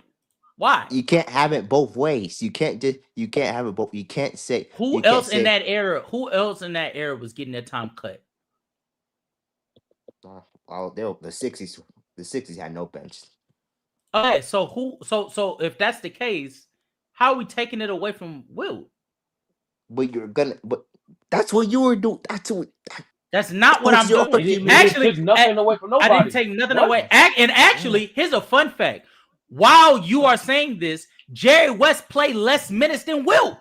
I know. I know this. Jerry West didn't play the same amount of minutes as Will. I'm not saying that, but Will. So then you're admitting that Will had more privileges to score then. No, I'm admitting that Wilt Chamberlain had different responsibilities based off of where he was in his career. In Lakers Bro, uniform, his responsibility wasn't to be why wasn't Wilt skilled, putting up wasn't to these be a numbers? scorer. It was to be Why a was defender. why It was to wasn't Jerry facilitate. West was a defender? No, he was Will not the was a He defender better was Will not was. the defender Wilt No, he was not. was. bro. What I are you never talking said that. about? I never said that, but he was Okay, still the so best you can defender if you on can this team. intelligently understand that Jerry West is not the defender that Wilt is, why would you ask him to do what Is Wilt Wilt can do Chamberlain the better? level of play? Is Wilt Chamberlain the level of playmaker Jerry West is? Not at Are that we going point. No, he all wasn't. around player No, now? No, we going no. all around player now. I know we're moving Okay. the goalpost from scoring to That's what I'm all around player. saying. I think No, that's no, Like, what this we're was doing. I Scott didn't doing. move No, the Yeah. goalposts. Yeah, Scott I'm gonna saying have he to don't stop perform y'all well in at the that. playoffs. If y'all were making We a went through the scoring stats. debate, He yeah, let's said not Yeah. go no, to no, rabbit no, no, hole. no. Here's what yeah, that's Scott what said. I'm Yeah, He saying. said we he ain't play been good we comp. get We into went through rabbit that. Hold holes on, right hold on. now. No, let's run it down. Scott said he didn't play good. He played lesser comp. We went through that. Debunked that. He said he dropped in the You playoffs. guys We said went debunk through it. You that. guys said but But debunk it. debunked that. We went. You We didn't went. debunk it. Yes, you did. Yes, we did. Why What you was talking about? why wasn't Wilt putting up monster numbers against the Cincinnati Royals, bro? Nigga, what? Why What? was Because he wasn't in the scoring prime anymore. That's why. By no 69, he he was was still in, nowhere no near he was still in his scoring prime. He just and to me this was a scoring prime to me 66, 67. To me this was a scoring 67. prime. That's his 67 when he was that's averaging not his peak. 25. That's his scoring Yes, prime. That That's is not yes. his his peak as a player. That's not that his is peak not as his, a that's scorer. his peak as an That's a over. scoring prime to I me. don't even That's Yeah. think that's I don't even think that's his peak as an overall player. I Oh, what you just don't think think so? I just no. I just think that was where he shifted his playing style and that's where he saw the most success. But I think his peak was 62 to 65. no I that think his wasn't I peak think was his as a peak. 66. I think as a scorer, I think as a defender, because I even though I do think he deserves credit for how he like shifted to being more of a facilitator of offense, I don't think that was when that was maximizing Wilt Chamberlain. That was maximizing his unit. Maximizing Wilt Chamberlain was when he was able to be lethal scoring wise, able to be lethal as a defender, and be able to get in transition with anybody. When he got to Philadelphia, they intentionally slowed the game down so that he could be able to make reads properly. But He also I averaged. actually By think the way, I by think the what way, by the way, I by the way, he averaged. I don't get why this is like crazy. Like he averaged 24 or 14 shot attempts, bro, in the 60s. Like that's if anything, like that's to me telling me, okay, with a lot of volume, he gonna put up great numbers. Even on limited shots, he gonna put up great numbers as I'm a not saying I that think scorer. Will was. that's what I'm saying No, but that's no, his peak. I'm no Scott. I'm not trying to go all around the world like you are. I'm trying to stick to it as No, a that's a scorer. We're talking scoring about peak to me. scoring. That's a scoring peak. That's a scoring peak to me. No, that's not. Okay, You think okay, we his can disagree. scoring peak is where he averaged 24 on 14 Yeah, shots? cause What? didn't you guys just All right, say what that the fuck, stats bro? don't tell the whole story?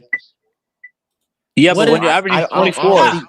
Indulge me. Tell me the whole story. Tell me the whole story. What's the whole story? cause and he wasn't even cause the primary scorer on his team anymore by 69. because you see Wilt didn't get worse as a player. He didn't get worse as a scorer.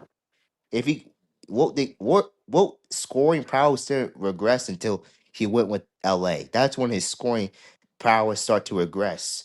But when he started becoming a more all around player, I didn't see Wilt game. No, he could still score.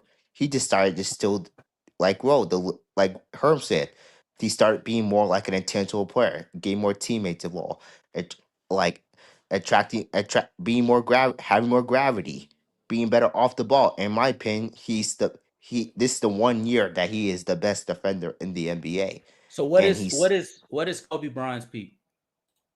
Kobe's Scoring peak. Oh, 06 to 08 for me. to me personally, I think his best scoring year was 02 or 03, but his scoring peak, I think it's 05 to 07. 05 to 07. Why is it 05 to 07? Yeah, 05 he was hurt and he averaged like 24. He missed like a bunch of games that year. No, no, Like no, that no, was no, no, no, no, no, no, no. Just let him have the games played. all right. Why is it All right. 05 to 07? Because he still had the athleticism like he had with the 3P. As a slasher, he was a better to me this was his second his second stint at being a hold on. He was still able a good slasher, still able to attract defenses. Now I know what you're gonna do here. Say if if you're gonna say then why is not on 8 or 10 Kobe was Kobe. Yeah, I think Kobe in the 08 or 10 got a slightly worse as a scorer. Not a whole lot, but like slightly worse. Now did that happen because the team got better? Yes, but but as Kobe overall, I think Kobe was just a better talent as a scorer in 05 or 07 than he was 08 or 10. When I see with Will, I don't see him as a talent of his score regressing. He just decided to just become a better team player. I didn't see like the scoring prowess regress. The la- So What the fuck you just can happened, hold on, bro? Tom, This Tom, what hold this on, what Tom, happens when you hold touch on, it, hold on, hold on, hold on, hold on, bro. hold on, Sturdy, hold on. So you can understand that as a scorer, you just shift your focus to being to specializing in other areas with Kobe. But when it came to Wilt Chamberlain, all of a sudden you choose 24.1 points per game on 14.2 shots a game because you believe that he just was asked less. But when it came to 09, 010, you think he became a slightly worse yes, I scorer do. than I he do was think prior. Kobe. Newsflash for chat. Kobe Bryant had some of his most efficient scoring series stretches in 08, 2009, 2010. I'm not denying that. 2010, he had quite literally a top 10 of most efficient scoring series against the Phoenix Suns. He torched But them niggas. you don't think Kobe got worse as a scorer And from 05 or 07 No, to oh my bro. no. what? Like 08, that's like I'm not saying the last 08 to me is like if you want to put in Kobe's scoring peak, I'm fine with that. But when we get to 08 or 9 or 09 or 10, like I'm sorry, he's just not as good of a scorer in I think the He's issue with 05. Kobe he's was torching. Wait, He's hold on, torching. but he just Oh. went off responsibility with Wilt, but then don't do it with Kobe. But you're not I doing did it do with it, Kobe Kobe. Bryant. No, No, you but the didn't. thing, He had less responsibility. but He had less responsibility. But he had more responsibility. He definitely had more responsibility during that duration, Scott. the From difference 05, to hold on, the hold on. diff Scott, hold on, bro. From 05 to 07, the years that you picked, he had the most responsibility, most carry job he had to do Of on the his Lakers. life. Similar to Wilt early on, where they tried to mention some of those years we had to carry. You dismissed that and you went to the years which you I said think yourself because we had he had more responsibility, and he was a better all-around player. These are points that you brought up, but you're not doing it for Kobe, which he was that in 08 to 10. no, Kobe's peak is so hard to He judge wasn't no, I'm saying because he wasn't better all around. because Anybody is that As a simple. scoring peak is not that if hard. if he is, I don't think that's that much because I think Kobe's peak overall is like 06 to 09. But I think Kobe as a So why'd you scorer, say 05 to 07? no, But go he ahead. said a that's a score. scoring peak. That's a scoring peak, but his overall peak to me is 06 or 09. But I really hate to But what I'm saying, Scott, this is what you're missing, bro. You colluded, you mixed up Wilt's all around peak with his scoring, but you're not doing it with Kobe. You're keeping it separate. no, but here's the thing. Here's the thing. I think Kobe as a scorer just got worse. I think his athleticism then down, his slashing ability then down. He just had Yeah, better teammates, my that'd be nigga. the argument. That'd be the He just had argument. better teammate, nigga. He had better teammates. He went from He I had know Flanagan he had to better Coach team. Ball. I mean, What the fuck? He I had know he yeah, had no, he better has better teammates, teammates. but he wasn't the same finisher he Yes, was as he he was didn't he before. wasn't the same. He wasn't the same athlete. All right, we gotta Like watch. We gotta watch '09 film. what? People been No, saying he it. was What? not. We Oh, gotta He watch was still a '09 great film. athlete, but he wasn't the same athlete he was We from like gotta, '03 to man. '06. We yeah, gotta watch and to '09 me, film. I think I think 07 or 08 Kobe to me that's I should have included 08 because I do think that's part of Kobe's scoring peak too. But 09 or 10, no. I'm not saying Kobe didn't had a lead. Like the Suns, he torched the living lights out of the Suns. I'm not gonna deny that. But one series at a like 82 like 82 in a four game in a four playoff series sample size. I'm not gonna just use one I just want series. chat. I just want you guys to know at the rim in 0506, the year he averaged 35 points per game, he shot 61.2% at the rim. By the time we get Yeah. to 09, Kobe Bryant is not only still shooting in the 60s, he's upped his efficiency to 64.7. So Talk to them. factually, Talk to No, he them but is niggas. still lethal Talk to as them a niggas. scorer.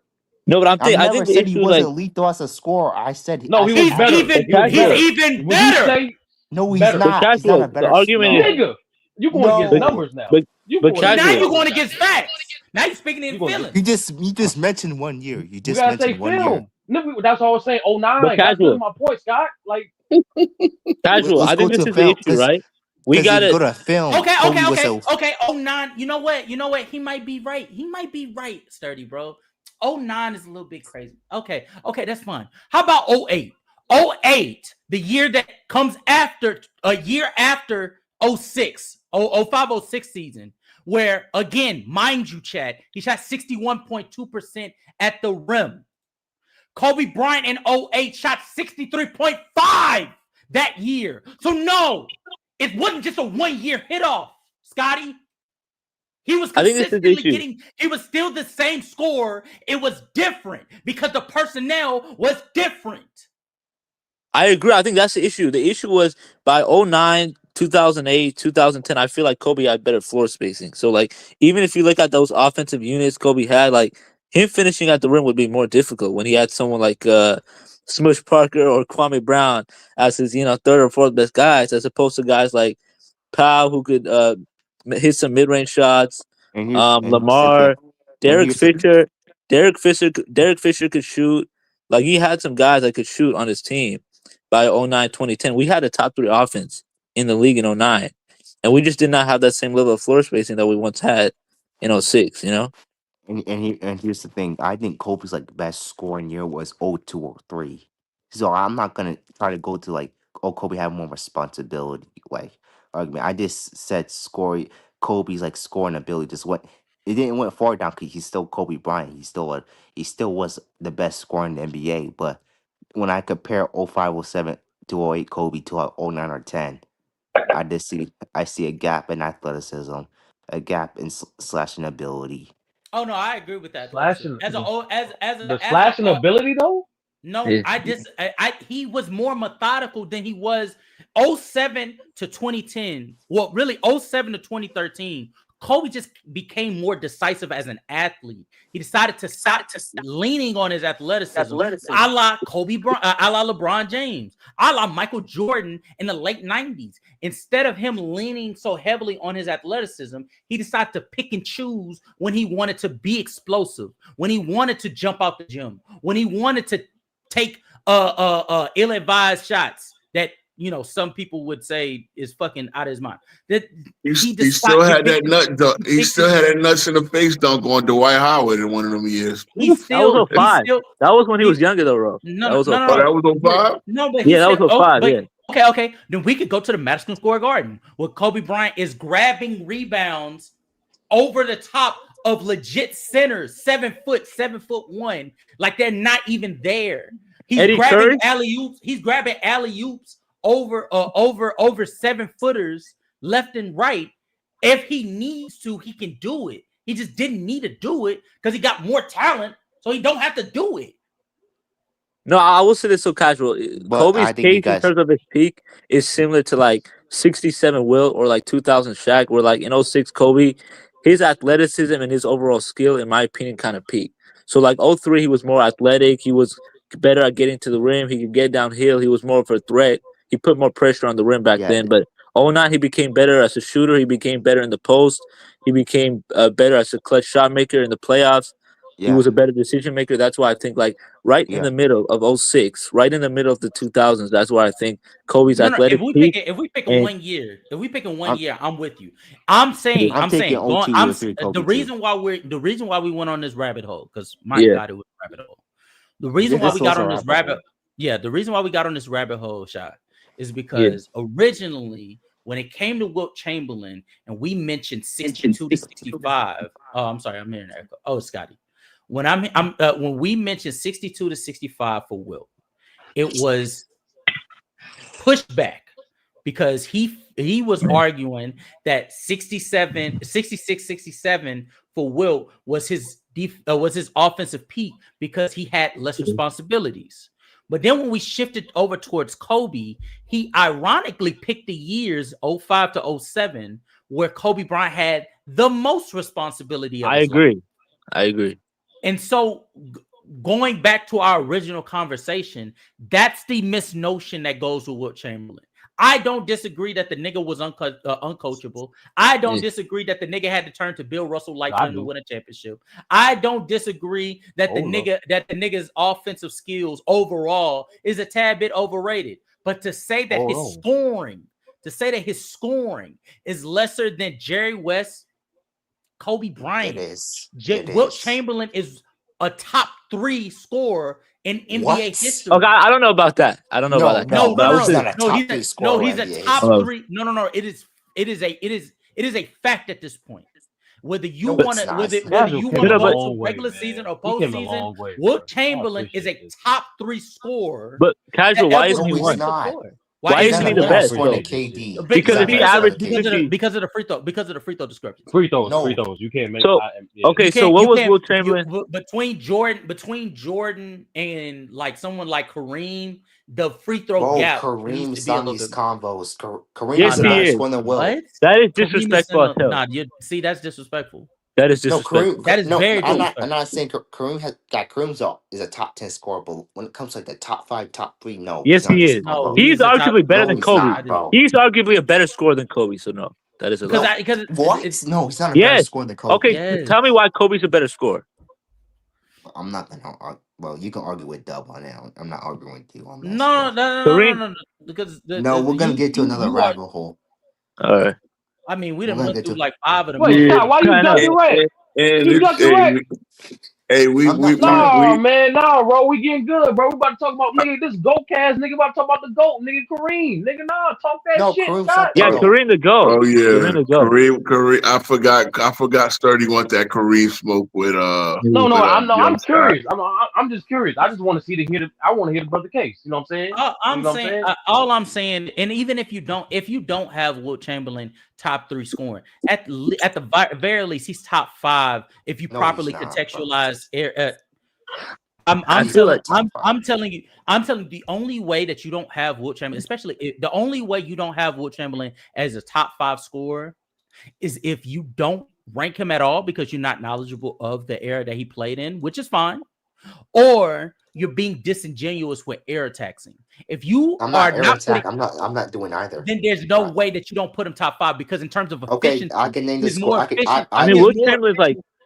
He's 50 points. Let's name his 5. I can name my 5. MJ, and I'm gonna throw Jerry West. I'm fine with MJ. MJ, LeBron. Jerry West isn't fine. LeBron is fine. Kobe. MJ, Kobe. I'm fine with Kobe. Kareem and Shaq. Man. I'm not giving you Shaq. Damn, bro. That's wild. I'm not giving you Shaq. You didn't even go Kevin Durant. I thought you would go a guy like Kevin Durant. Go KD. No, I don't understand KD. I don't understand. I don't understand. To be honest with you, I don't understand. I don't understand KD for the arguments that you would make to put KD over Wilt. You would unintentionally be stalling Kobe Bryant out. Ironically, because the only argument that you would make for KD over Wilt Chamberlain is playoff translation and versatility too. Because Kobe got versatility over Wilt. Remember? Versatility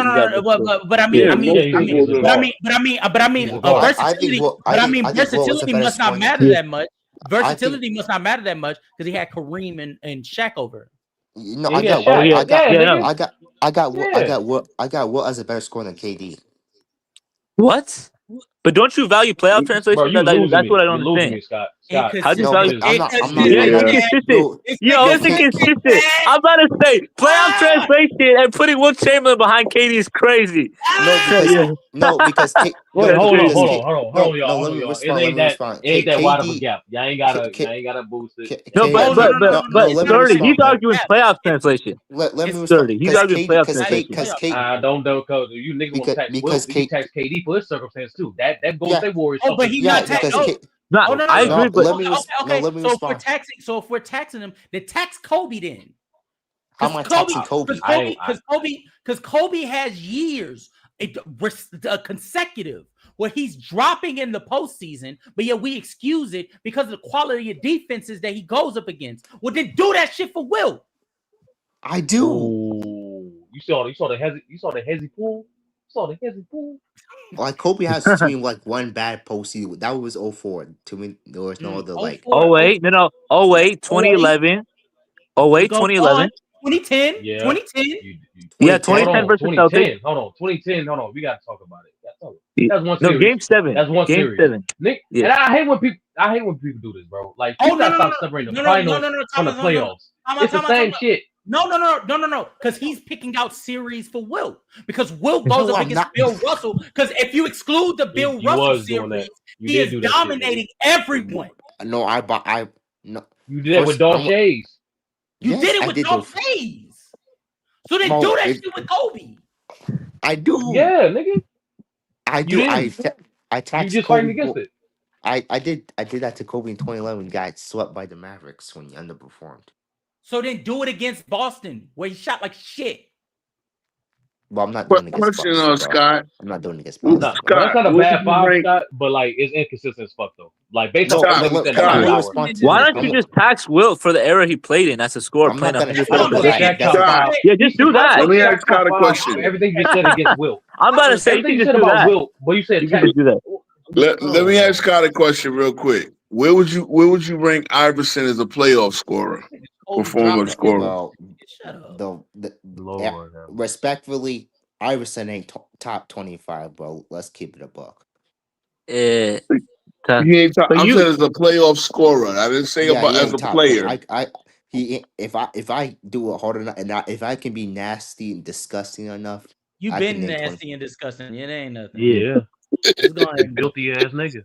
You is a So No, nasty. Jordan, I want to bring up the KD part when say I'm being But I inconsistent want I because want And to this answer nigga the dropped. okay, This he nigga did answer dropped. the question. This nigga dropped against Houston, bro. Challenge that nigga, bro. I yeah. did. Well, shut up, Viz. You're nothing but a bot. You're going nowhere. Or you're Vince a is a chat bot. warrior. At least Hey Vince Scott, actually comes on hey, camera. Vince comes on Nah, but camera I and Scott, don't Scott, actually care, Scott, does Viz. his no, content. Scott, the real, no, forget the KD. I'm not trying to wait. Nah. The Yeah, Shaq, KD, no. the way you rate Shaq completely wipe all your logic you have the last 45 minutes, bro. How? Yo, I mean, yo. it's simple, bro. Uh, let me ask you A, something. a Do Man, you this think top Wilt nigga, and Is it the Shaq? this first Do you time? nigga think? dropped against the No, Oklahoma City Thunder do rules, you bro. think? Get the Do you fuck out think? of here. Do you think Shaq? yeah. Do you think Shaq and Will had the same weaknesses? Yeah, Shaq had the same weaknesses. So what's the difference between Shaq and Will as a scorers? Well, I don't think there's many differences. Maybe I have to recency count. bias. Maybe I have to count the level of comp that Shaq was going against. Maybe that's it. Because Oh, you mean like Greg Ostertag yeah, Thank when he you. got maybe Hey, swept? bro, this We're not maybe doing those narrative that that shit. finals. Shaq, this narrative that Shaq played elite comp past the 90s is dumb as fuck. That era of the 2000s was some of the weakest center Yeah, comp ever. maybe I'm Will I Chamberlain was know. going overrated. against Maybe I'm Willis Reed, overrated. Yeah, Yeah. Nate Thurman, and yeah, Bill Russell in his prime. Those are yeah. three of the best defensive centers ever. Shout out to Vlade Divac and Luke Longley. Yeah, Yeah, maybe. and Rick But Smith, old Yeah, Bro. Dikembe, they wasn't doubling Shaq. Old yeah. Ben Wallace, they wasn't doubling Shaq. Shout out to Todd those guys. McCullough. Todd Ooh, McCullough. What Jesus. you call it? The center that was guarding Shaq in the '06 finals. Shout out to those guys, man. Yeah. Sean Yeah, Yeah, Eric Bradley. Dampier. yeah. Eric Dampier. Yeah, Yeah, Eric Dampier. Yeah, Eric I Dampier. don't think there's nothing that separates Bradley from wasn't Shaq there. from. If Not you want not to not by say, that point. if you want to say what was Greg Ostertag. Shout out if to you want to Greg say Yeah. Ostertag. if you want to say what was a better score than Shaq, I really got no problem with it. Maybe those made those finals All for, right, Scott. I'm clipping this, bro. And Leave that. Benoit Go ahead. Benjamin. See you Shout out to but Benoit Benjamin. for KD, I'm not being inconsistent with KD because KD Now, was No, I know. I was Benoit, precise. I was Benoit precise. Benjamin I was was precise solid in about his the day, Shaq shit. man. That's all I wanted. I already proved my point. Hey, see, like you what see, I think here's my thing, man, and again, there's methods to my madness. Y'all might not see it, man. I'm not trying, but we proved a lot here, man, because a lot of people will really just take biases, man. So the idea, again, a stats argument, again, we know stats can be looked at and interpreted in so many different ways. Again, he said Iverson's 25th in play, like a 25th best playoff scorer. Talking about a guy that scored 20, is the third leading playoff scorer in NBA history in terms of points per game. Now you might want value. He played Luka's the 71. best scorer in the world. Luka's the best scorer in the world. Luka's a better scorer than Wilt. Scotty just saying something. He just saying shit. Yeah. I done caught on to his Yeah, lingo. he I just done caught saying on to his shit. lingo. Yeah, he's just saying shit. So He just You can say he's a better. Nah, he just randomly he's cut off talking. that nigga road just to say that shit, bro. He don't believe Yeah, that. no, He don't yeah, I believe get that, it. bro. I get it because he with it. I mean, it's just wild, man. And again, like I said, man, look, I love basketball, bro. There's so many different ways to look at it. It's a very, again, I just think, and again, obviously, I use that. I always say this. This is my motto: don't use stats to tell a story. Tell the story first, and then find stats to support your argument. And that's what too many people do. They sit there because that's why I said when we play this game, we take the numbers off. When Hearn played that game, he took the names off and just said the numbers. Right? That's You'd your be problem. surprised what you see. You'd be That surprised what you game see sucked. because That game sucked. Yeah, that's your problem right there. That's like, you know what it is, bro? Bro, it's like somebody, it's like a doctor going to you like, hey, which like showing you X-rays, which one's a male, which one's female of they skeleton. You can be like, like, bro, like, of course, you like, should there's be no able to point of tell. it, bro. Like, But you should know, you should be able to tell. And whether That's not you the point. see the thing, it don't. It's an exercise. that It's is not really. crazy ass. Hold on. You might say it sucks, but it's an exercise because I it didn't might say make you. that. Okay, well, I'm sorry, I didn't hear you. I must didn't hear you. But Casual. it really It's is just an redundant. exercise because. No, Go ahead. bro. You're saving Scott again because he did not explain why Kobe was a better scorer than Kareem. Oh, he's not going Yeah, to, oh yeah, man. yeah. I asked him the question earlier. Why isn't Well, Oh no, Kobe I, a I, better no, but, player? I do want but I'm not to. gonna. I want to say this. Bro, I want to no, say this. I that's want to say this before disrespectful you. to Kobe, bro. Before, That's disrespectful. No, to it's that Kobe. disrespectful to Kareem. it's disrespectful to Kareem actually. No, Yeah, it's But actually like, disrespectful to I Kareem. mean, bro, yeah. the problem with the who was discourse Kareem going around this against? Who shit was is Kareem niggas. going against, bro? Oh, perfect. Hey, Who was casual. Kareem He's about style? to get cooked. Watch this. He went against Willis Reed, an all-time defensive big man. Nate Bro, Thurman, an all-time defensive big man. He went against Dave Cowens, a great defender. Wilt with David Chamberlain, Wong. who was older. See, that's Hakeem see the thing is every Olajuwon. time y'all go back to Moses the Bill 60s Walton. and Malone, 70s. Moses Malone, Artis Gilmore, Bill Took his Walton, Bill Walton. Wes ass. Unseld. Dave He went Cowens. against some of the best defensive big men Get his Dave, ever. ass. Dave Get the Cowens. Get fuck his out of Dave here, bro. Cowens. See, Get the that's fuck the out of his here. problem. When He Bill went y'all, against Bellamy. all those Willis Bob Reed. Lanier. He went against some of the Willis best Reed. big men ever. Willis Reed. Best defensive big Willis men ever, Reed. man. Get the fuck out of here. Come I'm on, not. shout out to man. Shy. Shout out to Shy. This Yeah, need to be man. clipped up too. Hey, guess The what? man on that picture is crazy. Hey, these Gen Zers do not know enough about 70s basketball. Those centers back then were almost as good as Bro, the 90s competition, man. Hey Shy, Yes, Eric Perry got one of your comments and he put it he quotes you with one of his comments. You said something a little crazy, but you Oh, cooked yeah. right there, man. See, look, people can, I'm telling you, man. And again, I'm the type of real nigga. Me and you Bro, could go fix the back and layout, forth man. like cats and dogs, bro. I've Yeah. seen guys that I've really literally had blood feuds with, nigga, is debates that with. a cat in that bed? That's Oh, a, yeah, that's my cat. Let me, fix Yeah, the that's my layout, cat, bro. yeah. hold on. I ain't trying to Yeah, put that's you my out there cat, like bro. that. I ain't trying to put you out there like that. But Yeah, no, for bro. real. I'm a real nigga, bro. Me and you could What? debate like me and Sturdy, bro. Me Yeah, and you, me and Casual. We've all had our run-ins. Well, Scott, yeah. I be what to like put Scott in the corner, man, half the Hey, time. Johnny. But when you say something that's real, hold on. But when you say something that's real, I'm a real nigga that's gonna say, yo, you cooked right there. You understand what I'm saying? Certain Yeah, people, their ego will not let you. They will not let somebody say, look, if I agree with you, I'm gonna say, yo, yeah, you cooked on that point. You know what I mean? So, yeah. that's how we get. Sometimes we get condescending and we don't respect people's knowledge and shit like that. But again, that's what I'm why, saying. why, When I why, made this, why, why go was ahead. Kareem dropping? Why was Kareem dropping the postseason in Milwaukee? Oh, If I go and I check this shit and I see that nigga dropped to 2% and he's going up against a top 10 defense or top See, Okay, 5 that's but the no, no, thing, no, no. Scott. See, Casual. Scott, I'm you gonna save you didn't time, learn right here. I'm gonna save Scott, you you time, didn't learn right I'm gonna here. save you time, bro. You know, I'm gonna save you time, bro. go ahead. You got it, Go ahead, 30. bro. No, I'm gonna save you time, bro. Listen, man. If you go through Kareem playoff series, bro, he only dropped below. I think he dropped to 45% only 3 times. Twice yeah, against versus the Warriors. Nate Thurman, and then And against old Wilt Nate Thurman and during old the Nate Thurman. '70s. That's it. And Oh, old yeah, Everybody and Nate else, old Thurman. Nate Thurman. He was 31. He was 31 in Bro, he was out of 1973. it, bro. He was in retirement stages, bro. No, he was not. Nate Thurman. 31? Hold on. Time. 31? Time. That's what I'm saying. In that time, Sir, yes. sir, you just lied because the 31-year-old that we're referring to, he had just came off a season of averaging 20. And the following season, he was all defense second team again. Okay. Yeah. Why That's was Kareem old. dropping against But the him? Boston Celtics in 2010 with Kobe wasn't 35-year-old dropping Ray against his Allen, Spurs. 33-year-old Paul Kobe wasn't Pierce, and dropping against his 34-year-old Spurs. KG. So, no, Kobe Scott, this is what you're telling me, right? In was 2010, when he Kobe faced doing against, against his first. he What was Kobe doing faced against his against first? 35-year-old Ray Allen. 35-year-old Ray Allen. He's not old, but 31-year-old Nate Thurman. That's old. That's what you're telling me. Kareem was going against Jack Sigma. Like, come on, bro. Jack Okay, Sigma was an wait a all-time minute. great. Dan He's an Essel. all-time great. Bro. Dan Issel's in the Hall of Fame too. See, Scott, Yeah. you gotta stop. No, bro. You gotta no, no, bro, Scott. You gotta Spencer stop. Haywood is also in the You Hall of gotta Fame. stop. Spencer Haywood. Come on, bro. Come on, bro. He's going up against Nate Thurman, who's all defensive second team, and then Who was having Kobe to follow up going going up against? against Wilt Chamberlain, who's all defensive first team. Kobe was going Willis against guys like Reed, Bruce Bowen. Willis Reed, all defensive first team. What the Bill fuck Walton, are we all talking defensive about? first team. See, and What are we this, talking about? man. Kobe faced better comp. Kobe Artis faced better Gilmore, comp. all defensive second team. Chad, Well, I'm gonna just say this.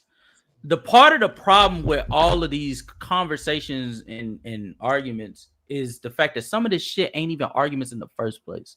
Some of you niggas come up here and y'all just be saying some shit to get some nasty shit off, and then as soon as it's time for you to back it up, you just say some shit to make some shit even worse than it already was.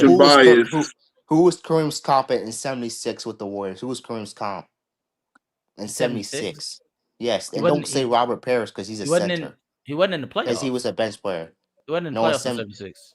No, 76, 77. Robert Parrish. That's another one of them niggas he went against at the Hall of Famer. He went against Robert Parrish was a bench player. He was a bench player. He went no. He went up against Jamal Wilkes and Clifford Ray, I believe. Well, Clifford. So it wasn't that. It wasn't. No. That's fine. That's fine. Bowen, no. That is fine. That is fine. Wow, Bruce Bowen. Hold on. Hold on. Bruce Bowen is better defense. I think that is a better defender than Wes Unseld. No. I think that is a more than valid argument on him dropping against against a Clifford Ray who he wasn't all defensive caliber at that time. I don't think Kareem dropped. I think he did fine. Say it again. I don't think Kareem dropped. I think he did. Maybe I'm wrong, but I think Kareem did just fine. So why did you bring him up? Because he was going against weak comp. When Kareem had his best playoff series, you're talking about a series where he averaged 37. You used Bruce Bowen. My God. You used Bruce Bowen, who was his best defender on Kobe. Bro, Wes Unseld was not his best defender on Kareem. Bruce Bowen was a better defender. I want to ask you a question. Okay, so Clifford Ray wasn't shit. We agree with you. Now, is Marco Bellinelli a good comp for Kobe? Come on, bro. Come on. Why? He went up against right now. Why? He went up against Marco Bellinelli. Bro. Well, my grandma could cook Marco Bellinelli, bro. Okay. Okay. So you understand that just because they have a series where they go up against weak comp, that doesn't detail the entirety of the team. Okay. Yeah, I agree. But what about what's Santos' weak comp, bro? What's Unseld is not weak comp. What's Unseld, especially alongside Elvin Hayes, is more than comparable. Defensive. How tall is Wes Unseld? I'm gonna use. Okay. Yeah, I can't do that. I can't do it. I can't do it. He just used the fact that Wes Unseld was 6'7". Again, you don't understand why the guy was the rookie and the MVP. Like it's just not fair. Like this is the rabbit holes that you do, and you call the man weak competition. You don't understand that man was a mountain. You don't understand that the pounding that he would put on you both offensively and defensively. I mean, leaning on your body. I'm like, how much you can wear a guy down being a West Unseld. See, this is the thing. This is the intangibles that we're talking about. Pause. You know what I'm saying? Facts. I'm Yes. sorry, Really And bro. then happy and then, with and what you're I talking against was about. letting you And slide, see, but you kept going. I'm sorry, bro. yeah. Yeah.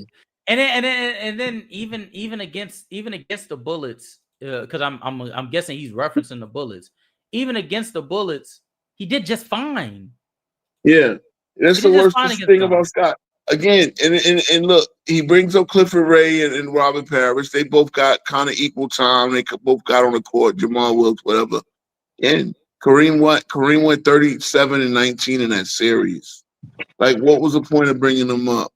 I I know. mean, it's just this is what I'm talking about basketball discourse. Now, again, like I started the show, I wanted to apologize to LeBron fans for, because I blamed them. But it's just it's really a lot. You know what it is? And again, I'm going to end this soon, man. It's 3:22 here, man. I'm an Yeah. hour ahead of the Eastern time. Yeah, it's But 122 over here. I was about to leave in yeah, 2. see, yeah, I'm, Yeah, I'm, it's I'm actually actually 11. 3 time zones ahead of you, cats. We What's don't do what? daylight savings in Brazil. Yeah, it's So 11 here. It's 11 in the West. Yeah. God damn. see what I'm Huh. saying? Look. Oh, And a daylight savings motherfucking makes Hawaii my is 2 like hours 10 too, time but zones behind me, bro. But um Mhm. again, the reason why I did this show, Sturdy, and again, it wasn't about LeBron. This is a swerve. This is something, and I'm being, those of y'all who rock with me. But this was a swerve. This wasn't. I've done shows where I put LeBron in the title, but it wasn't about LeBron. Like I did the one about LeBron doing the steroids, but I was really talking about legacies. You understand what I'm saying? I did this. You understand? And I told you, 30. I said, look, the title is a swerve. You can go back in Discord and look what I invited you. I said the we saw title is a how he swerve. Euro But no, stepped that Yeah, shit. What the yo, bro, you a nasty nigga, man. I know. no. He used And then look, LeBron's this is name. this is what He these used are some LeBron's of the name. things that I'm learning as a content creator, man. Like, not real talk. We Yeah, all that's like good. You gotta use that one, bro. Yeah. nah, but real Man. talk. Again, there's nothing to my madness. Like I said, I wanted to because when it really hit me when me and you were having that discourse about Mike Brown and Mike D'Antoni and all this shit. We gonna finish that little discussion No, no, in another I time. just, But I just gonna preload to that, bro. That's nasty for you to think a coach is supposed to overcome 5 of his players getting suspended. But I feel you. I mean, That look, it whole happened. It happened with Van Gundy. Saying that's the word, and then I bring up Van Gundy. Look, you know what Van happened? Gundy No, had no, 5 of his crazy players because suspended in the you middle see of the the Knicks season. in the background, all right? That's the Greg Anthony rule. The Greg Anthony rule, if y'all remember, in '93. Greg Anthony was the street calls. Shout out to Greg Anthony. It's funny because he's an announcer now, right? And his son is in the league. But Wait, them he niggas came lost one. We too. had a brawl with the Suns, and he came off the bench in street clothes and yoked up Kevin Johnson and fucked him up. And that became the whole thing that players during an altercation cannot come off the bench. The Stu Jackson made the rule again. And so the Knicks were the first main victim of the Greg Anthony rule. Well, apparently the Greg Anthony rule fucked up the Phoenix Suns in that year too. But the bottom line is you're still using a '06 second round series. Or what year was it? Was it '06 or Against the '07? I don't champions. even remember. Against the champions. Against the champions. Against the champions, okay, but by the same token, like when I Losing brought up Van to the Gundy, champions. well, yeah, we didn't lose against No, no, no, no, champions. no, bro. Here's the disconnect. I'm saying there's no way that a coach overcome a series where in the middle of it, over 4 to 5 of his players get suspended, and you're going against the champions. That's what I mean by that, bro. No, Like but I get that part. it's completely unrealistic for you to expect any coach, Phil Jackson, Chuck Daly, like it don't matter, Uh-huh. bro. Like bro, But I get that's it. Okay, impossible to so come overcome. right. And we're not gonna go in this rabbit hole. But my thing is, okay, do you feel that was his hold You're on, not even no, gonna acknowledge no, that. Sturdy, I'm You're just not even gonna gonna ask acknowledge you that. one question. Really, let me ask you a question. Do you feel that was his best chance at a championship? Like D'Antoni never got another roster that could win a championship after that. No, in hindsight, yes, that was his best chance because when they got I past the thought he had Spurs, it better was gonna rosters. No, no when they. arguably, I In thought he my had better opinion, I'm rosters trying to after finish to that. answer your question. I'm trying to answer your question, nigga. In my Okay. opinion, the reason why I say '07 because of you see the matchups after that they got past the Spurs, they have favorable matchups more so than the other years. Okay, So they even would have like played. They would. Okay, you're right. I'll tell you this. They would have played Utah in the finals, conference finals, right? And then bum ass LeBron's smoked in Cavs. 5. They would get smoked in 5. Yes, Utah was not a good enough team for them. The They would fact get that smoked in 5, Utah, man, bro. yeah, But then, Utah but was a then, good but team. then, but then, let me ask you this: do you really truly think that they were better than the Spurs that year? No, not no 7. I just No, feel no, like no, no, no. And so no, no. If you watch that series up to that point, the Suns had the Spurs way, bro. Like they were faster than the Spurs. That was a problem. That's no, why I agree. that's why he did the chin check to slow the game down. No, I agree. They were outplaying them in the series. Like it's similar to like No, no, it's 2015. about matchups, bro. It's about like that's what the playoffs is. Like yeah, it's like records matter in regards to like your seeding. But if you have a favorite matchup against a team, regardless whether they're champions or not, that's to your favor of that series. Yeah, but sturdy. Regardless of that, I feel like the issue is I do think the Suns could have won the series, but the issue is the lack of defense by Phoenix was really killing them. That's what was killing them in 05 versus Spurs, and that was what was killing them in 07 again versus Spurs. They did Yeah, not have no real rim protector. well, they were winning against the Spurs, but up to the suspension. But I feel you. But like that's to answer the real question. Is like Okay, I got that's the you. best chances I got. No, I got you. And then Mac Depp brought up 18 because here's my theory. And again, you're right. You might be right. I mean, I like Sloan in the series with D Will and Boozer in the cats he had. I like him as a coach Bro, over. you know them niggas. Jerry Sloan's a stubborn ass nigga, bro. You know that. Thank you. Yeah, they ain't Uh, gonna win. I still like D. Look, D Sloan got Carlos Boozer and D Will to the conference finals. It's a 22-year-old D Will though. Bro, it's a 22-year-old. Okay, that's cool. But he still got him there, right? I mean, yeah, I but don't it's know. Look, bro, you being nasty, bro. see, but see, here we go. Then they beat the Warriors. Sloan consistently got teams in the playoffs to the second round at least. Sloan consistent. I mean, look, hey, I didn't want to pivot into an argument of Sloan versus D'Antoni. I want to stand No, on that it. was you trying to do. No, I'm not trying to do it. I'm not trying to do it because actually, what I try to do is look at the teams itself, and then thinking of the Sloan factor, the fact that Sloan does coach both sides of the ball. Again, D'Antoni, he did later on coach a little defense, but as a guy whose fundamental thing is I'd rather you get a layup than actually try to contest the damn jump. Contest the shot because it's better. I just honestly, I mean, again, and I don't want to die on the hill. Bro. You seen firsthand as a Knicks fan that, like, bro, like y'all had a better defensive head coach than Tibbs, but y'all got your ass handed to it by offensive-minded head coach and Rick Carlisle. Like, I don't know why you had the need to even mention like this is like, bro, like what? But see, here's the thing: Carlisle also is a defensive-minded coach as well. Carlisle has proven he can coach both sides. He also, this is my point. I think this is the point. The genesis of the argument is that D'Antoni is one of these coaches where he believes his system is it. His system will generate offense no matter what's going on in the court. And if they do get to the point, hold on, if they do get to the point where they're getting offensively stagnated, then the system is not like it's not like the system is going to work itself out, and it is no plan B. I just and that's my thing about Tibbs. The funny thing about Sloan was he didn't really abuse. He didn't really start leading great offensive units until he started abusing the illegal defense rules in the mid to late 90s. Yeah. That's when they started using Karl Malone more and started giving him the ball and utilizing him way more than using John Stockton as a primary playmaker. If you're doing that, then guess what? Bro, honest question real quick. Like, why do you do that? Like, when I mention totality of something, it's like you don't acknowledge totality of the other side, bro. Like, see again, I acknowledge what you said. Again, I'm just going back to the genesis of the offense and the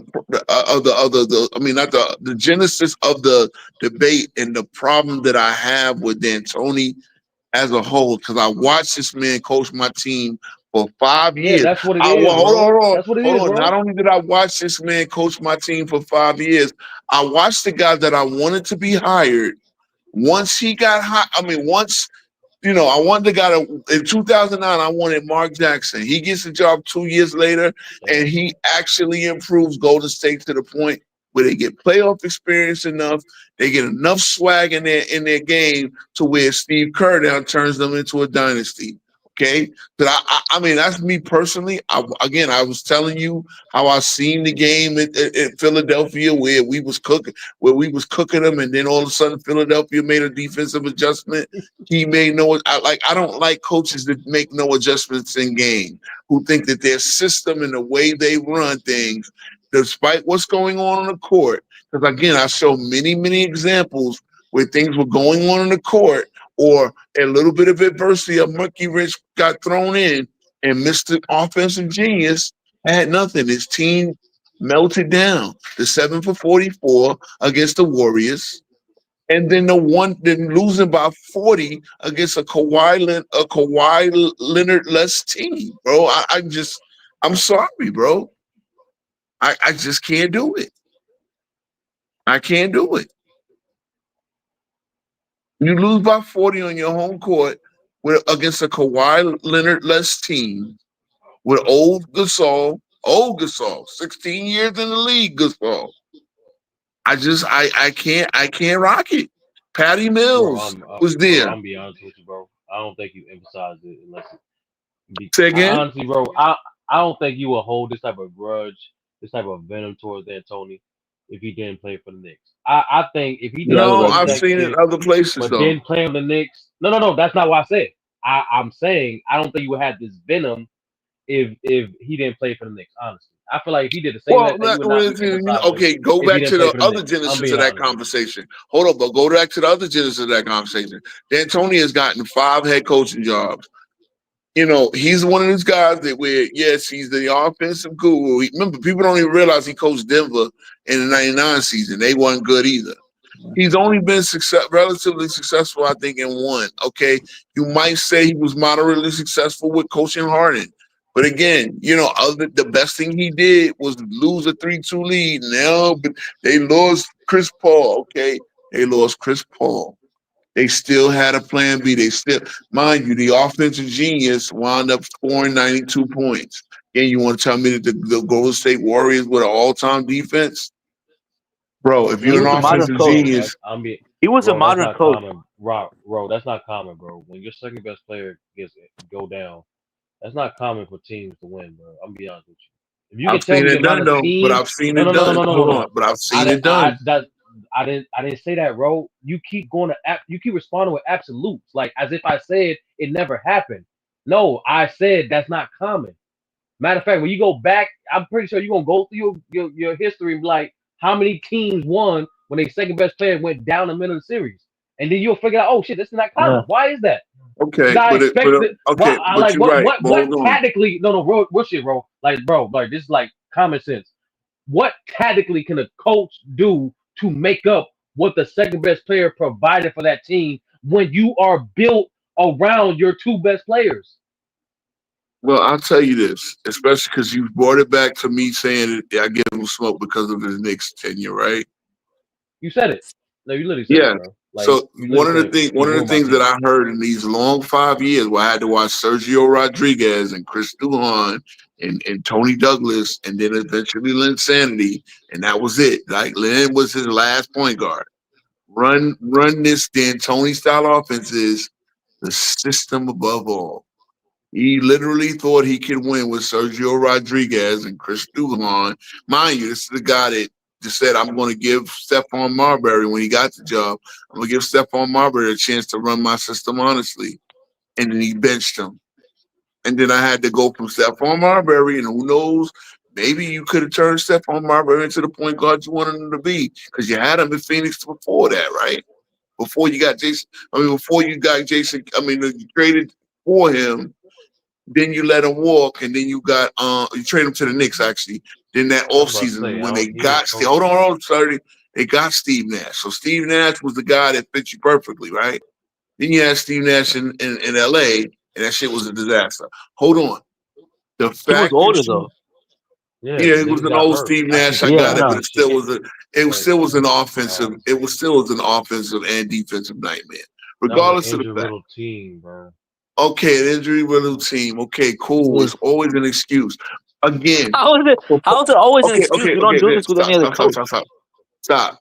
The bottom line is, here's a guy that really believes the system over everything. So, shout out to you, Slum Stack, man. I really appreciate the sub, man. Guys, like, share, subscribe. Support the channel any way you can, man. I really appreciate it. But it's the fact that I look at this guy say system overall. I looked at this guy say Tony Douglas can run this at the beginning of the 2011-2012 season. You got Melo now, right? You got Amari. And he said Tony Douglas can run my system just fine. And it was a fucking horror show. This is why Linsanity actually happened. Melo, for those that say that Melo hated on Lynn, Melo said, yo, this offense is not working. Tony Douglas is not, I'm not trying to kill Tony Douglas, but he is really not a point guard. Can you at least try this Lynn guy? Remember we had old Mike Bibby and old Baron Davis on that team. Both of them were injured at the time. And so the last guy up is like the quarter is like almost like if you watch Any Given Sunday, right? Remember the first two quarterbacks went down, and then Jamie Foxx was sitting there, right? And you saw him throwing up, coming in there. I guess this was this was before Donovan McNabb did it. But anyway, Lynn was just the guy there, and it popped off. And it popped off until they realized, dude. But again, this is my thing, bro. This is the guy that say system overall. So when you can slide Harden over to the point guard, and you got Eric Gordon, and you get the lead, and you get a halftime lead on them, and you blow another second half. You had the lead. You could cry about it. That's a blanket statement saying, it's the second best player. Because this is a guy that believes system overall. That's not a blanket statement, bro. I'm sorry. That's just what happened, bro. That's just literally what happened. I don't know. You keep doing that. Yeah, bro. I get it. I know what happened. I did not discount it. I did not discount it, Sturdy. But again, if you're the offensive genius you claim to be, you keep responding to it as if. Bro, he was D'Antoni was a modern coach, and he like players like Harden and Nash. They had some of their best years with D'Antoni. Like we don't criticize. I believe the system can do something, but here's the problem: when the system, that's my criticism. When the system ain't doing nothing, when the system, see, every offense, even the triangle offense, can get snuffed out. We've seen it. We've seen the triangle offense get snuffed out in 04 against the Pistons. Every offense. It was the players' fault. It was the players' fault. Oh, now fault, it's just the players' fault. Okay, no, bro. We know it, bro. That's what I was gonna ask you. Like, at what point do we be more precise with the accountability? Okay, if you're gonna say it's the players' fault, can I finish it, bro? Go ahead, bro. This is the coach's responsibility. This is the coach's responsibility. This way he control. This way he fucked up. This is the player's responsibility. This way they can control. This way he fucked up. Why is it always a generalization? And there's no fucking smoke for these front offices either. That's another conversation. But like, why can't we be precise with accountability? That specifically, bro. Why can't we do that? Okay, so I don't think it's D'Antoni's fault. The players missed 27 straight shots. Like that's not his fault. What the fuck a coach supposed to do about that? I think it is. I think. Hold on. I think it is. You know why? Because I'm gonna tell you why. Sturdy. Don't step on it. Because D'Antoni doesn't believe in big men posting up. D'Antoni. I'm gonna say it again. But D'Antoni. Hold on. See. Here we go. D'Antoni does not believe in big men posting up. So if you're taking 44 3-pointers, you miss 37 of them. And you don't like big men going in and posting up. And you don't like things. You don't even think offensive rebounds are worth chasing. Because guess what? The best time to take this is Ray Allen's mind. Out of Ray Allen's mind, one of the best 3-point shooters of all time. The best time for me to take a 3-point shot is off an offensive rebound. And you got a guy that says, no, get back on the don't take offensive rebounds. Let us beat the other team down the floor. And when you're not beating the other team down the floor and you're getting 82 points a game and you're getting 74 points a game in an elimination game at home against a team missing their two best players, I'm sorry, bro, but D'Antoni's a fucking hack, and I'm gonna stand on that, bro. First of all, he did not have any elite. he did not have any elite LA. post up bigs. Like I mean, Yeah, guys in you're the right. post. Here's a guy that coached Yeah. Amari Stoudemire for practically his rookie year, and he Oh. basically told Amari Stoudemire, "There's Hey man, no you there's keep no mixing need for shit, you bro. to as quick as this. Hold on, hold on. As quick and Circumstances, as bro. explosive as this guy is around the basket, he Uh said huh. there's no need for you to be a post up player. I don't need Amari again. Amari had to go learn from Hakeem Olajuwon in 2011, 13 years in the league. He's been an MVP candidate several times, and he had to learn how to the basic things of footwork and post up ability because he played for a guy like D'Antoni. I'm sorry, I fucking hate D'Antoni, bro. No, but So the I issue is, understand. bro. Like you got to realize, Amari was never great in the post, even with New York. Even after he learned from because he Hakeem, he didn't was have the never great. technique. He didn't have the technique. That's He not. never was. They never. He remember he is a guy that came from high school, right? Orlando, Yeah, Winter Haven, Florida, right? yeah. He was yeah. Well, I was thinking, did he go to Mount Vernon Academy? I don't know, but anyway, whatever he went, he never learned the technique, and that's something that it was the problem with a lot. I thought a lot of those high school big men, they never learned the technique of posting up and playing with their backs to the basket, and I thought that did a disservice to the league. This is one of the reasons why the game went to guard from big men dominated to guard oriented. Yeah. Yeah. When you So want let me to ask now, you you this. want to hold on. You want to fast forward all these years later, and you basically have just a rim running guy like Capella. Guess what? When your 37 Yeah. threes are missing, you don't have a plan B. You don't have a way. Oh, let me just get some shots inside just to stem the tide. No, you live and die by your running gun three. And guess what? They lost to a team that, mind you, you were a 65 win team. You want to tell me that Golden State's the greatest team of all time? Well, you had home court advantage against them.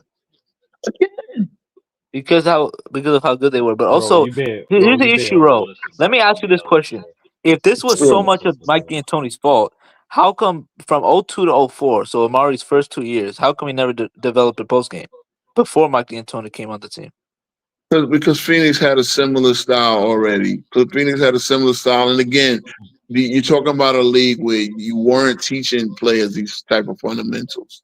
So again, once you get D'Antoni in there and he's at an all-star level, yeah, D'Antoni really doesn't. Brad D'Antoni believes the post-up game is retarded. Now, mind you, right? They gave him the Lakers job knowing that you have Pau Gasol and Dwight Howard. So all of that injury talk.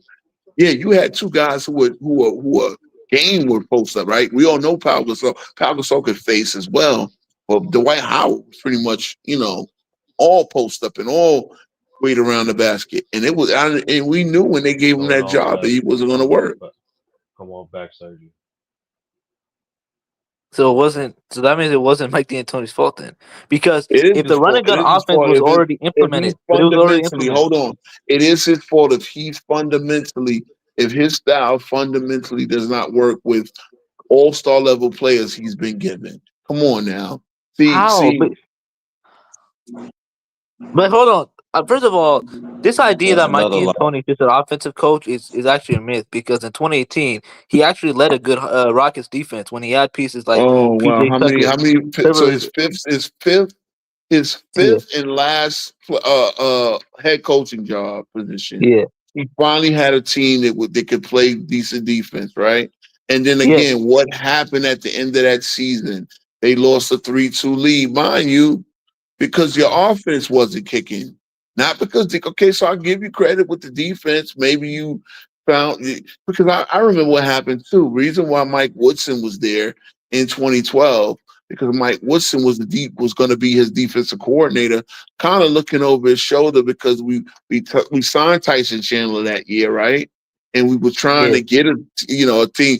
But again, so Tyson Chandler actually won Defensive Player of the Year that year, if you remember, based on the fact that but the offense stalled. And as I told Sturdy, right, the yeah, offense stalled.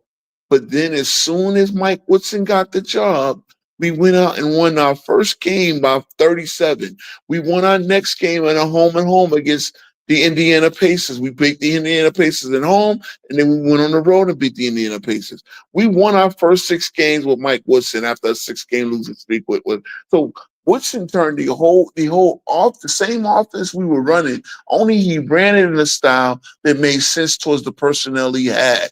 which went involved taking the ball a little bit out of Lynn's hand because Lynn was being figured out, and now featuring Melo and then returning Amari Stoudemire. Your two all-stars that you had in the first place, you started featuring them again, and we went 18-6. We had some great victories over the Chicago Bulls. This is before Derrick Rose got hurt, right? Because he didn't get hurt into the playoffs. We had some great victories over the Big Three and the Boston Celtics, a team that had our number up until then, including with Melo. They swept us in the playoffs in 2011.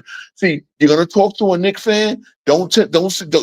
I know what the story. Melo saved that season. Melo had that scoring duel with Derrick Rose, and the Knicks went 18-6. Not only did the Knicks win 18-6, they went 60-22. 60-22 over the first 82 games that Mike Woodson coached. While D'Antoni had the Knicks that supposedly had no talent, stagnant. So that's my feeling. Now, again, D'Antoni did have success, moderate success. He had great, actually, you give him James Harden in 2013. I mean, I really, he got you turn Harden into an MVP, right? But again, they did not get to the promised land, and they did have a chance. I will give them credit, as I told Sturdy, for being up 3-2 on the Warriors in the first place. But you were a 65-win team. And yes, I know losing Paul hurts. Losing a Chris Paul would hurt anybody. Guess what? If you don't have a next man up mentality and you don't have plan Bs to your offensive staples, guess what? 7 for 44. When you want to tell me they honestly, it's a combination. When a team goes 7 for 44, it could be a combination of the players just not having great shooting nights and the defense actually snuffing out what you do.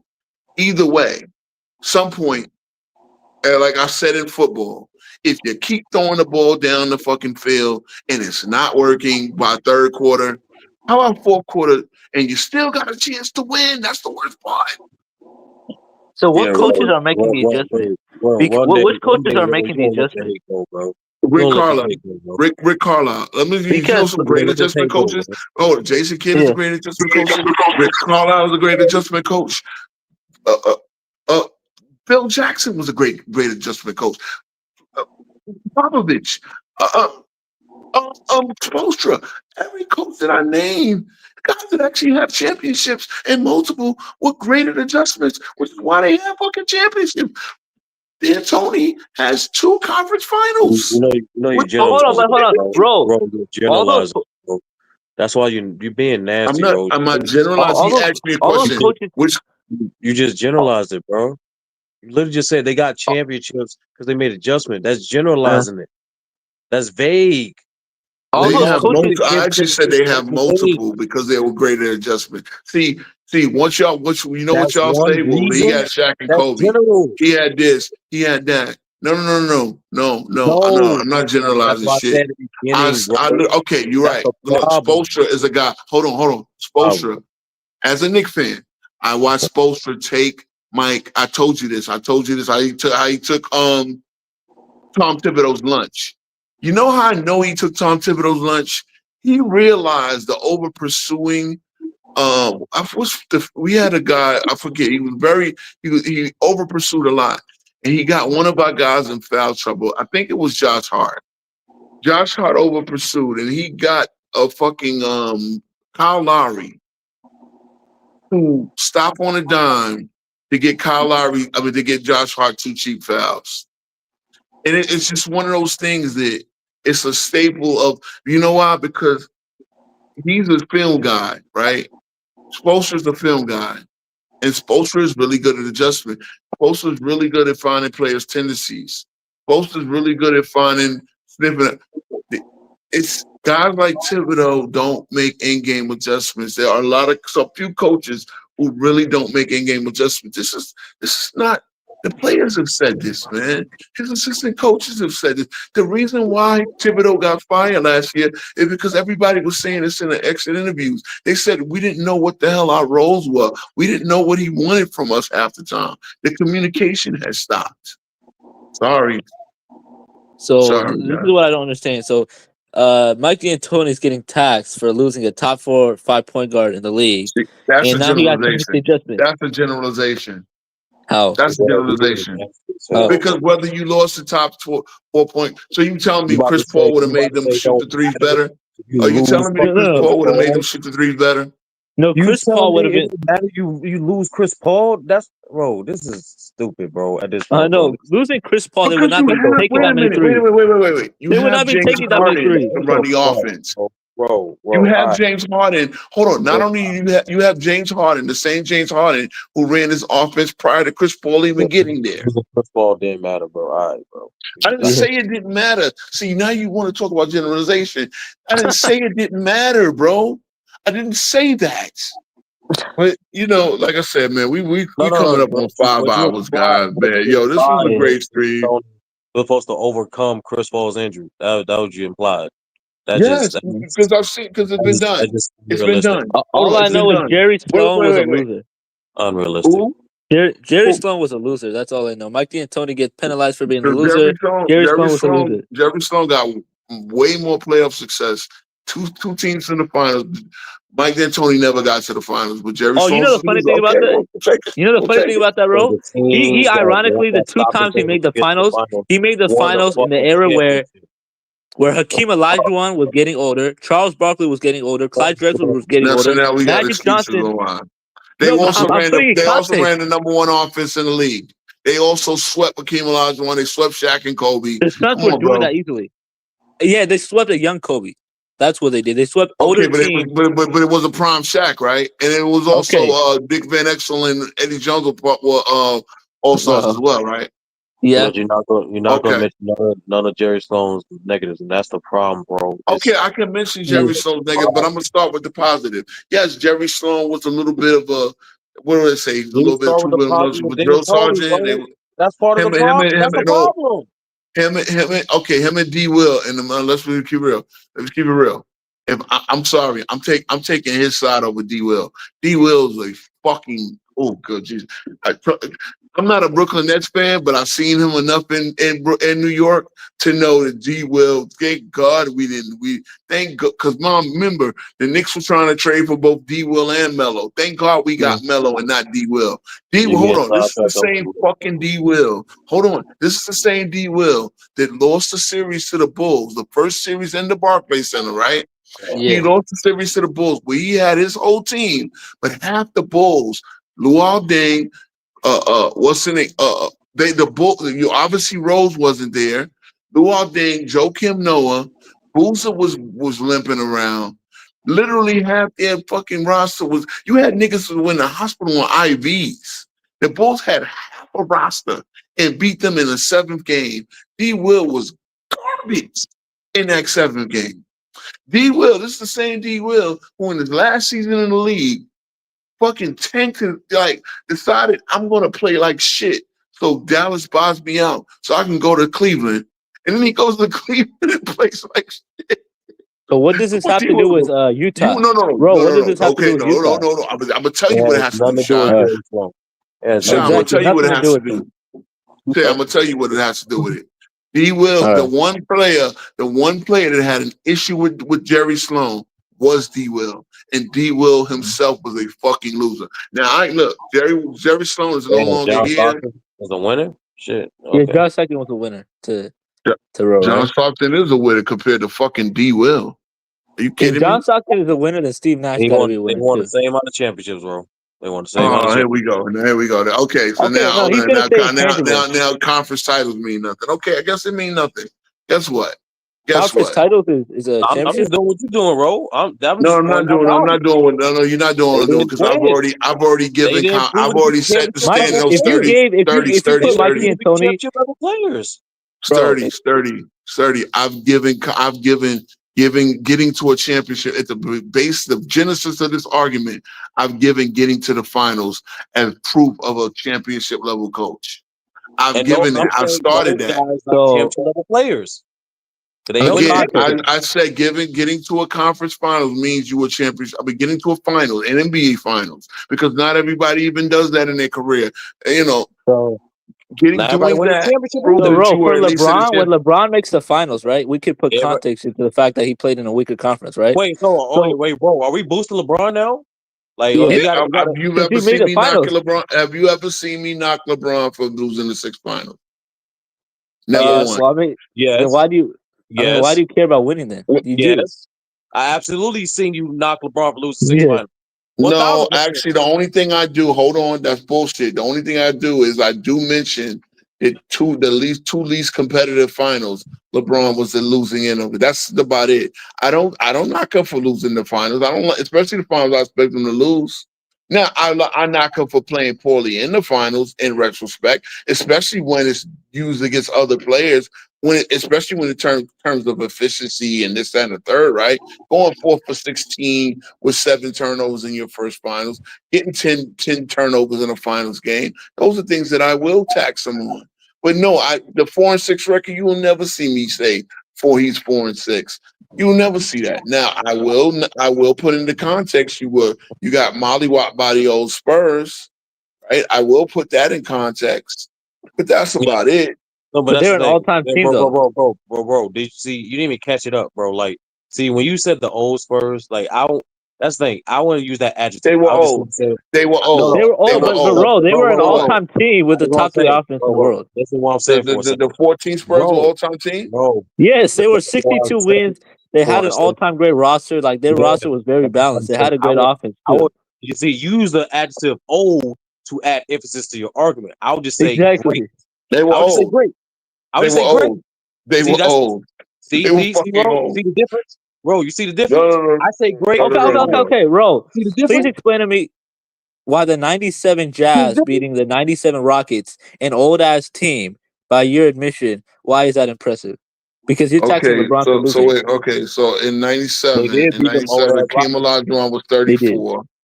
You Yeah. said 97 or 98. Yeah. So Old, Keem Olajuwon 97. was 34. old. Old. That's all? Well, Well, yeah, Duncan was Manu Ginobili was 39. 30. Manu Ginobili was 36. Tim Duncan and Tony Parker was Tim 32. Duncan was Manu was 39. Oh, 32. see what you try to do? Tony See Parker what was you Yeah. try to 32 too. do? You skipped Okay. over Tim Duncan's actual age. See, you're not Okay, no, slick, no, hold on. Okay, I motherfucker. was gonna bring him up though. Okay, he was 37.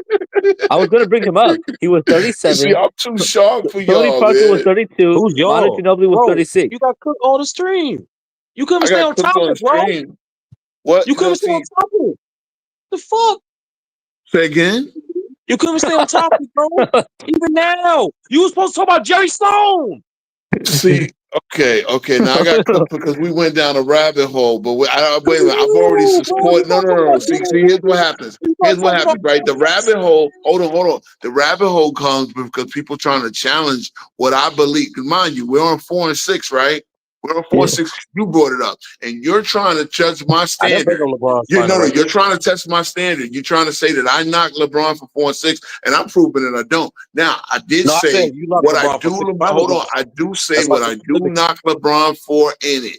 As I said, I knock him for having stretches of the 13. Mind you, this is his damn near anonymous MVP season, right?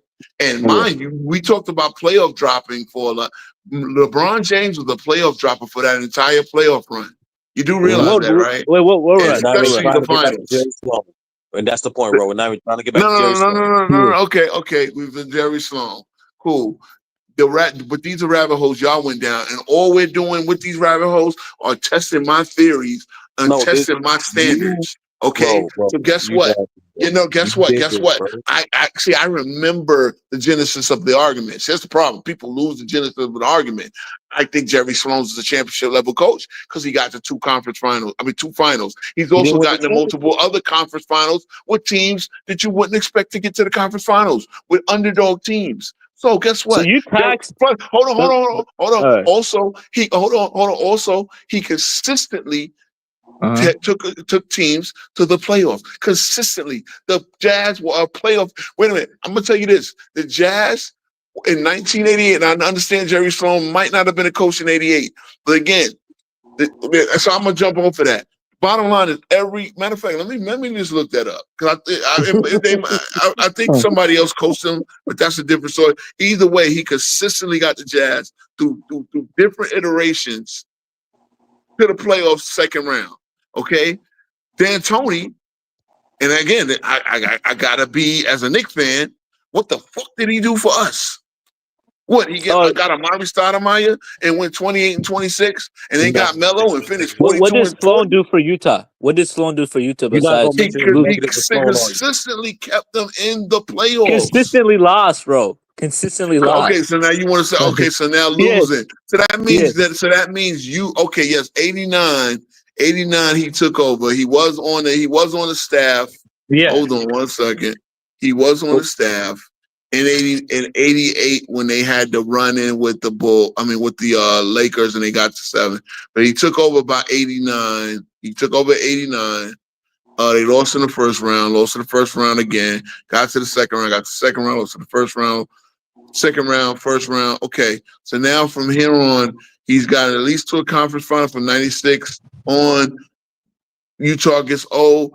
I'm not calling this guy a loser. I'm not calling the guy with a much better record, a much better, he went success through different eras of Utah Jazz. I'm sorry. And then the only reason he got fired at 68 is because a loser they wind up with the Nets losing just as much.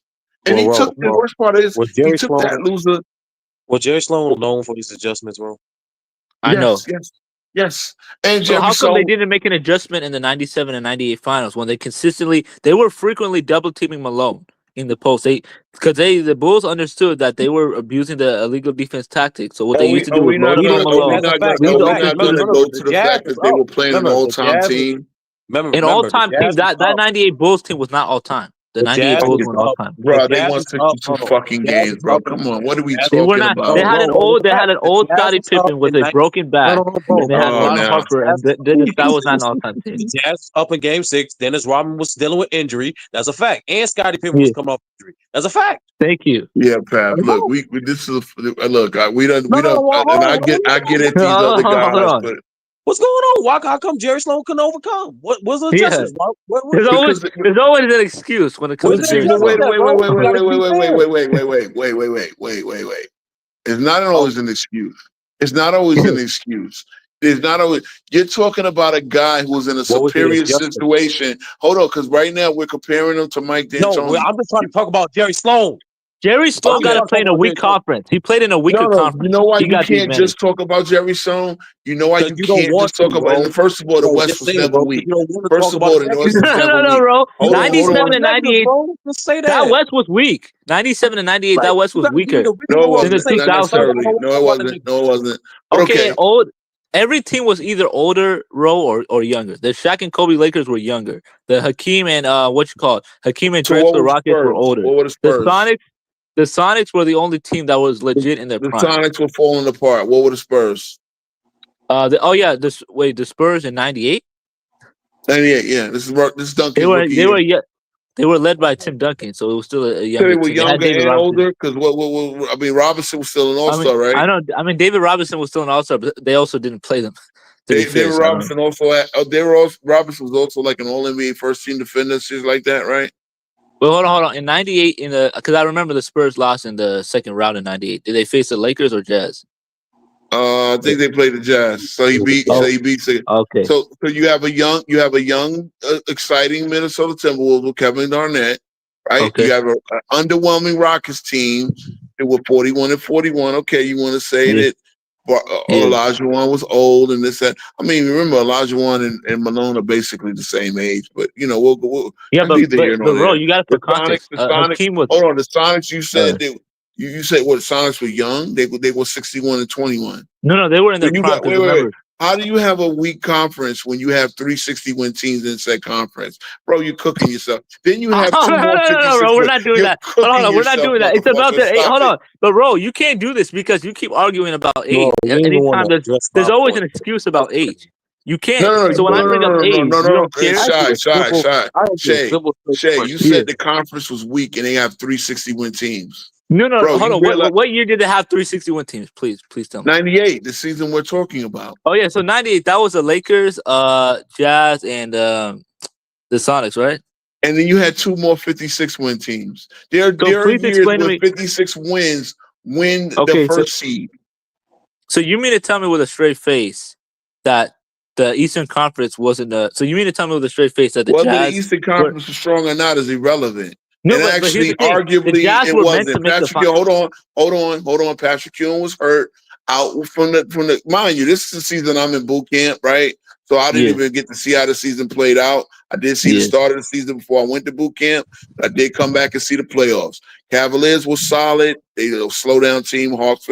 Actually, both conferences were pretty strong. The Knicks were weakened by the Ewing injury. The Nets had their issues. I think this will be later on with the Jason Williams drama. Miami Heat was solid, of course, with Alonzo and what's the yeah. name, Pat Riley at the helm. And Tim Bulls, Hardaway. despite say again. Tim Hardaway too. Yeah. Yeah. I mean, actually, Yeah. it's funny because people say about the expansion ruining the era. This is Yeah. actually a pretty goddamn solid year. Again, you had a good draft class coming in with Tim Duncan, Chauncey Billups, who wasn't in the hit right away, I will admit, but Keith Van Horn, you had a solid rookie incoming class. Who was the 97? No, there was no who went straight out of high school from my 97 class? Oh, it was T Mac. Mac. Mac Yeah. with Yeah. Toronto. So they were at least young and exciting, and they won 16 games. I shouldn't even say that, but Yeah. but no, I mean, come on, bro. You're going to tell me a team with five 56 win plus team. Phoenix was still good. I mean, what were they built around? This is the team that had McDyess pre-injury, Steve Nash coming off the bench, Jason Kidd and Kevin Johnson, Cedric Ceballos, Rick Chapman, still scoring at Danny Manning. Come on, bro. Please talk what you know. I know So you bro, this guys is love my to issue. brag on it. Hold on. I know you guys love to brag on the 90s, but y'all really got to understand what I mean, the Washington Wizards No. didn't make the I just playoff. want to Hold on. learn Let me more. I show you this drag on I the just Washington I want to drag Wizards on learn the team. more mid about the 90s, bro. to I just late want to 90s. learn more about the 90s and be honest and just simply tell me the full story, not just the good shit, bro. Like, that's Okay, the point. Not I'm even just telling you, that, bro. The 98 issue was with the not a 90s, weak year. the issue with the 90s was the mid to late 90s because it became a more expansion era. There became better Oh talent. Jesus! It was a watered Yeah, down league. It was a slower era. okay. That So was the are you issue. Early telling me 90s those was teams great. won this many games? Those solid teams won this many games because of the expansion era. That's what you're telling me, Yes, because they used to beat down on weaker teams. Yes, you just proved my bro, point. bro. Look, Yes. okay. Number one, hold on. Because of expansion, you only play these teams 4 times. So that means if hold on. That means I got 55 plus win team. Now, mind you, right? If Yeah. we don't. I'm going through the league right now, and I only got Yeah. one. I only actually got 2 teams that I'm predicting to win more than 55 games. I got Yeah. 5 in one fucking conference in the 90s. I'm sorry. Now, if you want to tell me that they're expanding to the Toronto Raptors, who basically they got a young, exciting Tracy McGrady, right? Obviously, Yeah. Damon Sotomayor, whatever. They eventually get traded. But wait a minute. I also had the 96 draft class, which brought in a lot of fucking stars, right? We all Yep. know that. Yeah. I mean, really, Denver fell off. They were a fucking expansion level team. Vancouver actually it was 96 did they draft? Oh, they drafted Sharif in 96. So they get Yeah. Yeah. They a did. young, exciting player as well. Because I remember playing with Sharif Abdul Rahim on Live Yeah. Sharif was 98. good. Okay. Sharif, Sharif so was good. even though they're a 19-win team, they got a young player that any night could beat you. Mind you, we had Sharon Wright come on FYF, right? And he said that Yeah. those expansive Raptors were those expansive Raptors were one of the teams that beat the 72 win Bulls team. That's funny how that works, right? But I mean, the come on, y'all 2016 Bucks, 2016 look. Bucks beat the 2016 Warriors, I bro. want you That to doesn't show make it. them great. This is a team. Hold on. This is a team that went. This is a team that didn't make the playoffs. Yeah. So Calvin Chaney, Terry Yeah. Davis, Adele Eccles was a hell of a scorer. Harvey Grant, this is the father of the Grant kids that in the league now, or at least Yeah. Jerry and Grant. Jawan Howard, Tim Legler, Lawrence Moe, and he just passed away today. R.I.P. Oh, to rest my in peace. man, Syracuse's all-time leading scorer. Tracy Yeah, rest in Murray, peace to another Lawrence. great scorer who played it. Guard Shamgard, Raj, who just took what's into the Elite Eight. Rod Strickland, Ben Wallace, Chris Webber, Chris Whitney, and Lorenzo Williams. That team did not make the playoffs. They were one game out of the playoffs. So This that's is a the team that I 98 thought Bullets, the right? 98 Bullets and the 97. for all intents and purposes, I thought they were going to get a Bulls or hell of a. They didn't get. I mean, come on, man. If that team right there did not make the playoffs, you cannot tell me anything about a weak league. I'm sorry, bro. No, Stop because it. here's the issue. The reason why we're saying it's a weak league is because we got all these expansion teams coming in. We got so many of these draft picks from the late 80s and the early 90s not panning out except for maybe Gary Payton and Dikembe. But we You're got all these coming off draft the picks. heel of one of the It's, strongest draft, two no, no, pretty strong draft class. 95 was a great draft class no, as Ro, well. I'm not arguing the mid to late 90s. I'm not arguing 94 to 2000. I'm arguing that 88 to 92, those draft classes were by far some of the weakest in NBA history. That stretch from Okay, 88 to so 92. 89 was a weak draft class. 89 was technically, even though you had a couple of jewels Yeah. out of that, you never. 88 was not a weak draft class. So 90 it was was Mitch a Richmond. It hell was of a Mitch draft Richmond. class. It was Mitch Richmond, Danny Manning, and who else in 88? Rich Richmond, Danny, and 88. Rich Richmond, Danny Manning. I And who was else? Glenn Rice. No, Glenn Rice was in 90. Oh, no, Glenn He was Rice was coming in 89. 89. Yeah. So you mean to tell me that 88, Mitch Richmond, Danny Manning, Dan 89, Marley. Dan Marley, 89, Sean Kemp, Tim Hardaway, Glenn Rice, Dino, I think I it was mean, Dino Rock. you're basically telling me a strong draft class guy. But how is that? But hold on. You mean to tell me that a draft class that barely had any Hall of Famers in it is a strong draft class? You realize that if a draft class has 3 Hall of Famers or 2 Hall of Famers, it's an exceptional draft class. No, if it has, it should be, because here's the thing: from 88 to 92. Correct me if I'm wrong, but there was like 88. It was Mitch Richmond. 89, Tim Hardaway. 90, You're Gary talking about Payton, and 92, the first 2 picks, Alonzo Mourning and Shaq. so that's 5 to 6 bro. Hall of Famers from 88 to 92. That's not strong. I mean, that's not weak to you. Rick Smith's the second pick of the 88 draft. Rod Strickland, the 19th pick. Now, again, Rod Strickland not being in the Hall of Fame, I mean, Jesus Christ, he's good at some of the people that are in the Hall of Fame. I don't know about that. Rod Strickland was Rod Strickland was great, beast, bro. He was a great point guard, but I'm saying that I mean, Charles Smith was solid. Chris Morris more than solid. Tim Perry pretty good. Rex Chapman, Ronnie Cycling. Come on, bro. This is the 88 and I guess draft bro, class. watch this. This is what I'm about to do, right? I'm about to compare that era to 82 to 87 and 95 to 99. Here we go. 94, Jason Kidd, Grant Hill. 95, KG, Sheik. I get 96, you got Kobe, Nash, AI, and Ray Allen. 97, you got Tim Duncan, T-Mac, Chauncey. 98, you got Dirk, Pierce, Vince. Like that is such a big gap. 99, you got Mono. That's such a big gap.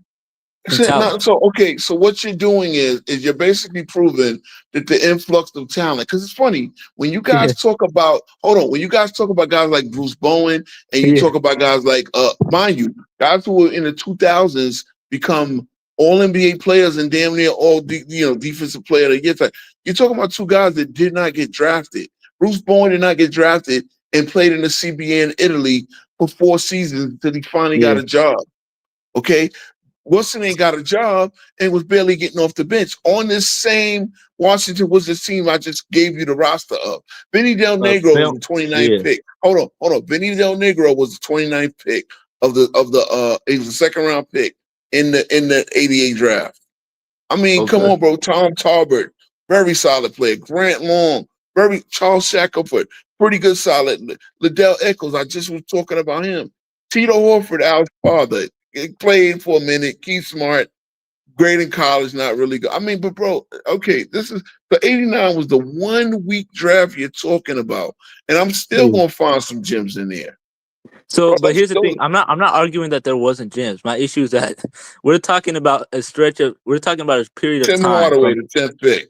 Come on, bro. 82. Guess what? The 12th pick. So 0. They had pick. 1 top 70. But here's the thing: the 17th pick. Blue Edwards, Vlade Divac, a Hall of Famer. Sherman Douglas, the first pick of the 2nd round. Bro, stop it. Bro, look, but hold on, bro. 82, look, watch this. 82, you got 2 top 75 players ever, James Worthy and Dominique. 83, you got is Clyde. that the only thing you can do? No, but my You issue, gotta you have have a to be, top but 75. there's levels to this, bro. There's levels to this. We're talking about guys like, we're talking about Jordan, Hakeem, David Robinson, Scottie Pippen, Patrick Ewing, Karl Malone. I That is how good got they you. are. I got you. See, look, if you wanted a really weak draft, you got to Yeah. go to 2000 Okay, because that was a weak really, draft. Yeah. okay. 2000 is the weakest draft, and then the Yeah. only thing that I could say that would basically the last year's was Zachary Richard, Yeah. right? They look at Yeah. that as that type of draft. Yeah. Right, with Zachary Richard was in Alex, and look, Alex Sarr and Castle might wound up being. uh, 13 was considered a weak draft, right? But guess who Yeah. came out of that one? Giannis Giannis. Antetokounmpo, a top 75 player. See, Yeah. and Rudy Gobert, a 4-time depoy. Like, no, if you want to see this, then we can do this. We can talk about drafts. We Yeah. can talk about the actual strength of draft. If you're only drafting, first of all, top 75. It's been 79 years of the league, right? Yeah. You're expecting you can't expect every draft to yield a top 75 player. That's by nature, though. You can't have, there are going to be years where there are multiple. When I look at a draft, I look at how many people are all-stars, how many people are starters for about 10 years, stuff like that. Because every draft cannot give you a Michael Jordan. Every draft cannot give you a Hakeem Olajuwon. But some of these That's drafts the can point, be though. That's very such a deep. low bar, Oh, though. no. But see, that's what I'm saying. You're talking about that. I'm saying that's a low bar, Low bar. bro. It's not a low bar. It really isn't because you guys judge teams. Yeah. Therefore, you're gonna just draft on only top level talent. When guys like Dana Barrett, Sean Kemp was on his way to the Hall of Fame before personal issues fucked him up. I mean, come on, bro. Sean Kemp was amazing player. But then his personal issues did not give him the longevity and the way, it just wasn't. Glenn Rice, amazing player. The Hall of Fame, probably right under that level. Sean Elliott, another one. I'm gonna be Yeah, honest with you, bro. If Cam got drafted in that stretch between 82 and 87, he would not be looked at as the same player he was, because he would have been overshadowed by Dominique, James Worthy, MJ, but you know Hakeem. what? But see, that's Bro, the this thing. is Whether he's generational talent. overshadowed by all-time players is Yes. irrelevant. Him being overshadowed by all-time players is irrelevant because why? Because he was who he was, still a solid all-time talent. I agree, but His I'm peak. saying there's levels to this. There's a difference between being Sean Kemp and being Charles Barkley or Karl Malone at the power Oh, I forward spot. get it, but see, but this is the problem. This is the problem that I have in basketball discourse. When you only judge by, again, every draft is not going to give you a top 75 player. By nature, if one draft is going to give you 4, then you see. You know what I think is an overrated draft? 2003. 2003 is an overrated fucking draft. How? You know why? Because after Why? the first 5 picks, the draft was over. I That's mean, why. But here's the thing, bro. The reason why it was a great draft is because we could rely on guys like LeBron, Wade, and Melo, and Chris Bosh. Yeah, that's the to say problem. not even say, but we could rely on those guys to be legit forces on title teams Okay, to make the and league better than it only was. 4 teams and that means only 4 teams got a player worthy. See, go to back. See again, I'm gonna go to this again, and we're gonna end this soon, man. For real. If anybody watching, y'all kicking it with us, but I'm out here doing what I'm doing. Yeah. The genesis of this argument, you said it was a weak league, and you said it was a weak league because of expansion and this and that.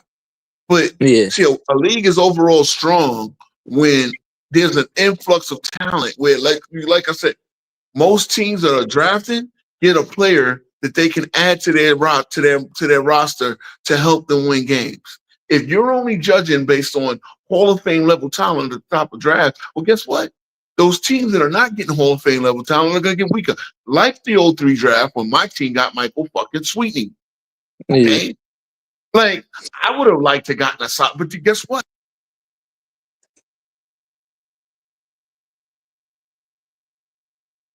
Are you still there, bro? You still there? Bro. Come on, bro. 03 was one of the most fucking overrated drafts. See, I like 96 where you got solid players all throughout the draft, including the second round. Hold on, let me go look. Let me see. I think 84 is the best draft ever. But if I had to pick the top three, I'd say I think 84, 09 was 96, better than 92. 84. See. Uh, Oh, Sasha Pavlovic. Oh, you know, I can't. David West is the only player. Boris Diaw, Brian Cook. Okay, Kendrick Perkins at the end of the first round. My God. TJ Ford, and the injury, we never know what he would have been without injuries. Kurt Heinrich. At this point, if Kurt Heinrich is the second pick of your seventh pick of your draft, see, you go from Dwayne Wade to Chris Kaman. And shout out to Chris Kaman, but bro, come on, man. At the no, but end, here's there the was thing. really nobody else to pick after that. But here's the Look, thing, so bro. We are defining the NBA by top heavy talents. Like that's how the NBA that's does how not it become goes. No, I need how. complete rosters. And if you were here at the beginning of the show, you would Yeah. understand that that's how I'm judging team based on complete No, rosters. I know you, bro. You value. That's why you said that the Blazers would be better than the Lakers. Yep, Because and you're that's talking why about I'm gonna stand on it because guess what? That roster is more better. Is better to go through an 82 win season. Okay, Zaza Pachulia, you know, some interesting names. See, again, I'm just asking. Josh Howard was the last pick of the first round, so I'm a little bit harder on 03 than me. See, again, a Josh Howard, right? Shout out to Hollywood Hearn because he showed that Josh Howard in 07 was actually the best player on the what's the name in that particular series. Oh You see yeah, what on I'm the saying? Mavs. Yeah. Against the Mavs when the Mavs got so Josh Howard actually outperformed Dirk. So he was Yeah. able to win the debate by basically proving that hey, Dirk had more help than you realize. See again, a guy like Josh Howard, not great, not all star, not all time great, but guess what? A guy that was going to give you a good 10 solid 7, solid 10, 11. Leandro Barbosa, another one that would give you a good solid career. Cool. They were talking about Josh Howard differently. They were saying he was going to be the next Scottie Pippen for a minute, bro. Like Well, 06, if he 07. was, then he was a 29. No, he went to Wake Forest. He was a good player, 4-year player at Wake Forest. You know, man, oh my God, I remember. Hold on, as a Knicks fan, the first pick of the second round, we picked Maciej Lampe. And what did we think? They was calling him they was calling him the new Dirk or some shit. Oh my God, this motherfucker never came over. But yeah, that's another. And then we get the Frank Williams was the year before 2002. Look, man, you know, yeah, but for real.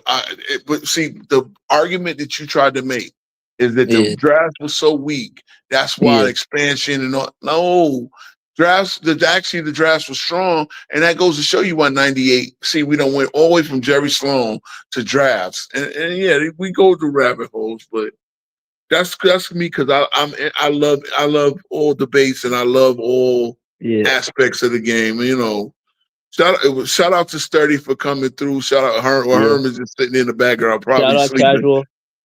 Yeah, man. Shout out Casual, everybody that came up, man. Yeah. This is what we do here, man. Like I said, I try to keep it on it. I try to keep it interesting, man. Yeah, man. I really appreciate you, Shay, for showing up. I And everybody, appreciate you too, bro. I mean, it all was a the great panels, show. like I said, bring the smoke. Bring the smoke because I know my basketball. I talk basketball, and you know it is what it is, man. But y'all have a good night. I actually got the second to last spot for the fantasy league too. Oh, okay. All right. So we might. Dart pretty much. Unfortunately, Dart, formerly Michael Jordan fans are the best. He's leaving YouTube, so he actually left the league as well. Wish you well, Dart. I know you gave me a little.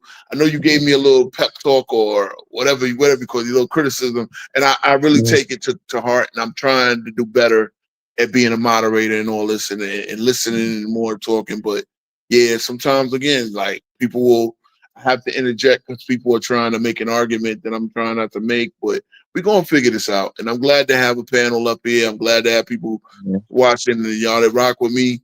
Look, Thursday, we are not going 5.5 hours. I can guarantee you that. But we tune in for Thursday. I'm going to talk about I'm going to talk about the Central Division. So we're going to be talking about some Pistons, some Bulls, some Cavaliers and all that. So I'm gonna be getting in that division. And the others, as far as the other topic, I'll figure out anything. Well, let's see what's going on. Oh, the preseason open too. The Knicks will be playing in Abu Dhabi. I guess since it's way far ahead, the game will be early in the day. So maybe I hope we get a chance to catch up and hopefully my Knicks beat the shit out of Sixers. Paul George and Embiid are not playing, so yeah, Yeah, probably obviously, yeah. But all right, man. Signing off. Good night. Really appreciate you All right. guys. I Have a good one. appreciate you too, my man. I'll see y'all later. Later.